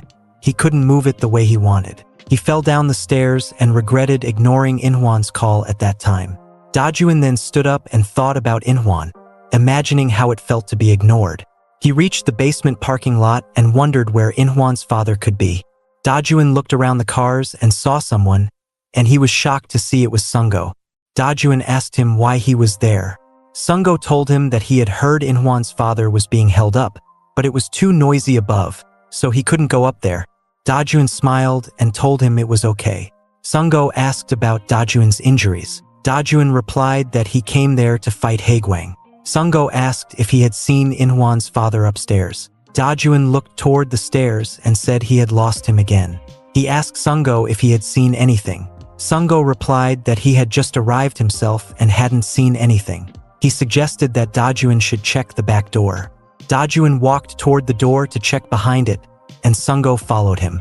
Sungo said he was relieved to run into Dajuan because he couldn't reach Inhwan and was worried about coming alone. But now that Dajuan was there, he felt calmer. He remembered how they had fought together. Sungo said he would help like he did that time. But suddenly, Dajuin tried to punch Sungo. Sungo blocked it, and his face suddenly changed. Dajuin asked where Inhwan's father was. Dajuin hit Sungo, noticing that Sungo's hands were covered in blood. Sungo confessed it was because the old man was bleeding too much. He had tried to hide him in a car, but Dajuin noticed and caught him. Dajuin said that Inhwan was a genius and had been a lie. When Dajuin and Sungo met on the streets, Dajuin wanted to trust him, but all their time together had been a lie. Dajuin then ran towards Sungo to hit him. He tried to punch him, but Sungo grabbed his fist and told him that he had been lying all the time. Dajuin was shocked that Sungo had blocked the punch so easily. Dajuin said he was going to make Sungo pay for that, but Sungo told him it would be harder than he thought. There was more that Sungo had been lying to Dajuin about. When it came to fighting and runaway life, Sungo had more experience than Dajuin. He was also a Haegwang executive like Gangrak, and they were working together. Sungo increased his grip on Dajuin's hand. His hand was shaking because he had become so tired from fighting hard against Gangrak. Dajuin then tried to kick him in the face, but Sungo dodged it. Sungo released his fist and said that Dajuin was a fool for wanting to keep fighting in his condition. Dajuin, angry, asked if the old man was in the car. Sungo confirmed that he was in the car but said it didn't matter because Dajuin wouldn't be able to save him. Dajuin then asked about the lie from that day, mentioning that Inhwan had said Sungo was with him. He asked Sungo what had happened to Inhwan. Sungo gave a creepy smile and said he had been keeping an eye on Inhwan to use him as leverage against the district representative, Jung Byungchul. But Inhwan kept running around, searching for his father, which annoyed Sungo. So, Sungo decided to kill Inhwan and buried him on some hill by now. Hearing this, Dajuin became more aggressive and ran towards Sungo. He tried to kick him, but Sungo dodged and then tried to punch him. None of Dajuin's punches could come close to Sungo. With just one kick, Sungo sent Dajuin flying far away from him. Dajuin managed to balance himself, but Sungo quickly approached again, kicking him in the leg and punching him in the face. Dajuin's condition worsened. He couldn't even dodge Sungo's attacks. His fists felt weighed down, and his legs shook like reeds. Sungo took advantage of Dajuin's bad state, punching him repeatedly. Dajuin felt that it wasn't just exhaustion but that Sungo was incredibly strong. He punched Sungo in the face, reflecting that while he had been strong back at the bar, it was just the tip of the iceberg. He had no chance against Sungo. Dajuin bent to his knees, unable to stand. Sungo grabbed his head, tried to kick him, and taunted Dajuin about beating Bei Gangrak, claiming he was stronger. But suddenly, Inhwan came between them and stopped the kick. He asked Dajuin if he was okay. Dajuin told him he thought Inhwan had already taken care of him. Inhwan explained that Sungo had almost done him in while pretending to help. Sungo had led Inhwan to the hill and left before he was fully buried. Inhwan was not getting buried a second time after what happened with Bei Gangrak. Inhwan hid a knife in his pocket and used it to threaten the lackeys, asking about Sungo's location. Hearing this, Dajuin was relieved to see Inhwan safe. Inhwan asked why Dajuin was avoiding him. Dajuin apologized but said it didn't matter now since they were fighting on the same side. Inhwan was confident he could take down Sungo, but Sungo smiled. Dajuin would have treated him like a brother, but it had all been a lie. Sungo then charged at them. Dajuin and Inhwan tried to punch him, but he dodged. Sungo punched Inhwan in the face and kicked Dajuin. Seeing this, Inhwan drew his knife, furious, and charged at Sungo. But Sungo grabbed Inhwan's arm and hit him on the head. They were no match for Sungo. Inhwan couldn't save his father, and although Dajuin could still stand, he came between Sungo and Inhwan, saying he wouldn't collapse until Inhwan's father was safe. Sungo then punched him and called him stupid. He punched Dajuin's face again and again. Dajuin endured the hits for Inhwan's father's sake. Sungo said there weren't many on the streets who could beat him. He grabbed Dajuin's arm and advised him to stop resisting because it was pointless against a strong and experienced opponent. Sungo then raised his hand, intending to break Dajuin's arm, but suddenly, someone stronger arrived. Hangil came in and delivered a powerful kick to Sungo's head, sending him flying onto a car. Hangil had come to handle the situation. Dajuin asked why he was there. Hangil replied that he would explain after taking care of Sungo. Looking at Sungo, Hangil mentioned that he had said earlier that the strongest get to do what they want in the world, and as the strongest, Hangil was going to do whatever he wanted. Sungo said that anyone with some fighting skills on the streets would have heard the name Cho Hangil. Sungo then ran toward Hangil to fight him. He threw a punch at Hangil, but Hangil blocked it with one arm and performed a counterpunch, which Sungo dodged by lowering his body. Sungo then threw a kick and several punches, but none of them hit Hangil. Hangil concentrated all his power into a kick, but Sungo did not get pushed back even by that. This meant that the words Hangil had said to Dajuin were not just a bluff. Sungo told Hangil that he was not as amazing as expected. To Sungo, the city's legend seemed more like a myth. Sungo wondered if beating Hangil would make him a legend himself. Hangil was just testing Sungo's fighting skills and soon realized that Sungo only knew a little about fighting. Hangil decided to fight seriously. Sungo then tried to throw a punch at Hangil, thinking there wasn't much difference in skill between them. Hangil could read all his movements and he did the same. But suddenly, Hangil changed the direction of his punch, hitting Sungo in the stomach, which Sungo failed to dodge. It wasn't just a punch. Hangil also kicked Sungo in the stomach at the same time, and Sungo couldn't read any of the attacks. Sungo had only heard about Hangil's strength, and now he was experiencing it firsthand. Hangil's punch pushed him back, and one punch caused him to hit a car, breaking its glass.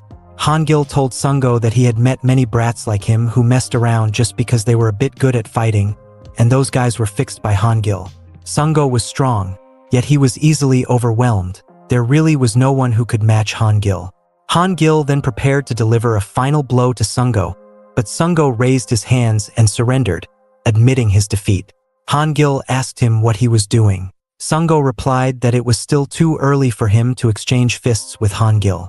He wasn't foolish enough to continue when the outcome was clear. Sungo wasn't expecting Hangil to let him go without a price. If Hangil let him go, Sungo promised to make it so that the attack on Haegwang never happened. He told Hangil to think carefully because it was the last chance to keep the Hangil family alive. Sungo raised his hand to confirm the deal, but instead of agreeing, Hangil punched him in the face. Sungo asked if Hangil really wanted to die with the rest of them and stressed that he needed a negotiation. Hangil moved closer to Sungo and told him that the negotiations had already ended. He had come after meeting with his group's other members. Hangil then punched Sungo, pushing him back, and declared that the war had already started. He continued to punch Sungo repeatedly. For Sungo, getting out of there was a priority. But suddenly, a bike came near them. Dajuin tried to notify Hangil, who moved aside to avoid the bike. Sungo then got on the bike and fled with the biker. Sungo asked the biker if he was nearly dead, and the biker replied that the boss had sent him. Sungo regretted not properly dealing with the Byungchul issue either. On the other side, Dajuin was very angry because Sungo had run away like a coward and deserved a proper beating. Hangil, seeing Dajuin's frustration, put a hand on his shoulder and told him that he had done more than enough for the day. Dajuin had smashed up a Haegwang base and saved Inhwan's father. That night, they had gained another victory in their second battle against Haegwang. There had not been a single easy fight since their escape, and after the battle, Dajuin learned more about life on the streets. The first lesson was that he could not just trust anyone in that world. Inhwan then thanked Dajuin for finding his father and left the area. The second lesson Dajuin learned was that even then, there were people he could trust. To survive and not die, he needed to keep overcoming challenges with them. After reaching home, the Hangil family took first aid, and Dayob ate instant noodles. Gaeong was resting and asked Dayob how he could still eat after such a fight. Gaeong and Sungbin, being more injured, were resting on the floor. Taek was glad that it had ended well. He told Dajuin that everyone fought much better than last time. Maybe it was because they all started working out again, but they were completely different from when they fought Chun Kiwoom. We see that Hangil was also eating noodles. Suddenly, Dajuin asked Hangil why he had said before that he could not go himself because it would start an all-out war against Haegwang, but then he came to Bae Gangrak's base and fought Sungo. Dajuin asked what Hangil meant when he said that the all-out war with Haegwang had already started. All other Hangil family members were also curious about this. Hangil told everyone that he had only recently found out that Haegwang already had plans to kill them. whether he got involved or not. Since that was the case, he had barged into Bae Gangrak's base. Taek wondered how Hangil had come by this information and asked him about it. Hangil smiled and said it was nothing special, just old news. Hangil then put down his noodle bowl and told everyone not to misunderstand. An unexpected truth was revealed. Haegwang had been created by Hangil. This shocked all the members. We see from the past that 2 hours before the fight at Bae Gangrak's base, Hangil went to the Paradise Club. He entered a room and met a Haegwang executive and second-in-command, Nam Wonchong. Hangil clarified to everyone at his home that he had created Haegwang with Nam Wonchong. Dajuan asked who he was. Hangil explained that the current leader of Haegwang, Shin Wuzing, used to be his friend. All the members were surprised to learn that Haegwang's boss was Hangil's friend. Hangil then opened a can of cold drink and told everyone that Wuzing had not always been the trash he was now. He started becoming more and more iconic. Eventually, Hangil had no choice but to separate from him, which was why he ended up leaving Haegwang even though he had created it. Dayob then asked what had happened before. Hangil crushed the can, threw it away, and said that it was his private matter. Then Hangil was full and getting ready to sleep. Before he went to sleep, he told everyone that since they had trashed Bae Gangrak, they were going to open fire on them. He asked everyone what they wanted to do, but running away did not fit the Hangil family's style. Hangil assured them not to worry. Everything would be all right as long as he was there. The next morning, Hangil was standing on a roof. He took out a comic book and flipped through the pages, trying to find something. Suddenly, he saw a photo of himself with Shin Wuzing. The day after the Bae Gangrak fight, we see two runaways, Lee Junsu and Kim Haegian, at a church's free breakfast center. They were third-year middle school students. Junsu asked a server for more meat. The server smiled and apologized, saying he had to make sure others got some too. Junsu told him that giving such a small amount was like giving nothing, so he should give him a little more. The server rejected the request. Haegian asked if, even though it was free, the server didn't think it was too much. Junsu said that the servers there were too weak-hearted, and if he threatened them a little, they would give a lot. After their meal, they sat at a table. Junsu told Haegian that he had run away because his home was messed up, but without money, he had to eat such things and sleep on the streets. Living on the streets was just hell. Haegian said that if he had to live out there, he should join a group like Haegwang. Junsu had never heard of Haegwang, so Haegian explained that it was like a mafia group that gathered runaways and paid them to commit crimes. To Junsu, it sounded great. He said he was good at beating people, and if he got a chance, he would join Haegwang. It would be better to stab someone and get sent to juvie. But suddenly, the server came up behind Junsu and overheard their conversation. He told them they were not there to give them food so they could do those kinds of things. He then told them that even if they ran away, they should still try to live properly. Junsu asked who he was to lecture them and demanded money first. The food server said he would give them some money and told them to follow him or he would call the cops to take them back home. The server took them somewhere and asked if they had any money or a place to sleep. He offered them a chance to help around the church, where they could sleep and earn money. Junsu thought the church thing looked boring, but Haegian said they would get paid and have somewhere to sleep. The food server then opened a room door and told them he was also a runaway and understood how they felt since he had been like them too. The two of them entered the room, and the server asked if they thought it was okay to just live like that. He told them not to say things like they would stab someone and get sent to juvie because it would be a waste of their youth. Junsu said he understood and asked him to stop lecturing them. He said he wouldn't do any bad things and would live diligently. The server said he never mentioned living diligently. He was just saying not to waste time in juvie and to live tenaciously. Suddenly, we see Iltak in a nearby room, torturing someone with his lackeys. Iltak called the food server Hyung, meaning big brother. The food server told him to do whatever it took to survive, like the guys torturing the other person. The food server then threw a knife at Junsu and told him it was a knife and that he had earlier said he could stab someone. He offered Junsu a chance to join Haegwang, as they were looking for people like him. The food server sat in a chair and ordered them to stab the guy being tortured. Iltak then brought Junsu closer to the tied-up man and told him that this was a Haegwang audition, and Junsu had to do it. Junsu grabbed the knife, but his hand was shaking. The server told him not to dare mention Haegwang if he was just a weakling who couldn't even do this. Junsu's hand was shaking, and he was scared because he had never done this before. He then stabbed the man and screamed, his hand covered in blood. The food server came closer, put a hand on his shoulder, and said he was now an honorable member of Haegwang. The server then took off his uniform and all the lackeys bowed down. He left the room, and one of the lackeys came near him and informed him that the additional executives had gone to Bay Gangrak's base the previous night. But the members at the base had already been beaten up by the Hangil family, and the one he ordered to rescue Moonsungo was on his way. The food server smiled and said that even though he had told them they would not be easy to deal with, he had ordered a lackey to call all the executives. One of his lackeys put a jacket on him, revealing him as Haegwang leader Shin Woozing. In the next scene, we see a church where, in one room, 2 girls are crying and begging to be let go. Haegwang affiliate church pastor Oh Jang-yun tells them that they just need to do what the shop's madam tells them to do. The girls respond that it's too scary and they don't want to do it. Jang-yun insists that they will have food and a place to sleep. He screams loudly not to mess with him and tells them not to talk back. A man named Lee Yoon-hak then arrives and asks Jang-yun why he is being so loud. Yoon-hak sits on the floor and asks the girls if he had met them on the streets. He tells them he will let only one of them go.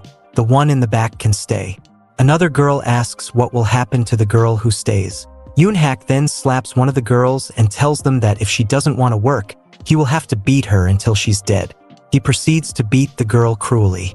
One of the girls tries to stop him. To save her friend, the other girl agrees to do whatever Yoon-hak wants. Yoon-hak threatens that if she doesn't go to the shop, her friend will be beaten to death. The girl sobs, cries, and her whole body shakes. After dealing with the girls, Yoon-hak comes outside, and Jang-yun thanks him for his help. Yoon-hak says it's easy to handle people who aren't aware of their situation. They think the friends they meet on the street are like family, but to Yoon-hak, it's pitiful. He then opens a door and enters a room where Woozing is present. In that room, a meeting of Haegwang executives is happening, and Yoon-hak is also an executive of Haegwang. Yoon-hak wonders why they are having this meeting and why everyone is gathered. One of the executives, Ju Aram, says that Bae Gangrak's Han Young-min and Chun Ki-woong, among the executives, were beaten. Another executive, Seol Gwang-heek, suggests that they should have eliminated them from the beginning. Another executive, Kwon Will, mentions that they have not seen Cho Han-gil before, so they don't know much about him. Moon Sungo is also present and suggests that they cannot take him lightly. He almost died. Aram tells him he should be hanging his head in shame. Moon Sungo apologizes for his weak performance. We see Nam Won-chong, the second in command, also present, simply listening to others speak. Gwang-heek angrily hits his hand on the table and says they need to barge in and kill them all right now. He asks Woozing, the leader of Haegwang, for permission to do so. Woozing says the current situation is interesting and that Cho Han-gil is probably stressed out right now. In the next scene, we see the Han-gil family at a pizza shop eating pizza. Taek asks if it's okay for them to eat so much. Yong In-hwan, who replaced Moon Sungo as an employee, says, they did so much for him so they should eat well. Sungbin asks if it's okay for them to just chill like this and not be concerned about Haegwang. Daeyob, drinking a cold drink, confidently tells everyone that it's fine. Those guys are nothing and they can just crush them again if they appear. But Han-gil seems a bit concerned about the situation. After filling their stomachs, they all leave the shop. On the way home, Daeyob says he will get pineapple pizza next time. Dajuan jokes that Daeyob doesn't know anything about pizza. Suddenly, Gaeong notices something across the road, a photo booth. Gaeong suggests they should take a picture since they have never done so even though they live together. The others agree, but Han-gil says he'll pass. They can take one without him. Sungbin pushes him and insists they should take a photo with Han-gil. They go into the photo booth and take a picture, but Kim Taek's eyes are closed, and Daeyob and Dajuan laugh about it. Dajuan gives one of the photos to Han-gil, who smiles when he sees it. In the next scene, Han-gil is smoking, and Taek appears behind him, saying it's been a while since he smoked. Taek asks Han-gil if something is wrong because he hasn't been looking good these past few days. Instead of answering, Han-gil asks Taek how long they have known each other. Taek answers that it has been a couple of years. Taek then asks why Han-gil is asking. A few days ago, Taek met with Haegwang's second-in-command, Won-chong. Wonchong told him that they received a request to kill Yim Dajuan and planned to start the job soon. Take says that while it's not all bad news, many in Haegwang want to kill them for touching Bei Gangrak. This is Wuzing's special offer. Hand over Yim Dajuan, and they won't lay a hand on the Hangil family. Hangil faces a choice between one person or the entire Hangil family. That day, Hangil did not answer and left the meeting. Wonchong told him to think about it, as it was possible to lose everything while trying to protect something small. Suddenly, Hangil smiles at Take and says that the longer the relationship, the more valuable it is. Take is confused about what's happening with Hangil, as he doesn't know that Hangil met with Haegwang's second-in-command. Take again asks Hangil if something is really wrong. Hangil replies that he doesn't need to worry about it. Hangil then goes to the roof and stands there, contemplating the offer. He can't tell the others. They are too nice and would want to help him. But if they fight against Shin Wuzing's Haegwang, someone will definitely get severely hurt or even killed. He looks at the photo of the Hangil family, particularly at Dajuan, and cuts the photo into 2 pieces. He decides there is no other choice for him and puts the remaining part of the photo into his jacket.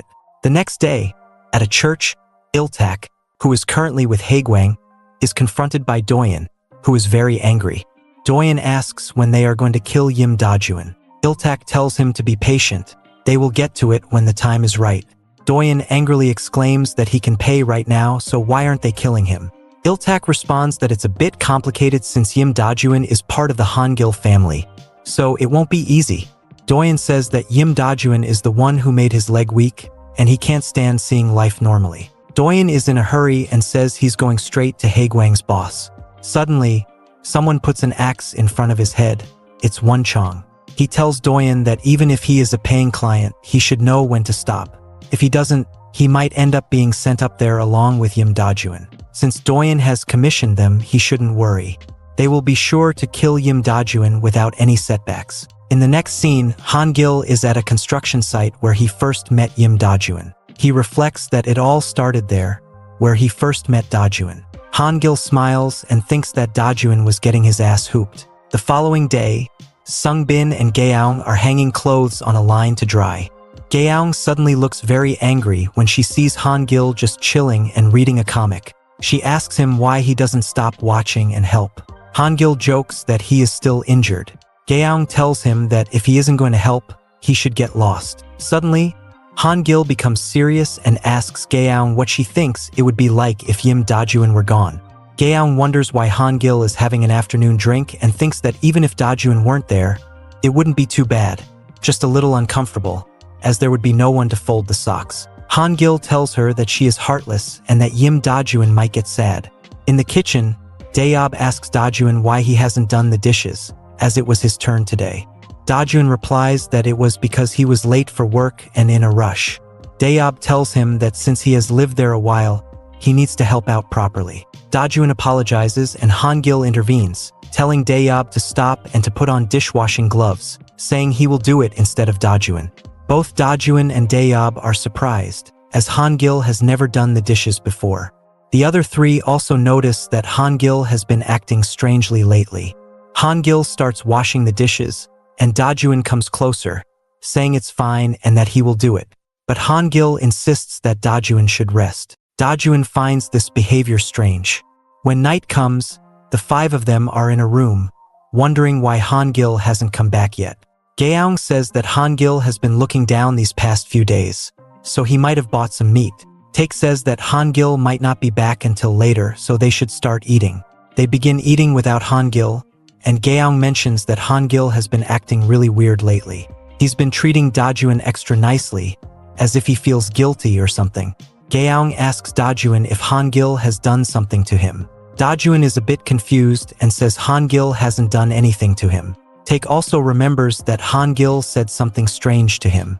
He tells everyone he thinks Hangil has a problem. Dayob says not to worry about it because Hangil is probably just sleeping in some weird place again.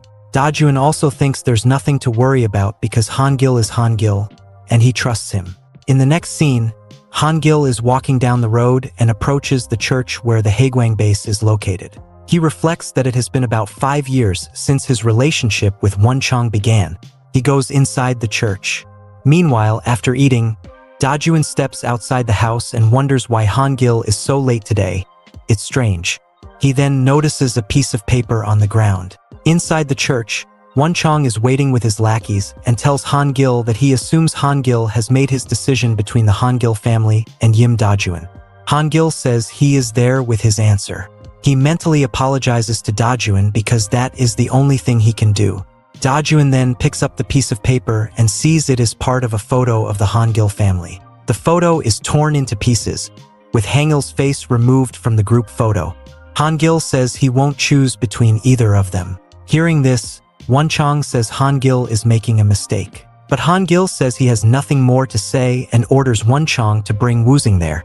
Wonchong instructs his lackeys to attack Hangil. Hangil realizes he can't keep taking care of Dajun until the end. On the other side, seeing the photo of Hangil, Dajun confirms that something is going to go wrong. He then goes to the other Hangil family members and shows them the photo. Dajun thinks that Hangil must have dropped the photo and has been acting differently lately. Dajun asks Take if he thinks the piece of photo might be related to why Hangil hasn't come back yet. Sungbin says that if it is, Dajun admits it does make him worry a bit. However, Dayob insists there is absolutely nothing to worry about. Take also says that even though Hangil has been strange lately, he isn't someone who would do something like that. Take reassures Dajun not to worry, pointing out that it's not like Hangil has never come back late before. On the other side, at the church, Wonchong tells his lackeys to give Hangil a proper beating. The lackeys all run toward Hangil. One of them, an executive candidate, is eager to fight Hangil. But as the lackeys approach, Hangil jumps up and kicks the executive candidate in the face. The remaining lackeys become a bit afraid.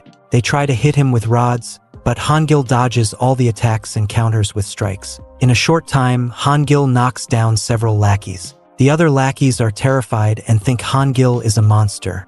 They are completely scared, their bodies shaking. Suddenly, from behind, Wonchong attacks Hangil, but Hangil blocks the attack. It seems Wonchong might be too much for Hangil to handle. One of the lackeys suggests that if they team up with Wonchong, it will be the end of Hangil. Even though the lackeys are attacking with Wonchong, Hangil still handles it without breaking a sweat. He fights off the multiple attackers even though Haiguang has the overwhelming advantage. Hangil then kicks Wonchong and tells him he is not a match for him and to bring Wuzing there. Hangil attempts to punch Wonchong, but suddenly Guang Heek arrives and punches Hangil, sending him flying back. Quan Will, Ju Aram, and Moon Sungo, other executives, arrive with Wuzing. Seeing their boss Wuzing, the lackeys smile and become excited. Wuzing tells Hangil that he gave him a chance, but he never expected Hangil to come there himself to fight. Wuzing warns that because of Hangil's foolish choice, he and the entire Hangil family will die. Hangil asks Wuzing how he became this way. Wuzing tells him not to delude himself. The current him is the answer. Wuzing says there's no need to dwell on their lame past. He orders the executives to kill Hangil and bring him there. All the executives rush toward Hangil, and he faces multiple attacks simultaneously. The monstrous Haiguang executives are all gathered to beat one person. One of the lackeys thinks that no matter how incredible Hangil is, there's no way he can survive this. The executives attack Hangil from all sides. Suddenly, Guang Heek seizes the opportunity and hits Hangil repeatedly.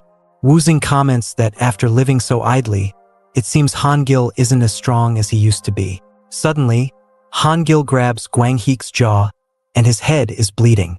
Hangil tells Wuzing that he won't stop but reassures him not to worry. He will stop Wuzing. Hangil grips Guang Heek's jaw with one hand, and the other lackeys are astonished that Guang Heek is beaten so quickly. Hangil declares that today it will be either Wuzing or him. One of them will have to die for this to end. On the other side, we see Dajun searching for Hangil in places where he is sometimes found. The search is making Dajun anxious, and he looks around but doesn't see him anywhere. Dajun wonders where Hangil could have gone. He decides to visit the construction site where he first met Hangil. Dajun reflects that it has been such a long time since he was last there. It feels like only yesterday that he met Hangil there. After seeing Hangil's photo, Dajun thinks that the other guys are alright and that Hangil is probably just on a long-term trip. Dajun leaves the construction site, thinking that since it's Hangil, there's nothing to worry about. However, As he comes out onto the road, he suddenly sees something. At the church, Gwang-hik is unconscious, lying on the floor. The other executives and lackeys are shocked. Woo-sing tells Han-gil not to think about winning because Haegwang has changed since he left. Now, the Haegwang members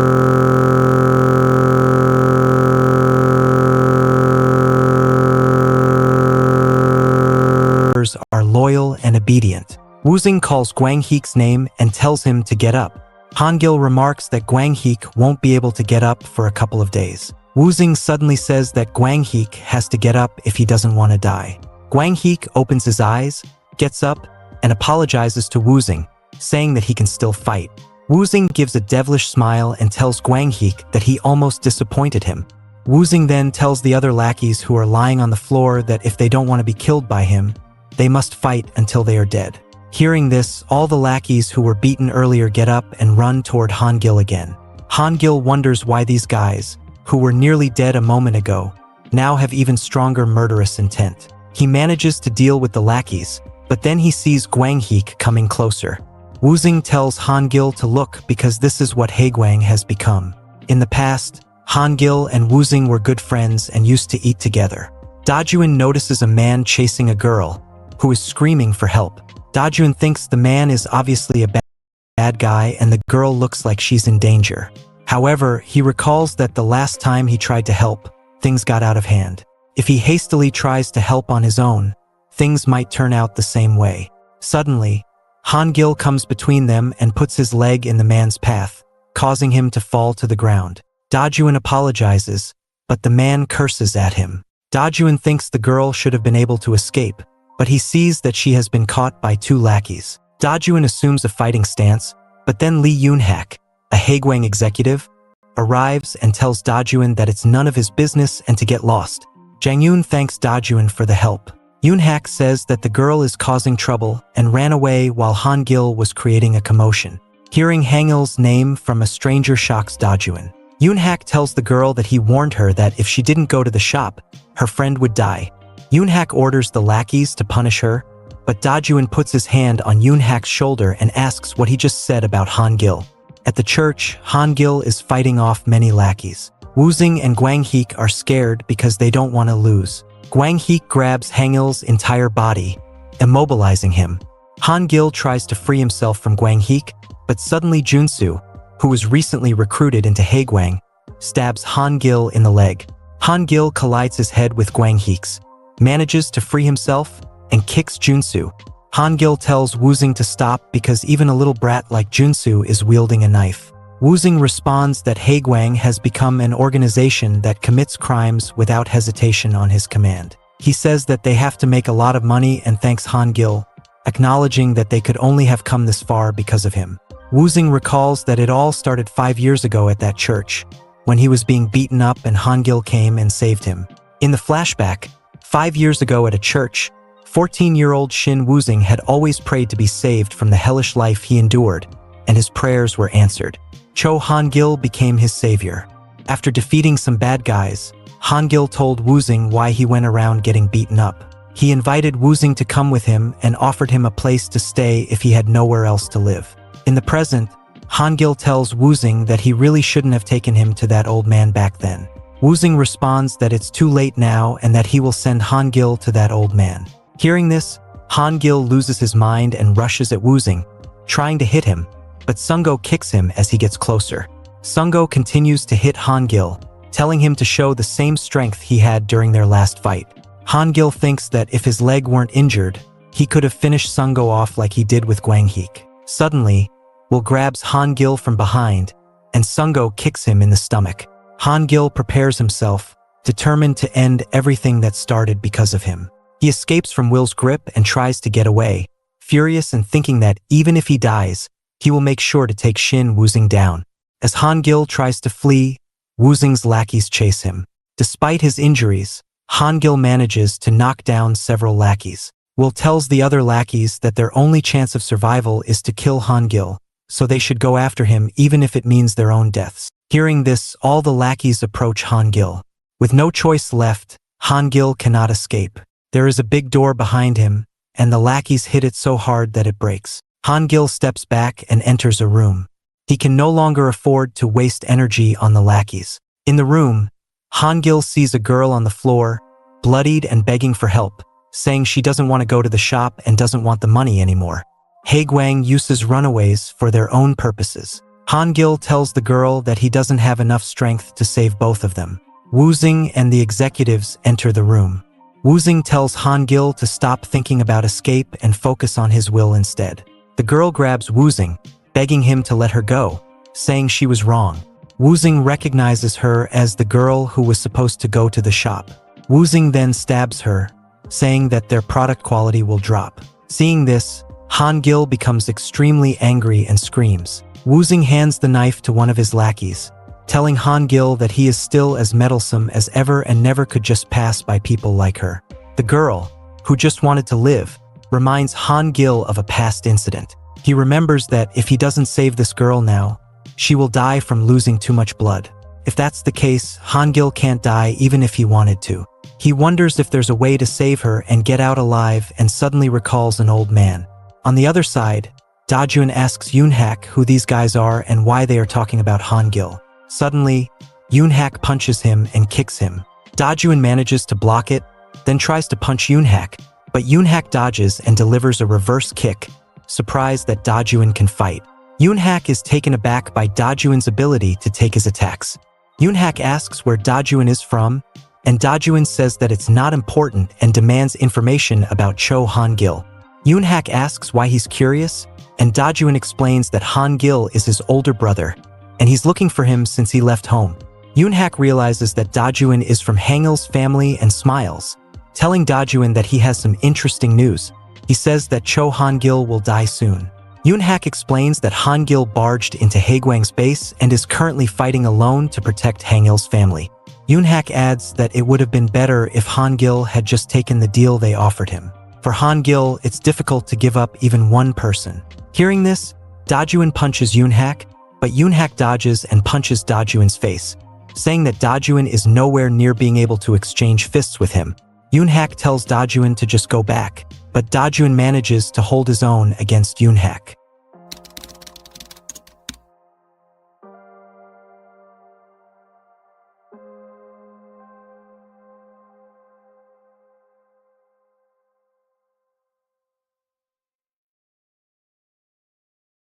Back to the other scene, Cho Hangil fights on with the thugs.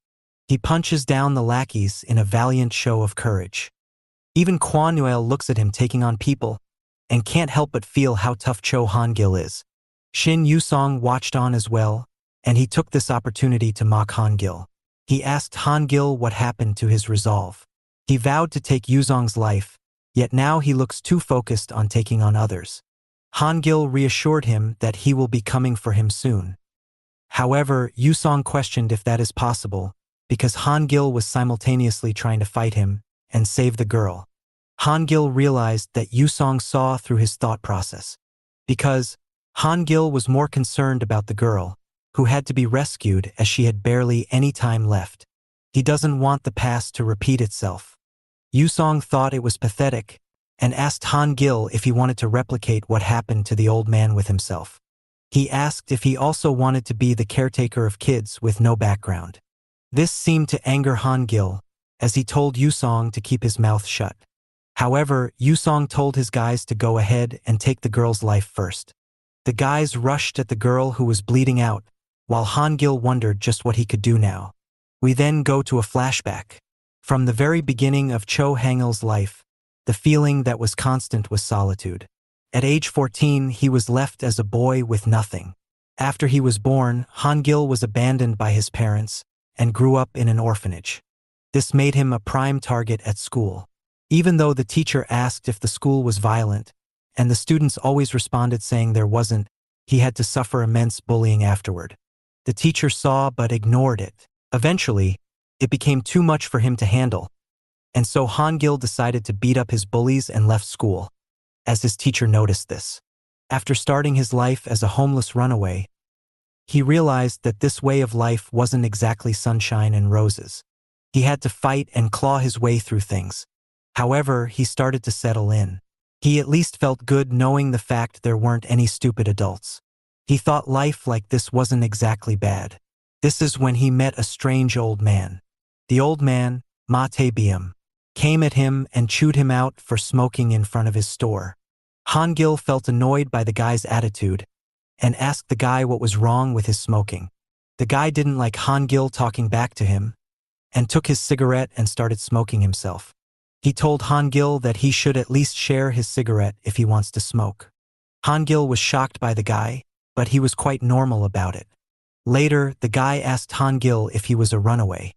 He saw all the scars on his face and could tell that Hangil was going through hell ever since he became a runaway.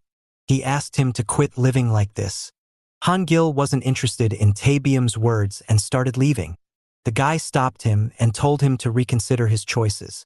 He can't live like this on the outside without getting freeze to his end, so if he wants to live, he should come with him. Hangil decided to go along with him out of curiosity. This is when he figured out that Taebyum was taking care of orphans and helpless kids at his store. He saw a few kids at the place, and it was an odd feeling for Hangil. Even though Taebyum told him to feel at home, he couldn't just adjust to life like that. He didn't understand the warmth. So, even though Taebyum told him to stay at his store, Hangil left and went back to the streets. He went back to his old way of fighting to survive. Eventually, he came across Daeseong, who ruled the streets back then, and started fighting them. The fighting didn't go well for him, and he eventually got taken out by an executive. The executive stepped on his head and asked Hangil if he wanted to join them, as he had a lot of potential to do something. There were only two options, either join them or get stabbed. Hangil, burnt out by his life, thought this was an opportunity to end it. He started provoking the thugs to stab him. He said that they were all talking, and they have never actually stabbed anyone. He started persuading them to do it. The executive was taken aback by his craziness, and told his men to stab him and finish it. However, before that could happen, Matebyum came and stopped the knife with his bare hands. He asked how they could do something like this to a kid. What followed was a long fight, where Taebyum took a lot of hits from Hangil.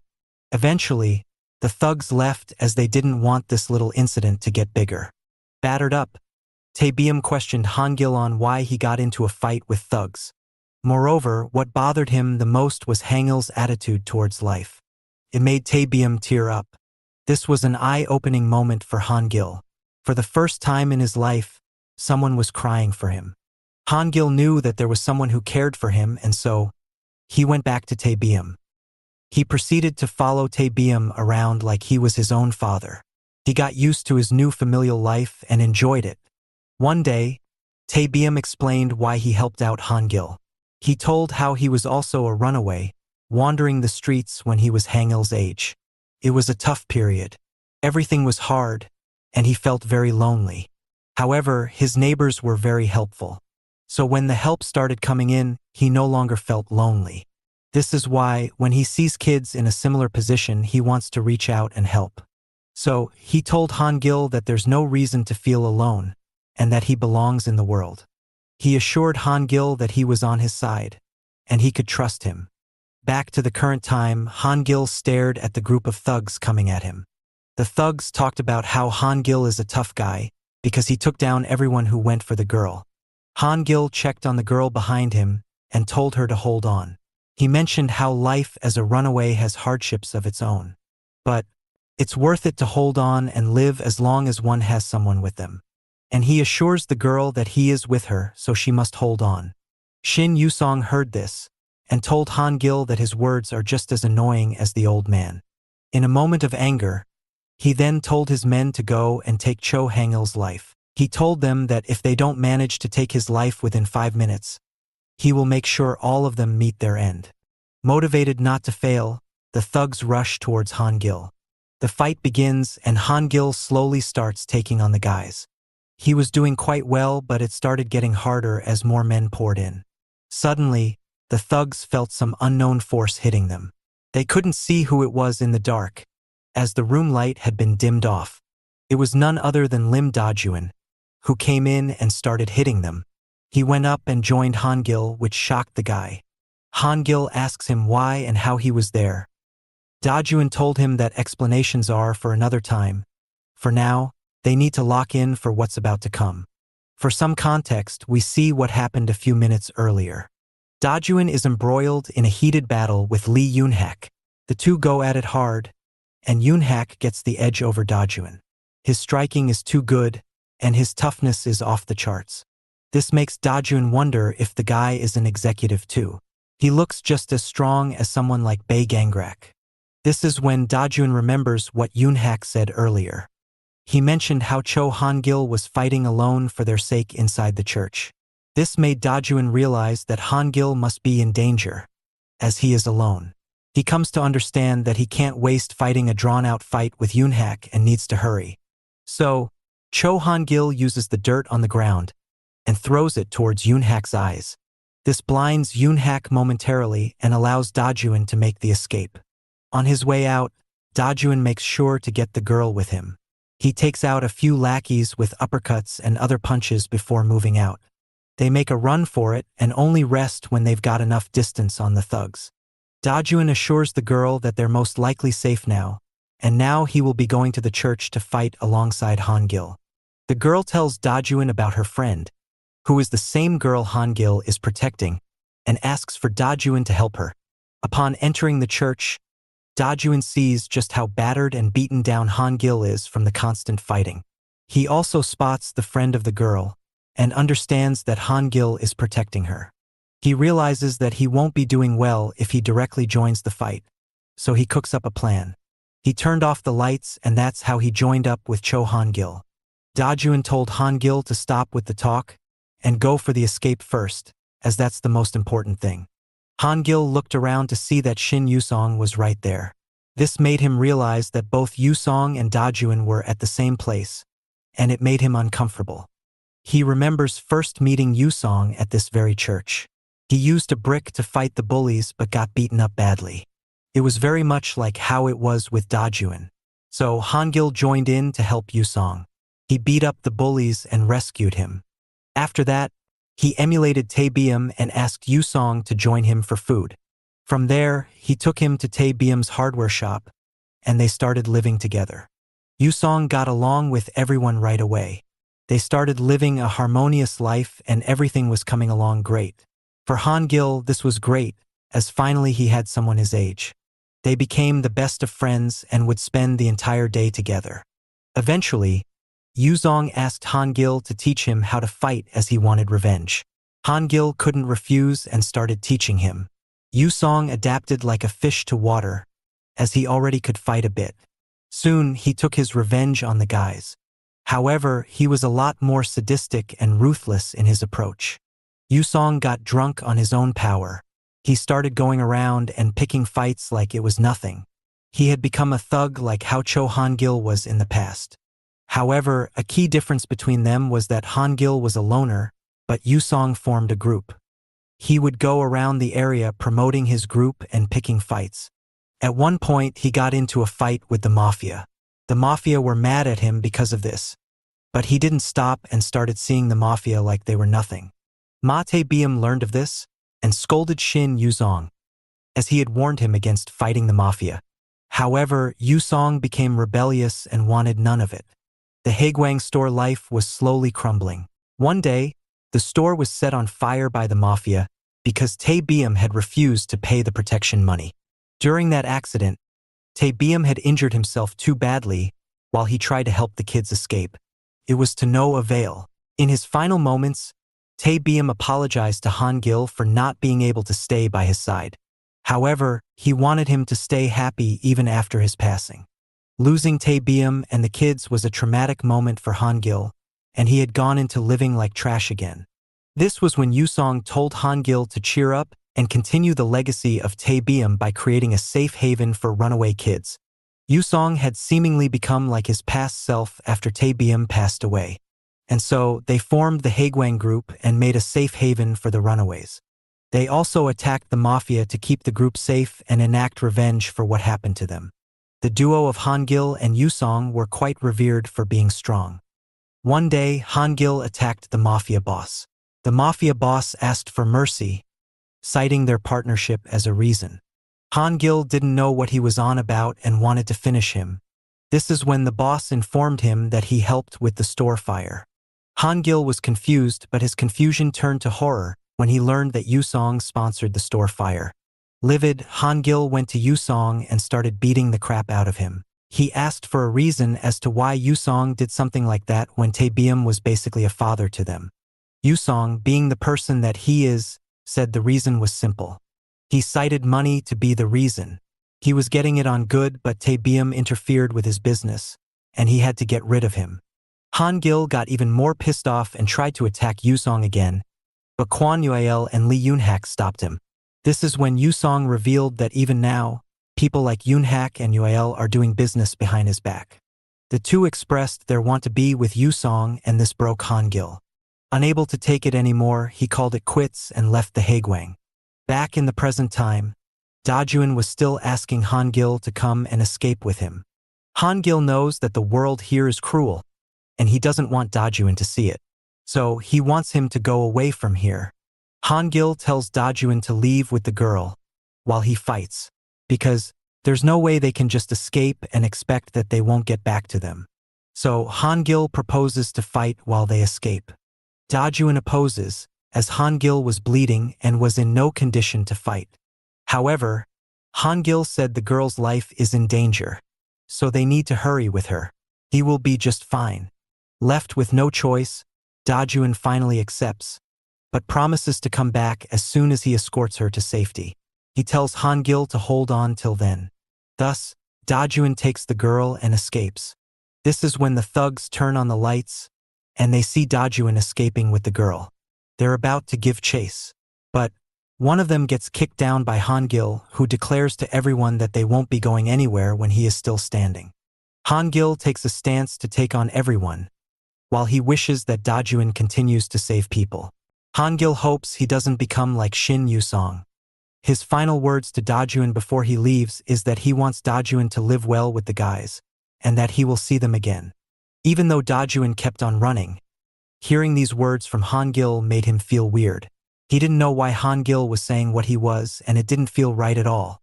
So, for a split second, he wondered if he should leave the girl and go back to fight alongside his mentor.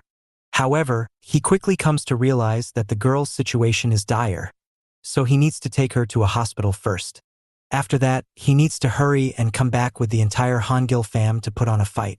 Meanwhile, back at the fight, Hangil is putting on a clinic against his opponents. He uses a long hook to make sure he catches two opponents at once. Following this, he gets kicked by an opponent, but he uses his forearm to block it, all while simultaneously taking care of another attacker who came from the back with his elbows. As he was fighting valiantly, Shin Yusong watched in awe. He acknowledges just how great of a fighter Hangil is. He has always been that way.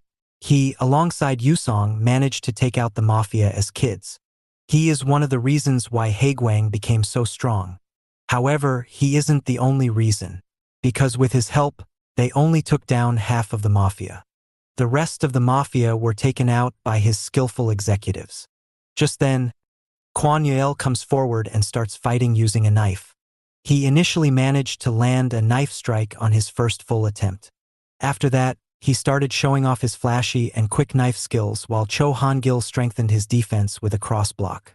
However, he isn't allowed much time to hold his block, as another thug attacks him with a baseball bat. The strike is to Hangil's lower back, so it breaks his guard. What follows is another few thugs coming at him with knives at the same time. He manages to dodge the majority of it, but some strikes still graze his face and draw blood. This frustrates Cho Hangil more than anything. He thinks about how it was already tough for him to deal with these fighters barehanded. However, the situation has gotten way tougher now that they're wielding weapons. Shin Yusong watched this and commented saying that Hangil is truly a great fighter. It was thanks to his help that Haegwang got the initial boost it required. But to carry on from there and expand its strength, he has hired some of the strongest and most skillful bunch in the game. So, Yusong makes it clear to Hangil that Haegwang is still strong without him. Cho Hangil scoffed, as he questions just when did he start hiring these skillful people to fight for him. Was it when they met for the first time? That's highly unlikely. Couldn't Yusong just settle after taking his revenge? Why did he feel the need to continue on? Yusong admits that at first, his plan was to get revenge and stopped. But when he learned how to fight thanks to Hangil, he went to those bullies and smashed their faces in with his fists only. It was when he broke their faces that he felt a feeling unlike any other. It wasn't rage, relief, or satisfaction. The feeling was that of sympathy. For the first time in his life, he felt what it was like to be powerful. He questioned those bullies if this is how it had felt for them all along, if this is why they do it. If so, he wanted to feel like this more often too. It was at that moment when he got hooked on power. He wanted to get even stronger and keep feeling this jubilation. He trained himself and expanded his reach by hiring even more runaways and using them to fight and defeat even stronger enemies. He could feel firsthand how much stronger he was getting by the day. However, not everyone was a fan of this. Mate Biam slapped him in the face for using runaways to fight for him. People like him and Cho Hangil, the ones who cherished these people, stood in his way. They didn't want him to get stronger. So, even though he could get stronger by doing what he was doing, he was being held back and made to feel like a weakling. He tried to tell Tae Biam that this was a good way for the runaways to survive freely, but he opposed it. This pissed Yusong off, and eventually, he realized that he needed to cut off the hurdles to get to his goal. So, he played off the mafia to get rid of the hardware store and the people that come with it. The mafia did as he told them, and that day, Tae Biam lost his life. Shin Yusong then used this as a vehicle to convince Hangil to form the Haegwang. Through that, he managed to get back at the mafia and pretty much take them out. So, he is grateful towards Hangil for doing what he did for them. Since then, they have created a system within the church that allows them to hire and nurture runaways to join them. This makes sure that Haegwang will continue growing, and this time, there won't be anyone to block it. As Shin Yusong declares this, his men run at Hangil to finish him off. Hangil realizes that both Yusong and Haegwang have gotten too strong. The guys attacked him with sticks, while the executives used their knives and baseball bats to attack him. He tried blocking, but the damage was taking its toll. Kwan Yuel notices that and calls for his men to go for another assault on him, this time with weapons only, because Hangil looked like he didn't have much left. The men charged at Hangil, and Kwan Yuel took this opportunity to land a strong lead kick that sent Hangil flying back. This manages to trap Hangil in the storage room, so the executives tell the normal members to block the exit. Hangil, beaten down, realizes that this time, they're really determined to take him out. Previously, he managed to get away thanks to Dajuan, but not anymore. The exits are blocked, and the executives are inside to beat him. He realizes that this might very well be his last stand, as the predicament couldn't get tougher. However, he uses the environment of the room to his favor. He picks up an object and throws it at Kwan Yuel. He then dashes towards him, steals his knife and slices his ear off. This is when he gets hit with the baseball bat to the back, when the other two team up and attack him together with their knives. Bleeding profusely, Hangil puts all his might together to go on a slashing rampage. He manages to hurt all the executives at once. The executives were shocked, and so was Yusong by how good a worn-out Hangil is. Hangil took this opportunity to trash-talk Yusong. He asked him if he was scared. He was talking big game about how his executives were the best, but they're not anything special. Yusong clapped back, asking if he was acting tough because he was losing. After all, hasn't even knocked down one of his executives. Hangil thinks this is too much coming from someone who hides behind his lackeys while they fight and get injured. Yusong decides to ignore it, but Hangil says that he knows why he is like this. It is because he is still scared of being weaker than him. He knows he can't win, so he hides behind his men. Yusong still tries to ignore it, but Hangil directly challenges and calls him to fight him right there. Fired up, Yusong comes forward and accepts the challenge, vowing to finish it himself. He tells everyone to get out as he gets ready. Hangil reckons this is fitting because they should have been the one to see this to end anyway. All while he lights up a cigarette to smoke. Yusong states that he could have finished him earlier, but now he will be doing it. Hangil lets him know that he doesn't care if Yusong were to take his life today, because now he doesn't care about his life anymore. Saying this, Hangil flicks off the remnant of the cigarette to a pile of petrol on the floor. This starts a huge fire that confuses everyone. Yusong realizes that he was setting up for this the moment he got here by kicking down the cans. Hangil says that he never liked playing with fire. However, because this whole conflict started because of a fire, it might as well end with one. So, he gears up and tells Yusong to get his knife ready. Because today, Hangil was vowing to take down both Yusong and Haegwang down with him. Fire everywhere. Knives clashing. Two brothers are out for each other's blood, while the roof collapses around them. This isn't a spar. It's a death match. Cho Hangil realized too late that he created a demon in Yusong, and now he has to bury it in the flames. But as one legend falls, another rises from the smoke. Dajuan is standing over the bodies of Haegwang thugs with a look that would make the devil shiver. As both Cho Hangil and Shin Yusong stood in the middle of the fire, the rest of Yusong's thugs watched. They couldn't believe what was happening in front of them. Cho Hangil was basically burning down their entire establishment in front of their own eyes. Not only that, Yusong was caught in the middle of the fire as well, so they can't just leave the place. So, a few of them decide to bring a fire extinguisher and try their best at putting the fire out. However, the flames were simply too strong for them to accomplish that. Despite that, they were trying to figure out a way to put the flames out and ask other members to bring in more fire extinguishers. One of them goes to fetch one, but this is when Nam Wonchong arrives, the second in charge for the Haegwang. He tells the guy to put the extinguisher down. Confused, the guy tells Wonchong how Yusong was in the middle of the fire and that they need to extinguish it. But in one swift motion, Wonchong slices his throat open with a knife, putting him down for good. Wonchong did this because he didn't want the fire to be stopped. The story then moves back 5 years to the past, where Hangil and Yusong were eating together. Hangil mentioned to him how Yusong hadn't been visiting the hardware store in a while. Yusong knows that,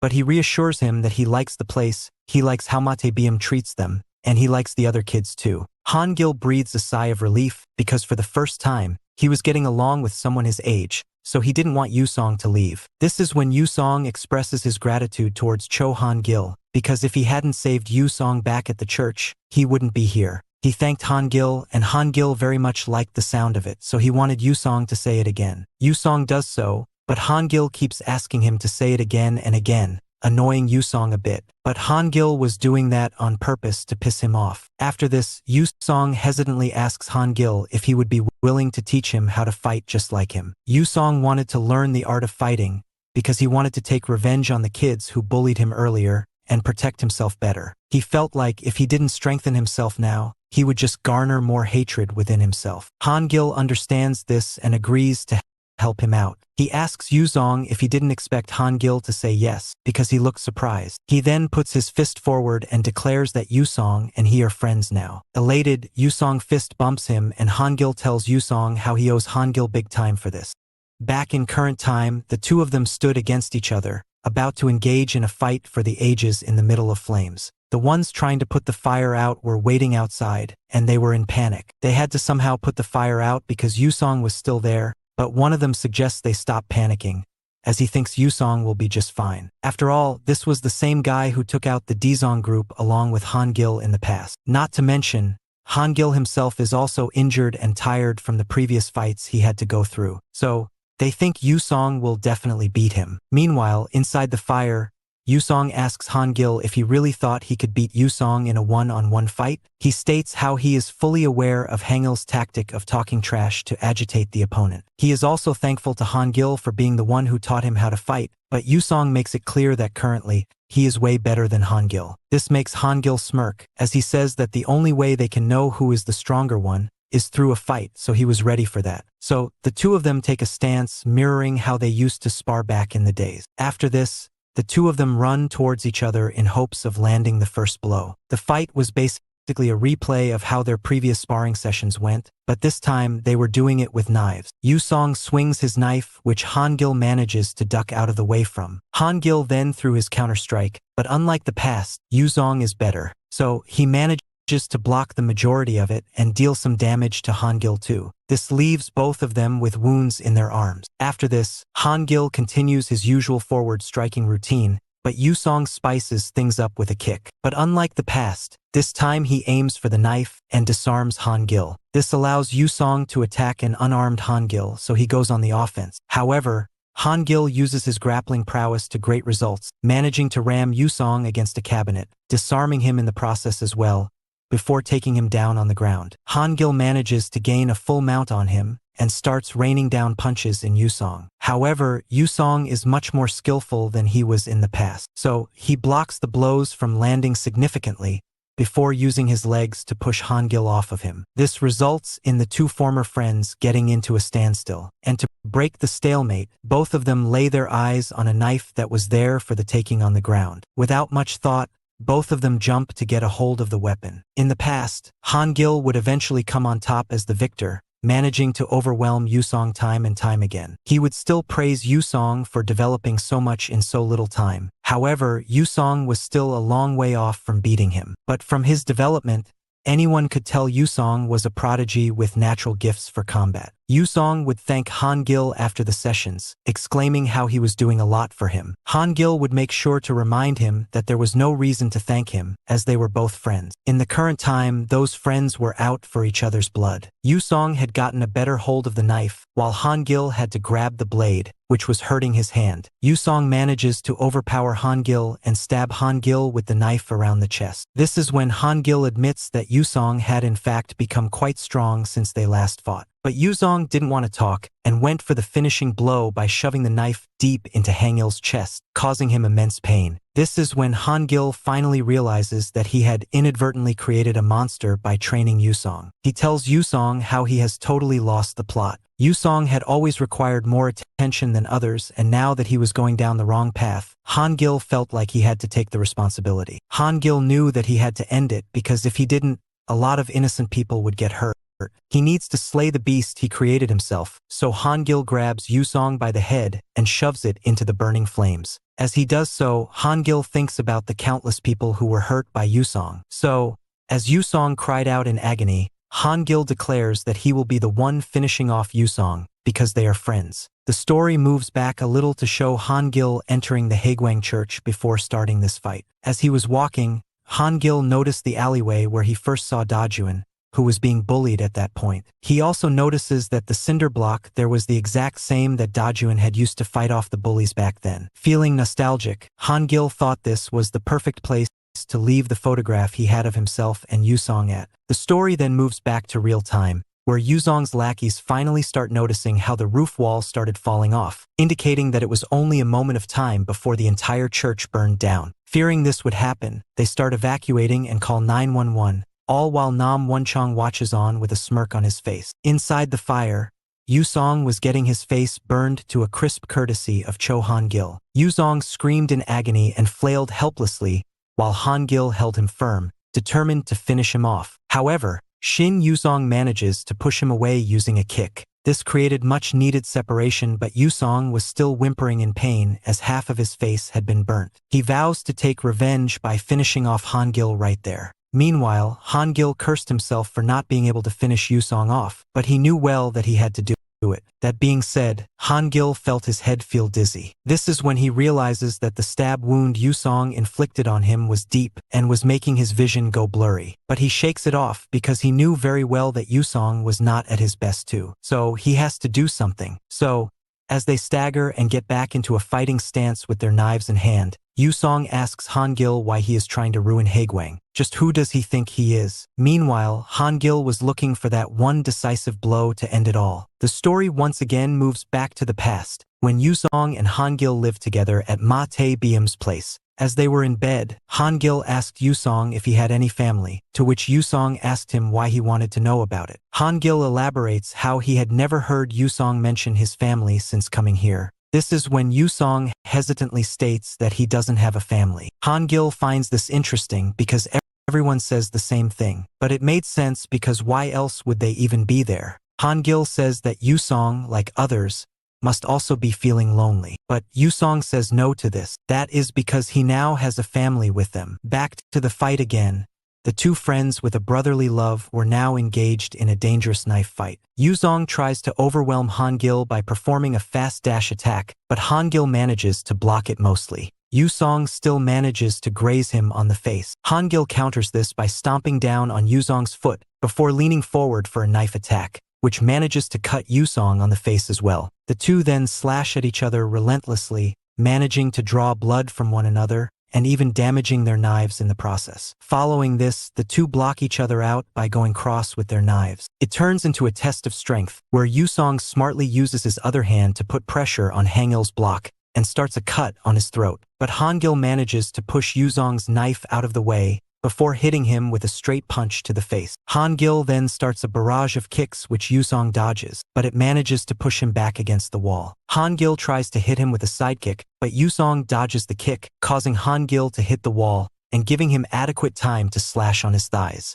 Hangil tries to readjust by taking a low stance and attempts a takedown, but Yusong sees through it and clenches down on his shoulder to stop him. Yusong subsequently uses that leverage to shove his knife inside the midsection of Hangil, hurting him deeply. However, Hangil still shows grit and headbutts Yusong hard, causing him to fall down. Hangil takes the full mount and was about to finish Yusong off when Yusong applies extra pressure on the knife he had shoved inside Hangil, causing him to wince in pain. This allows Yusong to kick Hangil away and save him from disaster. After that, Yusong gets up and curses Hangil. He makes fun of Hangil's intention of pretending to be a good guy and giving kids shelter, when in reality he is nothing. Hangil huffs for breath as Yusong talks. He thinks about how he couldn't stop Yusong from doing all those bad things. In a way, it is because of this reason that Mate Biam lost his life. Cho Hangil would often look at the photograph of him and Yusong and cry, because after what he did, it became obvious that they were never family. So now, in the current time, he was ready to give it one last push. He always wanted to be family with Yusong, but that simply can't happen. So he was ready to put an end to all of it.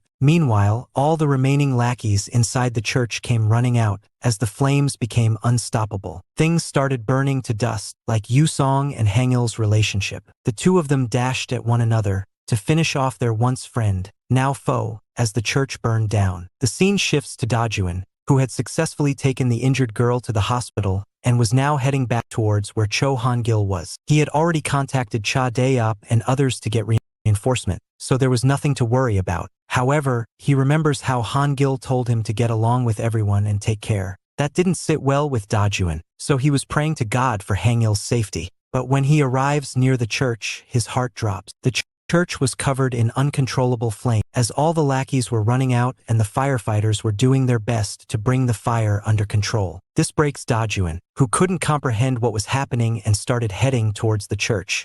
The firefighters try to stop him, but he runs straight ahead, ignoring the personnel. He ran through the heat and falling debris and was looking for Hangil's whereabouts. However, Dajuan eventually had to stop to gather himself, because the flames were too strong and so was the smoke, which was suffocating him. However, the thought of Hangil's suffering was active in his mind. Dajuan recalls how he only thought about getting revenge at one point in his life. He had no other choice. To survive in such a cruel world, one must have the rage within them. However, the one to get him out of this darkness was Cho Hangil. He supported him and gave him a new family, which in turn made him suppress his rage. So, Dajuan kept moving forward, because he wanted to help Hangil no matter what. Meanwhile, all the other members of Cho Hangil's fam had arrived outside the church. They were understandably in a bad mental state and were trying to push inside to go save Hangil. However, the firefighters managed to block them because it was getting worse. After all, the wind was blowing against them, so their extinguishing efforts weren't doing much. As it stood,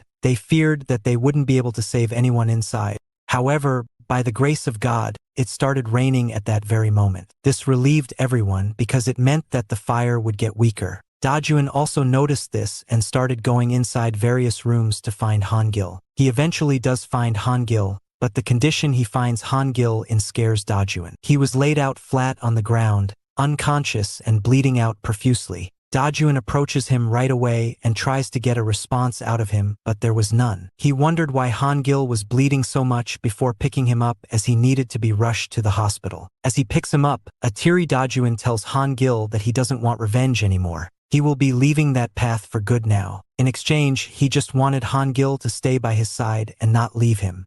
Later, Hangil gets a hint of his consciousness back, but not enough to move around or anything. He was kind of surprised to see himself there in an ambulance, because he thought he was still in a fight with Shin Yusong. He soon notices that Dajuan and everyone else from his family was there, and they were crying for him. In a way, he was glad that he got to see them all again. He thinks about how Ha Songbin reminds him a lot of himself. When he saw Songbin struggling alone on the streets, it really hit Hangil hard. So, he approached him and asked him if he could cook for him. Fast forward to the present day, Songbin is a much happier person than he was back then. So, if Hangil hadn't brought him along, he would regret it for the rest of his life. Next was Kim Taek. He had blossomed into becoming a very dependable person. However, he used to be someone who was very frail and looked like he could pass away anytime. Hangil picked him up from there and trained him relentlessly. Kim Taek stood firm, because his willpower is the strongest of them all. And that is why Hangil doesn't feel worried about leaving the family in Kim Taek's care.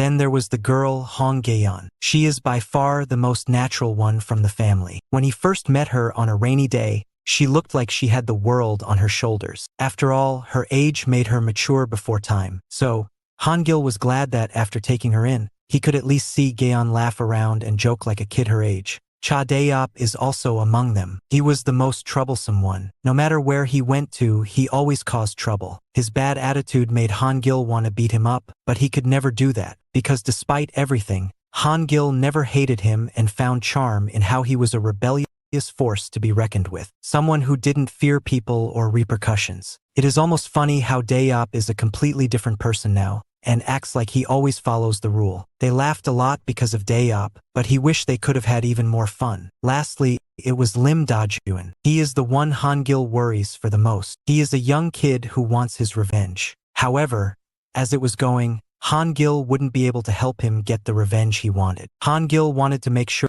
he doesn't end up like Yusong. After all, he also wants revenge just like Yusong, and the two of them fight in a similar manner too. However, Hangil is sure that Dajuan won't end up like Yusong, because he knows that he is a nice kid at heart. All things considered, Hangil was satisfied with how things had transpired. He was thankful to all of these guys. Because of them, Hangil, who had suffered all his life, the one who dealt with loneliness and dread at all stages, could live a normal life. They were his family. So, he hopes that in his next life, he is really family with all of them. Just like that, the piece of paper he was holding onto drops down to reveal a family photograph of the Hangil fam, with Hangil's part unfortunately burned. And with that, Cho Hangil breathed his last breath. A few months earlier, Hangil had trained Dajuan to call him by his name. Dajuan felt awkward and wanted to go back to calling Hangil sir. However, Hangil told him to be at ease because now they were brothers. This put Dajuan at ease and he started to refer Hangil by his name. And now, Dajuan stood at the funeral house of that brother of his. Because of Hangil's sacrifice, Haegwang ran away from their base and went into hiding. This meant freedom for the people of the city, because they were no longer being oppressed. Meanwhile, Hangil's family was also safe for now, and this was all because of Hangil's sacrifice. Still, Dajuan couldn't accept it. One such day, Dajuan leaves the house to go outside. His fellow members of the fam having no clue what he had been up to. Dajuan went outside to confront and beat up former members of the Haegwang. The guy he had in his hand told him how he no longer worked there, but Dajuan would keep beating him up anyway. Dajuan was doing this because of his own regret. If only he had stood side by side with Hangil that day, only if he was strong enough to contribute, Hangil would still be alive. So, in a fit of rage, Dajuan vows to take out each and every member of Haegwang by himself. This is when he is stopped by Nam Wonchong, who asks Dajuan if he wants to destroy Haegwang. If so, he made it clear that he also has the same influence. Meanwhile, Yusong wakes up in an abandoned factory and starts groaning in pain and anger. He breaks a glass during his tantrum, so one of his lackeys remind him how he has only recently got reconstruction surgery done on his face, so he shouldn't be behaving like that and rest. However, Yusong was still more concerned about Haegwang and what was happening with their group. The guy informs him how Haegwang's church has been burned down to the ground. This caused many members to get injured, while others opted to leave the group. Their reputation has been undone, and now they need to wait for a while and rebuild themselves back up again first. This just pissed off Yusong even more, and he starts cursing Hangil for ruining everything for them. The guy tells Yusong that while Hangil did hurt, he also lost his life. So, now they can operate however they want without anyone anyone getting in their way. They just need to rebuild themselves. However, Yusong states that there will still be people coming after them. He thinks the kids who were part of Hangul's family would definitely try to mess with them when they get the chance. So, Yusong wants to get rid of them before they can pose a threat. Back at the alley, Nam Wonchong asks Dajuan if he is also against Haegwang. If so, the two of them can work together against Yusong and Ko. But Dajuan remembers seeing Wonchong at the church that day, so he assumes that Wonchong must be an executive at Haegwang. Because of this, Dajuan attacks Wonchong because he wants to take out everyone from Haegwang. Dajuan goes to attack, but Wonchong easily avoids all of his attacks. Wonchong also tries to explain to Dajuan how he is also against Haegwang, but he doesn't listen and keeps on attacking. So, Wonchong hits Dajuan with the back of his axe to shut him down for the moment. After this, Wonchong tells Dajuan to not mistake him for one of Haegwang, because he is also out there to destroy them. Wonchong mentions how he had hoped for Hangul to do the job for him, but Hangul failed. This pissed off Dajuan, who warned Wonchong not to take Hangul's name. But Wonchong tells him to channel that anger towards Haegwang, and specifically Shin Yusong, who took Hangul's life. Wonchong then goes on to say how he has seen Dajuan and the rest of Hangul's fam fight, and he was impressed by how good and brave they were. That being said, they are still not potent enough to take down Haegwang as they are. So, he offers his hand to Dajuan, telling him to join up with him if he really wants to avenge Hangul's passing. But instead of taking his hand, Dajuan opts to spit on it, saying he doesn't want to associate with someone like Wonchong. This pisses off Wonchong, but understands that Dajuan is not in the mental state to take things rationally. He decides to let Dajuan go for his insolence for now and leave. However,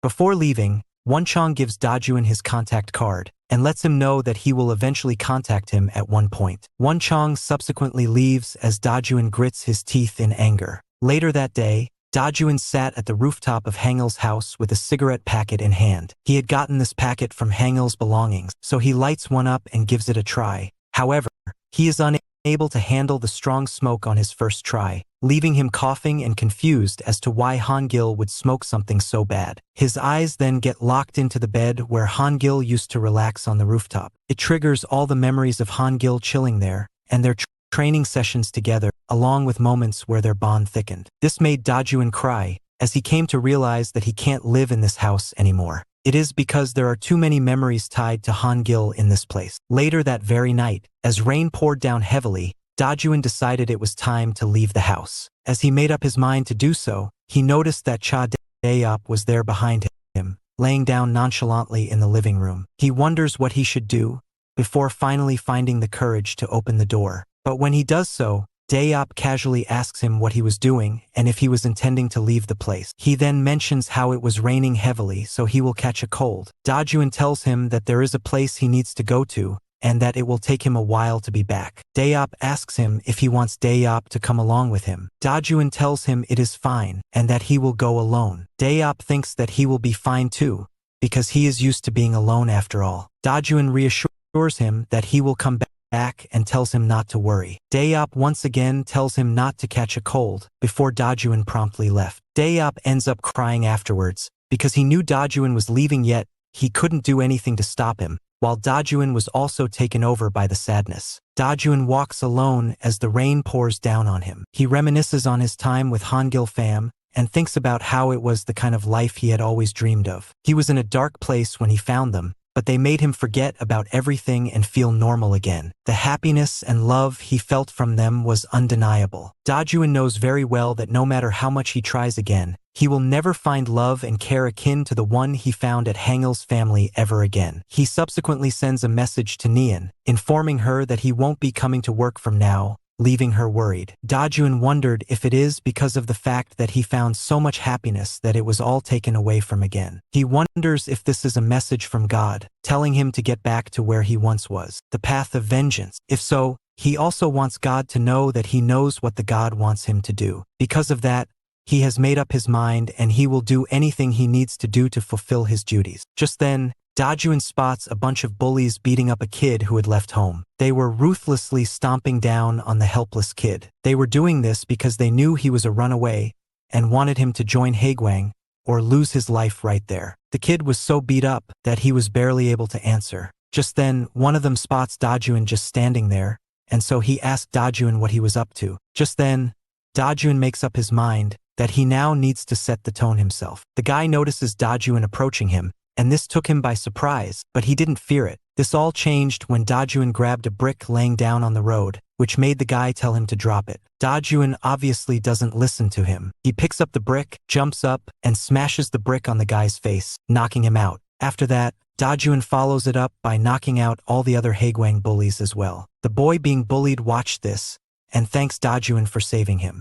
But Dajun wanted him to answer as well. He wanted to know if the guy was going to join Haegwang after all, and looked at him with malice. The guy clears it up that he doesn't plan on doing so, prompting Dajun to drop the brick. Dajun subsequently starts walking away, but the kid notices the carnage Dajun had caused, and asks Dajun if he can follow him instead of following Haegwang. The guy explains how he was teamed up on by all of them, and that otherwise he isn't a pushover. He can hold his own, and can provide help to Dajun if he stays beside him. This interested Dajun. He remembers what Nam Wonchang said about him needing more power to beat Haegwang. So Dajun tells him to do as he wants. Dajun finally understands that in order to not lose anyone around him again, he needs to do this. He has finally understood that in order to live in this cursed one simply cannot concentrate on just living themselves, but also focus on taking others' lives. So, it had been a whole year since Zhou Hangil lost his life, and the shadow of that loss still hung heavy over everyone who knew him. Back at school, absolutely nothing had changed. The daily tyranny of Li Duyun was still running at full throttle. He was right back to his old habits, tormenting new kids every single day without an ounce of remorse. On this particular day, he snatched a kid's ice cream, slammed it onto the filthy ground, and ordered him to lick it up like a dog. When the poor guy let out a quiet curse under his breath, Duyun's face twisted. He grabbed the kid by the back of his neck and shoved his face straight into the melting mess. Duyun began boasting to his followers, reminding them of a guy named him Dajun who used to act like a tough guy around here, bragging about how he had him wiped out in the end. The torment did not stop in the hallways. Throughout class, Duyun kept picking on the kid, making his life a total living nightmare. Completely traumatized, the kid sat at his desk praying that the teacher's lecture would drag on for 10 years straight, just so he could stay safe inside the classroom. But as luck would have it, the recess bell rang right on schedule. Duyun stood up, grabbed the kid by the collar, and dragged him all the way up to the roof. Outside, the sun was setting, casting long dark shadows while heavy rain clouds gathered overhead. Right at that moment, an imposing figure carrying a heavy iron rod walked right through the front gates of the school. It was Dajun, and he did not come alone. He had an entire gang trailing behind him. His aura was so terrifying that students scattered in total silence, barely daring to breathe as the crew marched down the hallways. Up on the roof, Dajun had taken the kid's slippers and chucked them straight off the edge, telling him to crawl down to the schoolyard and fetch them. The boy walked downstairs with tears streaming down his face. For a split second, he genuinely thought about throwing himself off the building like characters do in movies, but the harsh reality was that he was just too terrified to pull it off. He stood there alone, desperately wishing for a hero to show up and save him from this misery. Suddenly, Dajun appeared right in front of him, holding the slippers in his hand.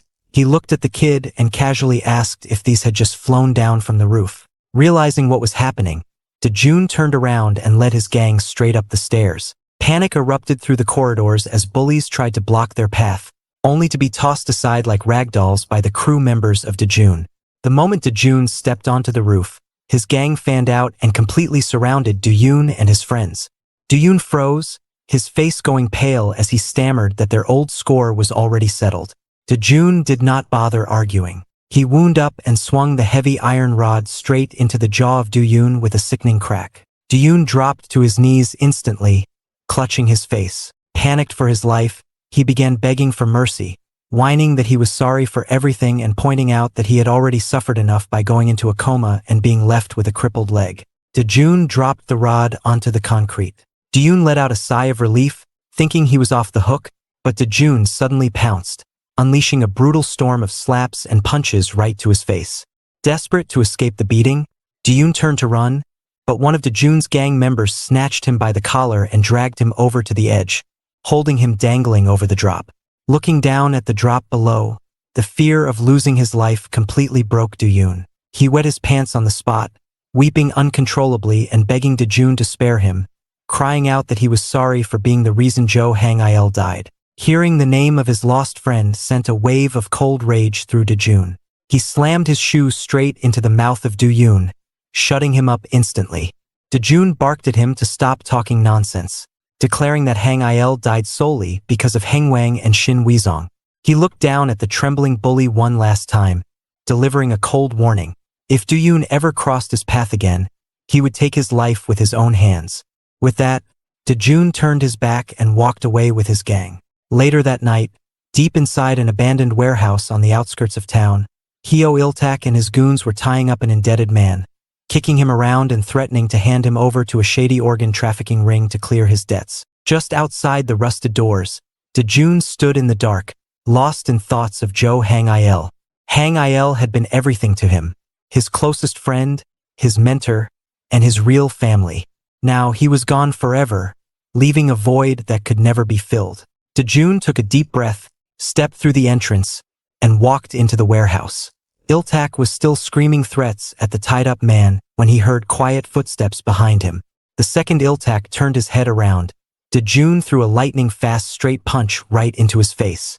The force of the impact lifted Iltak off his feet, sending him crashing onto the dusty floor as blood splattered from his mouth. Standing over the groaning man, Dejun looked down with pitch-black eyes and coldly demanded to know where his boss Shin Weizong was hiding. The aggressive interaction with Dejun sent Hyo Iltak spiraling down memory lane, reminding him of everything he used to be. He remembered how he used to reign supreme until Dejun defeated him, stripping away his reputation and leaving him broken. People who once looked up to him with fear suddenly began treating him like dirt. Just when Iltak felt like his world was coming to an end, he met Shin Weizong, the supreme leader of Hengwang. One look at Weizong was enough for Iltak to realize he was dealing with a top-tier gangster. Determined to climb back to the top, Iltak swore loyalty to Weizong, starting his life as a criminal all over again. Everything was going smoothly until Dejun barged back into his life and ruined it a second time. Inside the warehouse, the heavy thugs of Hengwang stood stunned, unable to comprehend how this random guy had just leveled their boss with a single hit. Recovering their composure, they barked at Dejun, telling him that they belonged to Hengwang and warning him to know his place. Dejun gave them a single chance to clear out, but two thugs grabbed wooden clubs and iron rods, rushing him anyway. Dejun reacted with terrifying speed, effortlessly dodging their incoming strikes. When a thug tried to swing a club at him from behind, Dejun delivered a lightning-fast punch that shattered the wooden club instantly. He scooped up a handful of dirt, threw it straight into the eyes of a second attacker, and dropped him with a heavy right hook. As another thug charged from behind, Dejun kicked a broken piece of the club straight into his head, knocking him out cold.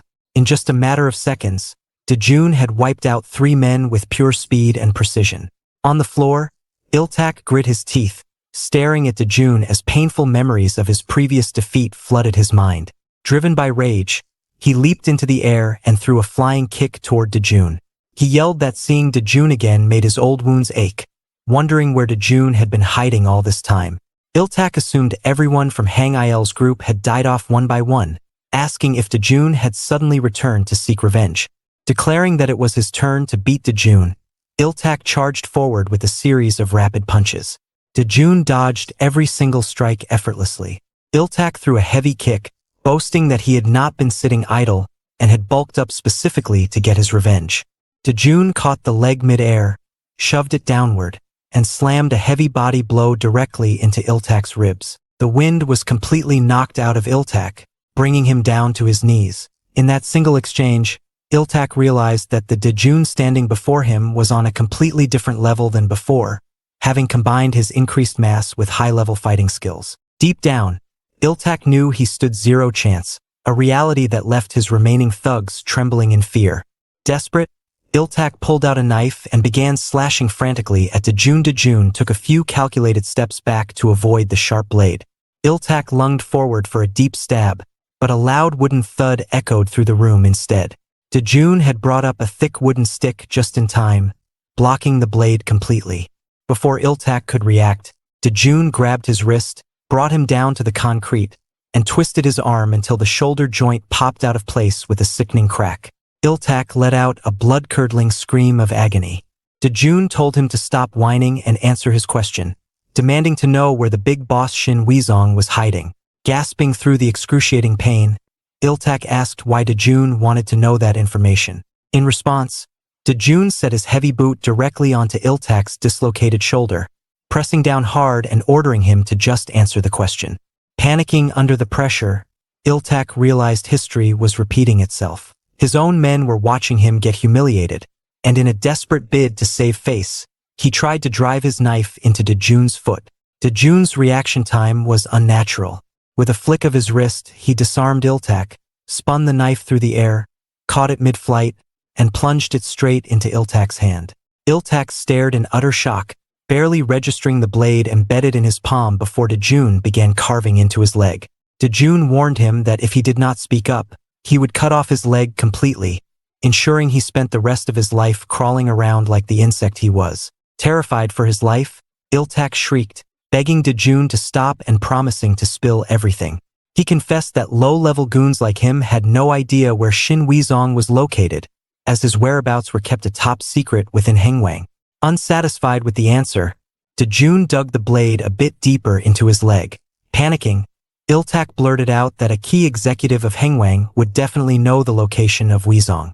Meanwhile, in a different part of the city, a young boy stood angrily before a high-ranking Hengwang executive, begging him to let them go and promising to pay back the debt. The executive chuckled coldly, replying that if the boy paid up, he would let him leave, but his sister would remain in his custody. The executive was none other than Moon Song-ho, sporting a slightly altered appearance and hairstyle. Back in the warehouse, Dejun paused as the name of Moon Song-ho crossed his mind. The two of them shared a dark history of their own, one that still required a heavy settling of scores. Dejun had found his next target. Gasping on the floor, Iltak sobbed that he had spilled everything he knew, begging Dejun to let him go. When Dejun demanded the exact whereabouts of Moon Song-ho, Iltak frantically admitted that he did not know his personal address, but suggested checking the territories controlled by Hengwang. That vague answer was not what Dejun wanted. Without a second thought, Dejun twisted the knife deeper into Iltak's leg, dealing a blow that meant Iltak would likely never walk properly again. Leaving the screaming thug behind, Dejun walked out of the warehouse into the night air. Waiting outside was his inner circle, led by Baek Do-jayam, the heavily tattooed second in command of the gang. Dejun questioned why they had bothered showing up. Do-jayam chuckled, telling him he should be glad to see them, explaining that they came to ensure their leader did not run into any unexpected trouble. Nearby, several Hengwang enforcers lay beaten on the pavement, cleared out by Do-jayam and his crew before they could jump Dejun. Do-jayam asked if Dejun got any useful lead on Shin Weezong. Dejun replied that Iltak knew nothing about Weezong directly, adding that their only option was to track down Moon Song-ho, a top executive of Hengwang. As Dejun clenched his fist in frustration, Do-jayam noticed his resolve and smiled, admiring how focused their leader was. He expressed his relief in joining forces with Dejun, telling him to keep pushing forward, though he suggested grabbing some food first. Uninterested in hanging out, Dejun silently walked away. Do-jayam sighed, telling the rest of the guys that they were eating without the boss once again. The scene shifted to an unfinished construction building that served as the hideout for Dejun's gang. Outside, a passing couple pointed at the abandoned structure, gossiping about the large group of men living together inside. High up on one of the floors, a 15-year-old boy named Kim Un-dong overheard them. He smiled to himself, thinking that he was just a kid, not a man. Un-dong was the youngest member of the gang, responsible for helping out around the hideout. Even though living there meant long lines for the bathroom in the morning, it was a paradise compared to freezing on the streets. As Un-dong was washing dishes, another member ordered him to go make some ramen. Un-dong told him to make it himself, reminding him of Dejun's strict rule that no one could force others into doing their chores. Un-dong reflected on how, despite all the daily bickering, every single member respected Dejun unconditionally.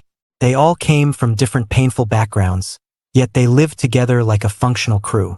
Un-dong remembered his own past before joining the gang. After running away from home, he fell into the hands of a ruthless runaway crew who beat him daily because he was terrible at pickpocketing. They tried forcing him into crime, driving him to escape once again.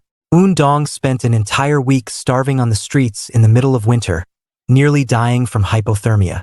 Just as his body was giving out, Dejun found him, took him in, and gave him a second chance at life. Since that day, Dong vowed to make himself useful to Dejun no matter what.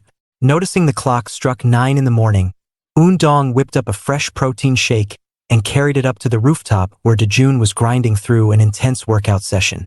Dejun had transformed completely from the scrawny teenager he used to be, now sporting a heavily built physique. Taking the drink, Dejun reminded Dong that he did not need to fuss over him so much. He asked the boy how he was liking his time in the gang. Dong smiled brightly, expressing his deep gratitude and stating that he loved every moment of it. Dejun looked at him calmly, telling him that if he ever wished to leave and pursue a normal life, he could do so without hesitation. Dong shook his head, replying that this hideout felt like a real home, the gang felt like a true family, and Dejun was like an older brother to him. Dejun merely kept his distance, telling the boy to head back inside before he caught a cold. Later that night, 2 gang members were guarding the perimeter of the building, chatting about their leader. One asked why Dejun always kept his distance, never eating or hanging out with them.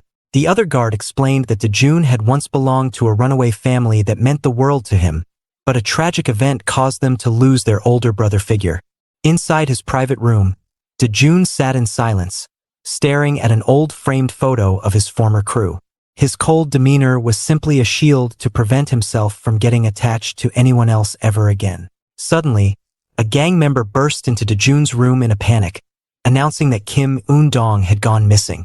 In reality, Dong had snuck out on a solo mission. Having overheard the conversation between Dejun and Du Jiam, he wanted to locate Moon Song Ho himself to prove his worth to Dejun deep down.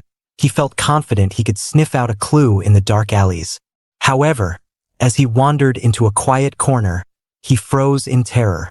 The people lurking in the dark were not Hengwang members, but the same abusive runaway crew that used to beat him. The leader of the crew, a brute named Kong Jae-ho, spotted Dong right away, recognizing him as the kid who ran off. Jae-ho immediately grabbed Dong and began beating him up. Despite the pain, Dong yelled back, stating that he had joined a proper group and would never return to them. Jae-ho mocked him, asking why a real gang would keep a useless kid like him around unless they were exploiting him. He grabbed Dong, aiming his head toward the spinning rear wheel of a revving motorcycle to disfigure his face. Terrified, Dong broke down internally, admitting to himself that he was not actually trying to help Dejun, but rather desperately seeking a reason to belong.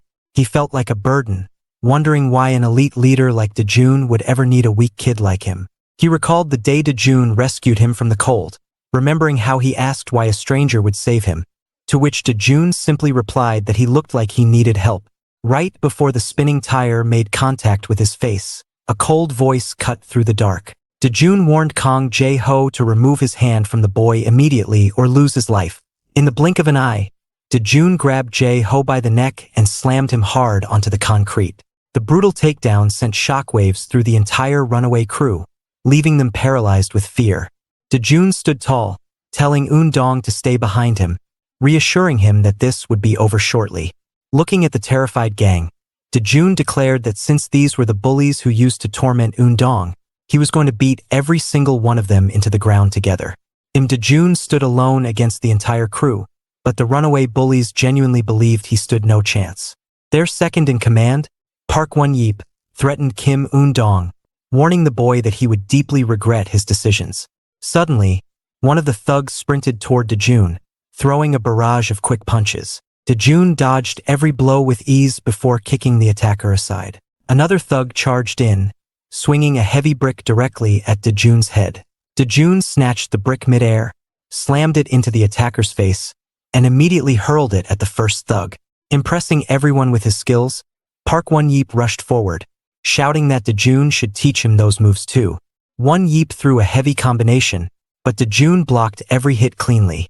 Won-yeep assumed Dejun was playing defensive out of fear, but Dejun suddenly delivered a devastating calf kick that snapped Won-yeep's leg.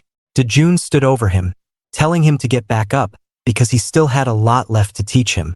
Won-yeep panicked as Dejun raised his foot to crush his face, but Kong Jae-ho pressed a sharp blade against Dong's throat, Jae-ho blackmailed Dejun, forcing him to freeze in place. Behind Dejun, Won Yeep struggled back to his feet on his broken leg, as Jae-ho ordered him to finish Dejun off, right then and there. Jae-ho taunted Dong, telling him that he was nothing more than a useless burden.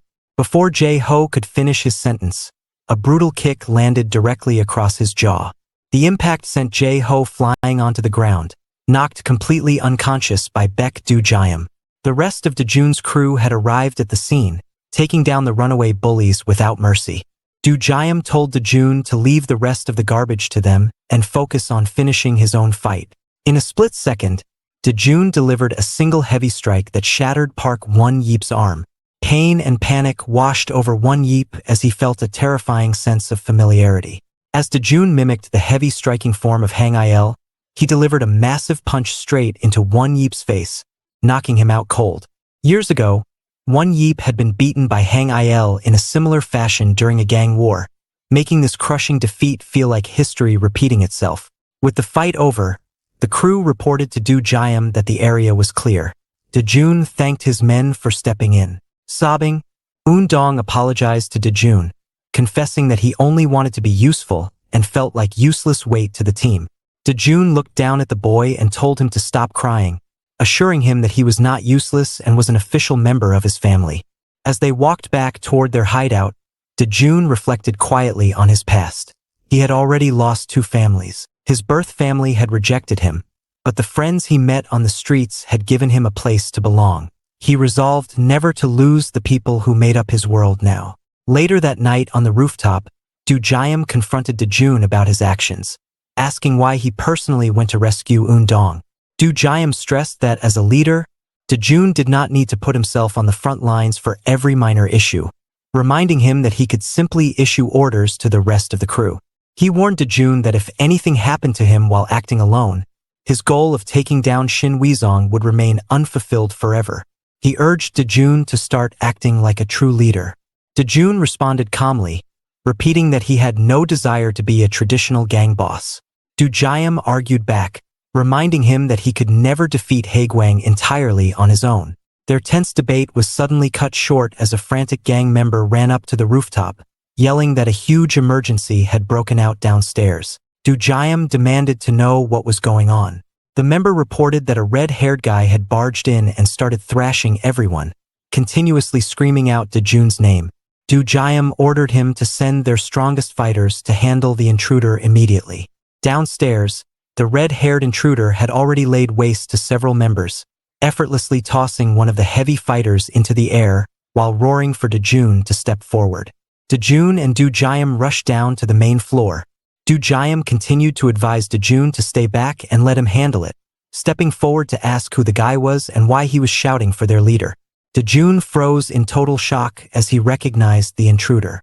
It was Cha Dae-yeep, his brother in arms. The two stared at each other in emotional disbelief. Dae-yeep sprinted up to Dejun, grabbing him by the shoulders and pleading for urgent help. He revealed that Kim Taek was in extreme danger after being captured by Haegwang enforcers, warning that they would finish him off if they did not act immediately. In a hidden location, Kim Taek was tied up in brutal conditions, his body covered in deep cuts as blood dripped onto the floor. Dejun turned to Dae-yeep and asked how all of this had happened. Dae-yeep explained that the disaster began a full year ago. Following the tragic passing of Yahello, the surviving members decided to go their separate ways. After Yahello passed away, Dejun spent every night wandering the streets looking for revenge, and during that time, Ha Song-bin, Hong Jie-yong, and Kim Taek decided it was time to disband. They said their final farewells, resolving never to pick another fight with Haegwang so that no one else would lose their life. Making that choice was painful for everyone, but Taek was hit the hardest by the trauma. The grief over Yahello completely broke them, leaving Song-bin in tears as the 4 of them parted ways. As Dae-yeep headed back toward their old runaway house, he looked back at Taek and realized the boy had already made up his mind. Taek was determined to take down Haegwang, even if it cost him his life. Driven by that resolve, Taek launched a planned strike on Haegwang, but he was captured at their base near Incheon Port. Dae-yeep revealed that Haegwang used Incheon Port for their international operations, specifically human organ harvesting. If they failed to act immediately, Take would meet a horrific end. Organ traffickers were scheduled to set sail from the port at midnight, meaning Take would be finished off before the night was over. Dae-yeep pleaded with Dejun, stating that even though they had disbanded, Take was still part of their family and needed their help. Hearing those words, Dejun fell into deep thought. Standing nearby, Dong overheard the entire conversation and spoke up, declaring that if Take was family, they should all go rescue him. Inspired by his words, the rest of the gang members stepped forward, declaring that their leader's problem was their problem too. Dejun thanked them, asking if they were truly willing to risk their lives. However, Dujayam cut in and shut down the idea. He urged everyone to look at the bigger picture, explaining that Haegwang was no longer just a small runaway crew. Over the past year, Haegwang had grown dramatically, absorbing various smaller organizations into its ranks. The territory of Haegwang had expanded rapidly along the Han River, taking over massive districts like Gangseo and Yangdongpo, expanding into Gangbuk, Gangdong, and Gangnam. Dujayam pointed out that Haegwang was no longer a simple gang, but a massive criminal syndicate. Compared to them, their own hideout was just a small group of 30 runaways. Dujayam argued that attacking Haegwang directly was suicidal, akin to fighting a lion with bare hands. He added that Dae-yeep's story could easily be a trap set by the enemy, concluding that staying at the hideout was their safest choice. Dejun acknowledged that Dujayam made valid points, but stated firmly that he still had to go. Dujayam presented him with a sharp choice, pointing out that Dae-yeep belonged to a past life that no longer existed. He reminded Dejun that he was now the leader of this new gang, forcing him to choose between his past comrades and his current crew. Choosing his past bond, Dejun set out alongside Dae-yeep. The two of them departed for the rescue mission alone, leaving the rest of the gang behind as Dujayam watched silently from the rooftop. On the metro train bound for Incheon, Dae-yeep admitted how glad he was to see Dejun again, confessing he feared they would never cross paths again. He remarked on how much Dejun had grown, noting that he had transformed from a helpless kid into the formidable leader of his own crew. He wondered aloud how Dejun had managed to build all of this. Dejun explained that ever since he left Hang Il's house, he had wandered the streets sleeplessly, consumed by thoughts of revenge against those who tormented him. However, after the passing of Hang Il, his personal grudges faded, replaced by a single goal, taking down Shin Weizong to avenge Hang Il. For the past year, Dejun had trained relentlessly and thrown himself into endless street fights. He never cared whether his opponents were stronger, weaker, or outnumbered him, refusing to skip a single day of training or fighting. He vowed that he would personally take revenge for Hang Il. Dae-yeep asked if Dejun built his current gang specifically to carry out that revenge. Dejun replied that he never intended to build a gang at all. He simply saved a few helpless kids on the streets, and as he kept moving forward, others naturally started following him until a crew formed. He recalled how Dujayam had once approached him on the streets, asking if he was really the guy planning to take the life of Weizong. Meanwhile, at Incheon Port, a high-ranking figure was tormenting the bound and bloody body of Kim Take. Mocking the boy for belonging to Hang Il's old group, the attacker revealed himself to be Moon Song-ho, sporting a fresh new hairstyle. Take growled that he would finish him, but Song-ho ground his boot into Take's open wounds, laughing that today was Take's execution day. Song-ho bragged that he intentionally leaked news of Take's capture, comparing it to fishing and hoping the bait would draw out Take's old friends. Song-ho's prediction came true as Dejun and Dae-yeep arrived at Incheon Port. Moving with terrifying speed, the two of them dismantled the Haegwang guards standing in their way. Looking over the vast docks, Dae-yeep identified the specific warehouse where Take was being held. Both fighters clenched their fists, fully prepared to tear through every single warehouse on the port to save their before rushing headfirst into the area. The group takes a moment to figure out exactly where Kim Take is being held. Dejun grabs one of the beaten-up goons by his collar, demanding to know where the kidnapped captives are hidden. Terrified, the goon points toward a nearby storage warehouse where all the victims meant for organ trafficking are being kept. Dae-yeep analyzes the situation and notes that rushing in directly would be reckless. Haegwang has locked down the entire perimeter with a massive number of guards, far exceeding what they originally anticipated. Dae-yeep suggests searching for an alternate, quieter path inside. Dejun agrees with the logic. while he feels confident in his ability to overpower the entire crowd below on his own.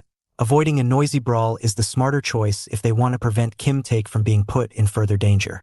Even so, Dae Yeep remains doubtful, knowing how difficult it will be to bypass that many guards undetected. While observing the area, Dejun catches sight of a couple being held captive near several shipping containers by Haegwang members.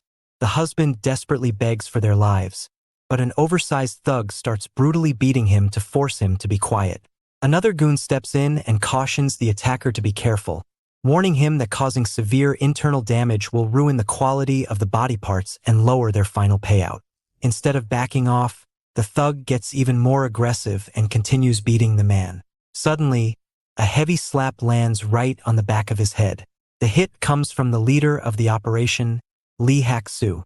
Hak-soo sharply reprimands his minion for risking damage to their valuable merchandise. He then casually breaks down the market value of the victim's body parts, listing off exact prices for the spleen, gallbladder, small intestine, and heart. Hak-soo reminds his men that their primary focus is securing the payout, warning them not to mess around with their bottom line.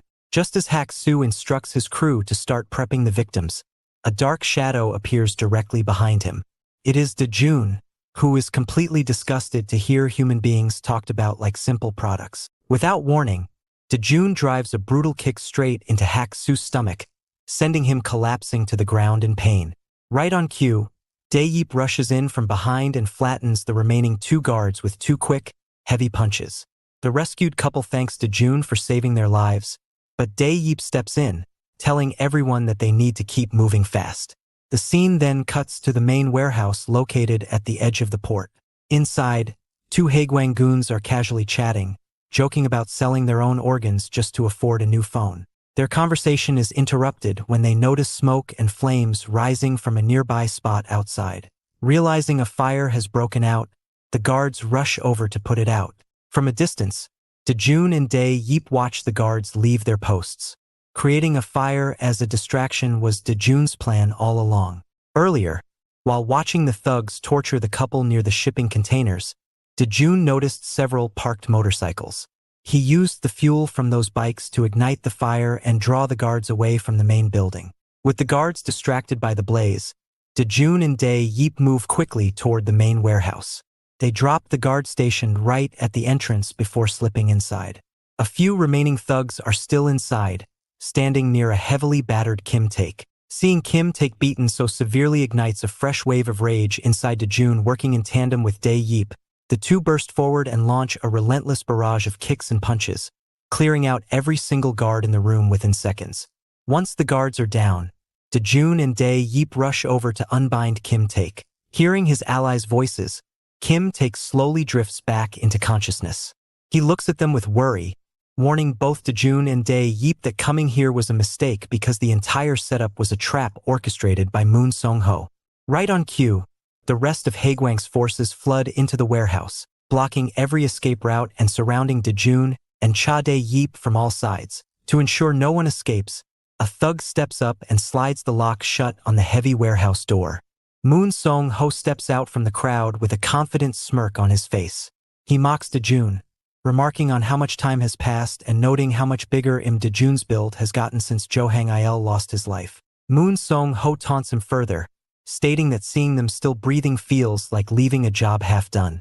He orders his entire mob of thugs to beat both Dejun and Dae Yeep to a pulp, reminding his men that since these two are not part of the inventory for organ harvesting, they can beat them as brutally as they want without holding back.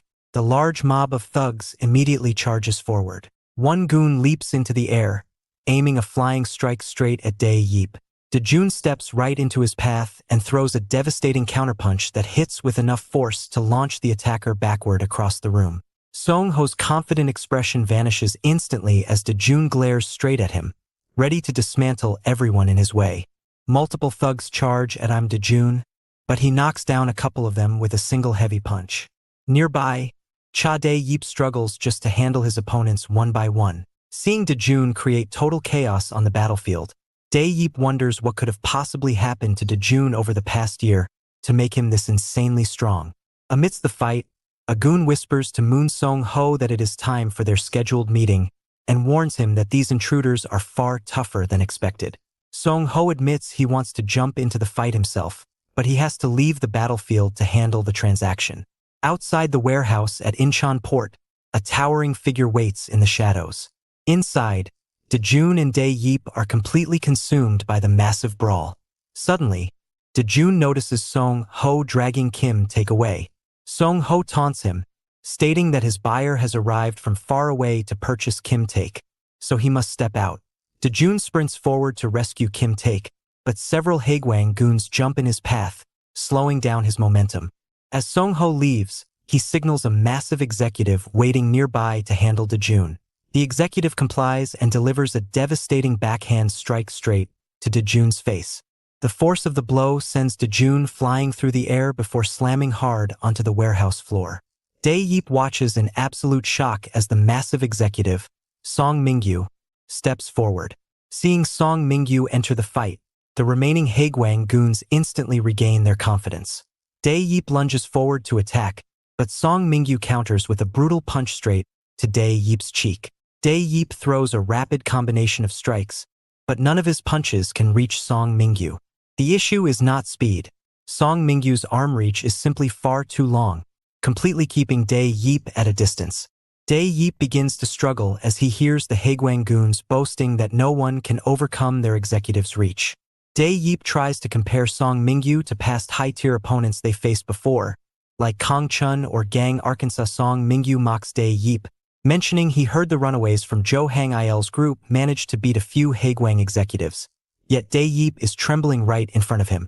Sensationalizing the gap in power, Dae-yeep realizes he cannot win this head-on. Suddenly, Dejun rushes past him at full speed, declaring that they do not have time to waste on useless thoughts. Dae-yeep screams at him to hold back, warning him about Song Mingyu's overwhelming range. Song Mingyu sneers at Dejun's approach, remarking that short arms stand no chance against his reach. Before he can even finish his sentence, Dejun steps inward and lands a crushing punch directly on Song Mingyu's jaw. Shocked, Song Mingyu wonders how a guy with such a short reach managed to close the gap so effortlessly. Without giving him a moment to recover, Dejun follows up with a heavy combination of body shots straight to Song Mingyu's midsection. Song Mingyu realizes this is not a fluke. Dejun is actively reading his attack patterns and timing his counters perfectly. Dejun leaps into the air, yelling that he has no time to spare, and drives a powerful kick into Song Mingyu. The impact is so severe that it drops the massive executive to his knees. Dae-yeep stares in awe at Dejun's overwhelming strength. Realizing he cannot easily beat Dejun alone, Song Mingyu changes his tactics. He acknowledges that while he thought these runaways were just street dogs, Dejun is a true wild wolf. He orders all his goons to swarm Dejun at once, intending to completely drain his stamina so he can trap and finish him off later. The Haegwang mob surrounds Dejun again. Dejun fights back fiercely, dropping thugs left and right, but Song Mingyu's strategy begins to take effect as the sheer numbers slow Dejun down. Song Mingyu uses a heavy front kick to push Dejun back, allowing more goons to pile on. Suddenly, Dae-yeep rushes in from behind Song Mingyu, grabs him by the collar, and forcefully hurls the massive executive away. Dae-yeep yells at Dejun to leave this room to him and go rescue Kim Take immediately. Dejun hesitates to leave Dae-yeep behind to fight the entire mob alone, but knowing time is running out, he breaks through two nearby guards, rushes out the warehouse doors, and heads after Song-ho. Seeing the remaining thugs prepare to chase after Dejun, Dae-yeep slams the heavy warehouse doors shut from the inside, locking himself in with the entire mob. Song Mingyu slowly pushes himself back up, glaring at Dae-yeep and threatening to tear him apart. Undeterred, Dae-yeep prepares to hold the line alone as the crowd of goons rushes him from all sides. Meanwhile, the scene shifts outside to the port's docks, where the international buyer has arrived to meet Moon Song-ho. The buyer is a notorious Chinese broker named Wai Yang Cheon. Moon Song-ho pitches his inventory to Wai Yang Cheon, boasting that Haegwang supplies young, physically fit runaway teenagers who have no family filing missing person reports, making them the perfect products. Just as they prepare to finalize the payment, a body comes flying through the air and crashes violently onto the ground right between them. Song-ho looks down in surprise, realizing the beaten body belongs to one of his own high-ranking guards rather than a captive. Dejun emerges from the shadows behind them, glaring at Song Ho and threatening to rip him apart if he lays another finger on his friend. Startled by the disruption, Yang Cheon angrily asks Song Ho why an outsider is interfering in their private business transaction. Song Ho chuckles sinisterly, telling the broker that this newcomer in black is no outsider at all. He declares that Dejun is actually an additional product of theirs. The scene shifts back to the shelter where the runaway group stays. Kim Un-dong repeatedly urges Baek Do-jayam that they must rush out immediately to aid Dejun, worried that their leader is heading straight into danger. Baek Do-jayam acts completely unbothered by the situation. Kim Un-dong pushes further, stating he knows Baek Do-jayam cares deeply about Dejun too. Do-jayam counters that his concern is not just for Dejun, but for the safety of their entire organization. He declares that for the sake of the family, he intends to strip Dejun of his leadership position. Midway through their heated argument, Do-jayam's phone rings. Taking a look at the screen, his expression changes into complete shock. Meanwhile, back at Incheon Port, Moon Song Ho stands face to face with Dejun. Song Ho chuckles, asking Dejun why he keeps forcing his way toward an early grave. Turning to the Chinese broker, Yang Cheon, Song Ho asks for a few extra moments, promising to hand over the fresh products very shortly. Yang Cheon sees right through Song Ho's intentions and cautions him not to damage the merchandise too heavily. Song Ho turns back to Dejun, acknowledging that while Dejun has built up a decent physique, he doubts Dejun possesses real combat power. Song Ho recalls how he used to beat Dejun up repeatedly in the past, mocking the idea that Dejun could ever settle his petty revenge. He boasts that even if their physical builds look somewhat similar now, Dejun can never bridge the gap between their natural talent. Hearing Moon Song Ho brag, Yang Cheon's personal bodyguard asks his boss whether they can really rely on a kid like him. Yang Cheon tells his bodyguard that he has no idea what Song Ho is truly capable of. He explains that their previous longtime business partner in organ trafficking was Hange Park, a legendary figure who was feared across the underworld in his prime. Despite his terrifying reputation, a 17-year-old kid managed to brutally dismantle Hange Park in a single one-sided fight. That kid was none other than Moon Song Ho. Yang Cheon admits that despite Song Ho's small stature, his raw combat genius is unlike anything he has witnessed in his decades of doing business, which is why he trusts Song Ho to become a major figure in the industry. Before Yang Cheon can even finish his praise, his jaw drops in shock. Dejun steps in lightning fast and lands a violent punch straight across Song Ho's face, forcing blood from his mouth. Yang Cheon cannot believe his eyes as the natural genius gets completely overwhelmed in an instant. Panicked, the guards holding Kim Taek ask Song Ho if he needs help. Song Ho tightens his fists, angrily refusing any assistance, and lunges toward Dejun again. Dejun effortlessly dodges the incoming strike and delivers a heavy kick directly to the side of Song Ho's head. Thinking it was just a fluke, Song Ho charges once more, only for Dejun to slip past his guard and sink a brutal punch straight into his liver. Yang Cheon stands frozen in disbelief seeing Song Ho unable to land a single clean strike. Dejun follows up with another heavy punch to Song Ho's face, rattling the executive completely. Realizing he cannot win this fight through raw combat, Song Ho abruptly throws his hands up in the air, declaring that he surrenders. Dejun remains entirely unmoved by the act, knowing Song Ho used this exact same deceitful trick against Jo Hang Il in the past. He warns Song Ho that his pathetic mind games will not work on him anymore. Song Ho smirks, remarking that they know each other far too well. Suddenly, a Haegwang guard steps out from the warehouse dragging Cha Dae-yeep, who is heavily beaten and barely conscious. Song Ho uses this to regain control, threatening to execute both Kim Taek and Dae-yeep on the spot if Dejun moves another inch. Yang Cheon angrily shouts at Song Ho for putting their valuable merchandise at risk, but Song Ho snaps back, ordering the old broker to keep his mouth shut and watch. Using his allies as leverage, Song Ho launches a relentless barrage of punches at Dejun. This time, Dejun does not dodge. Forced to protect his friends, Dejun stands his ground and absorbs every single strike directly on his forearms. Song Ho taunts him repeatedly as he hits him, screaming that no matter how big Dejun gets, He remains the same weak coward who freezes the moment his family is threatened. Song-ho mocks him further, claiming he sees the pathetic memory of the deceased Jo Hang-il inside Dejun's eyes. Hearing Jo Hang-il's name pushes Dejun over the edge. In the middle of Song-ho's assault, Dejun reaches out and catches Song-ho's fist mid-air. Song-ho shouts in anger, threatening to take the life of his friends. But Dejun tells him coldly that he made a huge mistake thinking Dejun only built up his physical size over the past year. Before Dejun can finish his sentence, the scene cuts back inside the warehouse where Song Mingyu is ordering his men to break Dae Yeep's legs. Just as the goons move in to finish Dae Yeep off, Baek Do-jayam suddenly bursts into the room. Dae Yeep looks up in absolute astonishment to see Do-jayam arriving on the scene.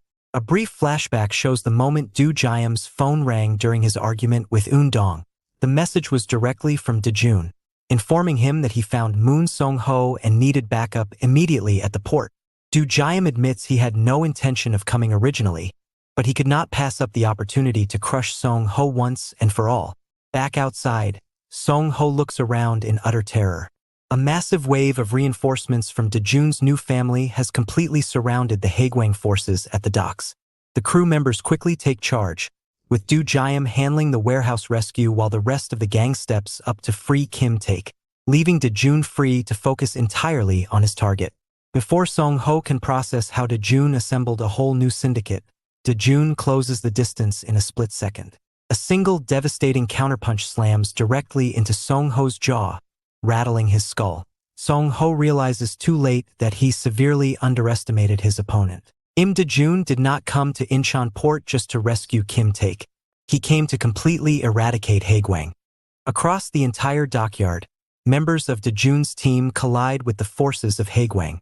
As a massive goon lunges toward the exhausted Dae Yeep, Kim Eun-dong leaps into the frame and blocks the heavy blow in a single motion. Eun-dong tells Dae Yeep that they arrived just in time, apologizing to the older member for making him rely on them despite his pride.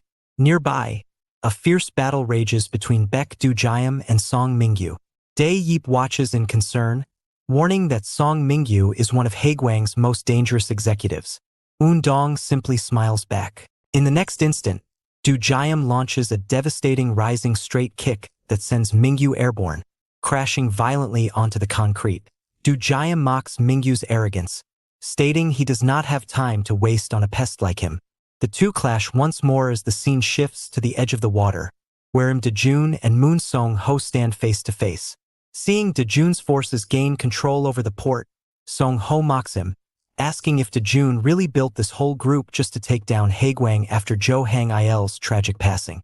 Their mid-air kicks clash with tremendous force. Dejun tells him he is exact in his assumption and counters with a heavy punch that sends Song-ho flying backwards. Song-ho pushes himself up, sneering that Dejun has become even dumber than before because he has no idea what Haegwang has evolved into. Song-ho stomps hard on a puddle, splashing water into Dejun's eyes to block his vision, and instantly launches a follow-up kick. Song-ho taunts him, asking if picking up a few street strays made Dejun think he was a real mob leader. Dejun withstands the strike, shouting in anger, demanding to know why Song-ho betrayed them in the first place. Dejun admits he genuinely considered Song-ho a brother, a friend closer than anyone, and asks why he chose to commit such vile acts for Haegwang. Song-ho chuckles, replying that he loves this line of work. He reveals he originally ran away from home out of pure boredom, enjoying the thrill of beating people up, but got tired of constant complaints from his school. Song-ho explains that while society treats violence in movies as entertainment, it hypocritically condemns it in real life. He joined Haegwang because no one restricts him there, allowing him to indulge his violent urges without needing to hide behind fiction. Song-ho lunges forward to strike again, claiming he gets to enjoy life to the fullest.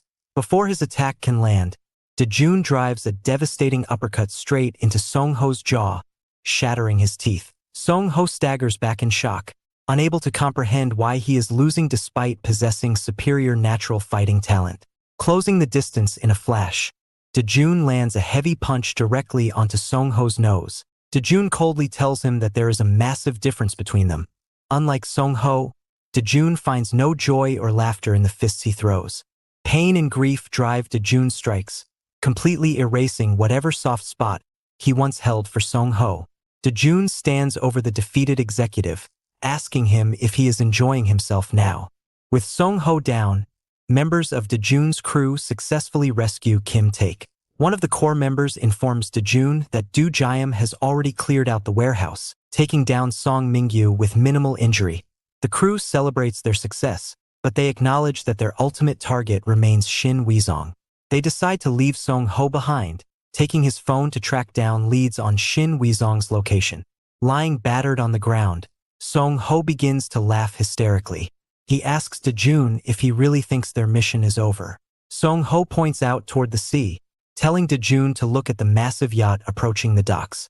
Dejun freezes as he spots the man standing on the deck of the incoming vessel. It is Shin Weizong himself, his face fully restored after a successful cosmetic surgery. Dejun's crew members ask if that is really Shin Weizong, but Dejun remains completely silent, his eyes locked on his mortal enemy in pure rage.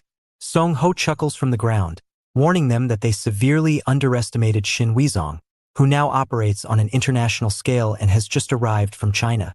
Song-ho adds that since their supreme boss has arrived, the entirety of Haegwang will assemble at Incheon port tonight. Right on cue, convoy after convoy of vehicles floods into the port. Dozens of Haegwang members pour out, including a student gang led by an executive named Kang Yusik. From an overhead platform, veteran Haegwang executives Ju Aram and Seol Gwang Hyuk look down at the commotion. Nearby, a middle-aged executive named Choi Sung-ryong lights a cigarette, remarking on the massive crowd Song-ho summoned. Moments later, a sleek black luxury sedan arrives, and a white-haired executive named Gwak Du-chong steps out as the surrounding goons bow in respect. Seeing the full force of Haegwang gather in one location, Dejun stands frozen. Du Jayam rushes over, grabbing Dejun and telling him they must leave immediately. Du Jayam warns him that they are completely surrounded and must retreat to save their crew. However, Dejun cannot move his eyes away from Shin Weizong, who has finally appeared before him after such a long time. Frustrated by Dejun's hesitation, Du Jayam grabs him by the collar, yelling that Dejun's blind desire for revenge is going to get all their friends finished off. Deep down, Dejun knows Du Jayam is right. Yet, as the massive boat docks, Shin Weizong looks out into the crowd and catches Dejun's gaze. Recognizing the young man instantly, Shin Weizong stares back, causing the blood in Dejun's veins to pop in pure rage. Baek Du Jayam shouts at him Dejun from behind, urging him to fall back. He insists that they need to prioritize the safety of their crew members over their own pride. Du Jayam admits that he wants revenge against Haegwang just as badly, but they have to protect their family first. Hearing those words suddenly brings back memories of Jo Hang-il, who fought to protect his family until his very last breath. With time running out, Du Jayam grows even more frustrated. For a second, he considers physically dragging Dejun away from the docks. However, Dejun takes a deep breath and gives the order to retreat. He tells the crew that they accomplished what they came for by securing Kim Taek, so falling back for now is enough. Acting quickly, the crew mounts a mix of their own motorcycles and bikes seized from Haegwang goons. By the time Shin Weizong's vessel docks at the port, Dejun and his crew have already navigated past the shipping containers and made their way toward the exit. Looking back one last time, Dejun makes a firm vow that the next time they meet, it will be Shin Weizong's final day on Earth. The crew speeds away, but a massive dumping truck suddenly cuts across the road, completely blocking the main exit route. Realizing Haegwang arranged the roadblock, Du Jayam yells at everyone to find an alternate way out. Looking back, the crew spots a swarm of Haegwang forces closing in from behind. Leading the ambush are two executives, Kang Yusik and Gwak Du-chong. Nearby, Seol Gwang Hyuk and Ju Aram observe the perimeter to ensure no one escapes. Moments later, Choi Sung-ryong steps out of the dumping truck. Sung-ryong lights up and casually suggests that they settle things peacefully, completely boxing into Dejun's entire crew from both sides. As fear spreads through the runaway group, Dejun sharply slides his motorcycle into a turn to face the incoming mob. He tells his crew that there are no other options, ordering everyone to dismount, stay grouped together, and follow his lead. Seol Gwang Hyuk looks on in surprise, doubting the runaways stand any chance against Haegwang's main force. In the next second, a massive brawl breaks out. Dejun plows through the front lines, taking out multiple goons with heavy punches to clear a path. Impressed by Dejun's power, Sung Ryong watches closely, only for Do Jayam to launch a swift kick straight at him. Sung Ryong slides back slightly, warning Do Jayam that inexperienced kids should not pick fights with elders. Evading Do Jayam's follow-up strike with incredible speed, Sung Ryong delivers a crushing uppercut that drops Do Jayam straight to his knees. Sung Ryong remarks that once a fight starts, his competitive drive takes over, warning them that beating Haegwang is far beyond their capabilities. Meanwhile, Kim Eun-dong panics as he sees his allies reaching their physical limits against Haegwang's overwhelming numbers.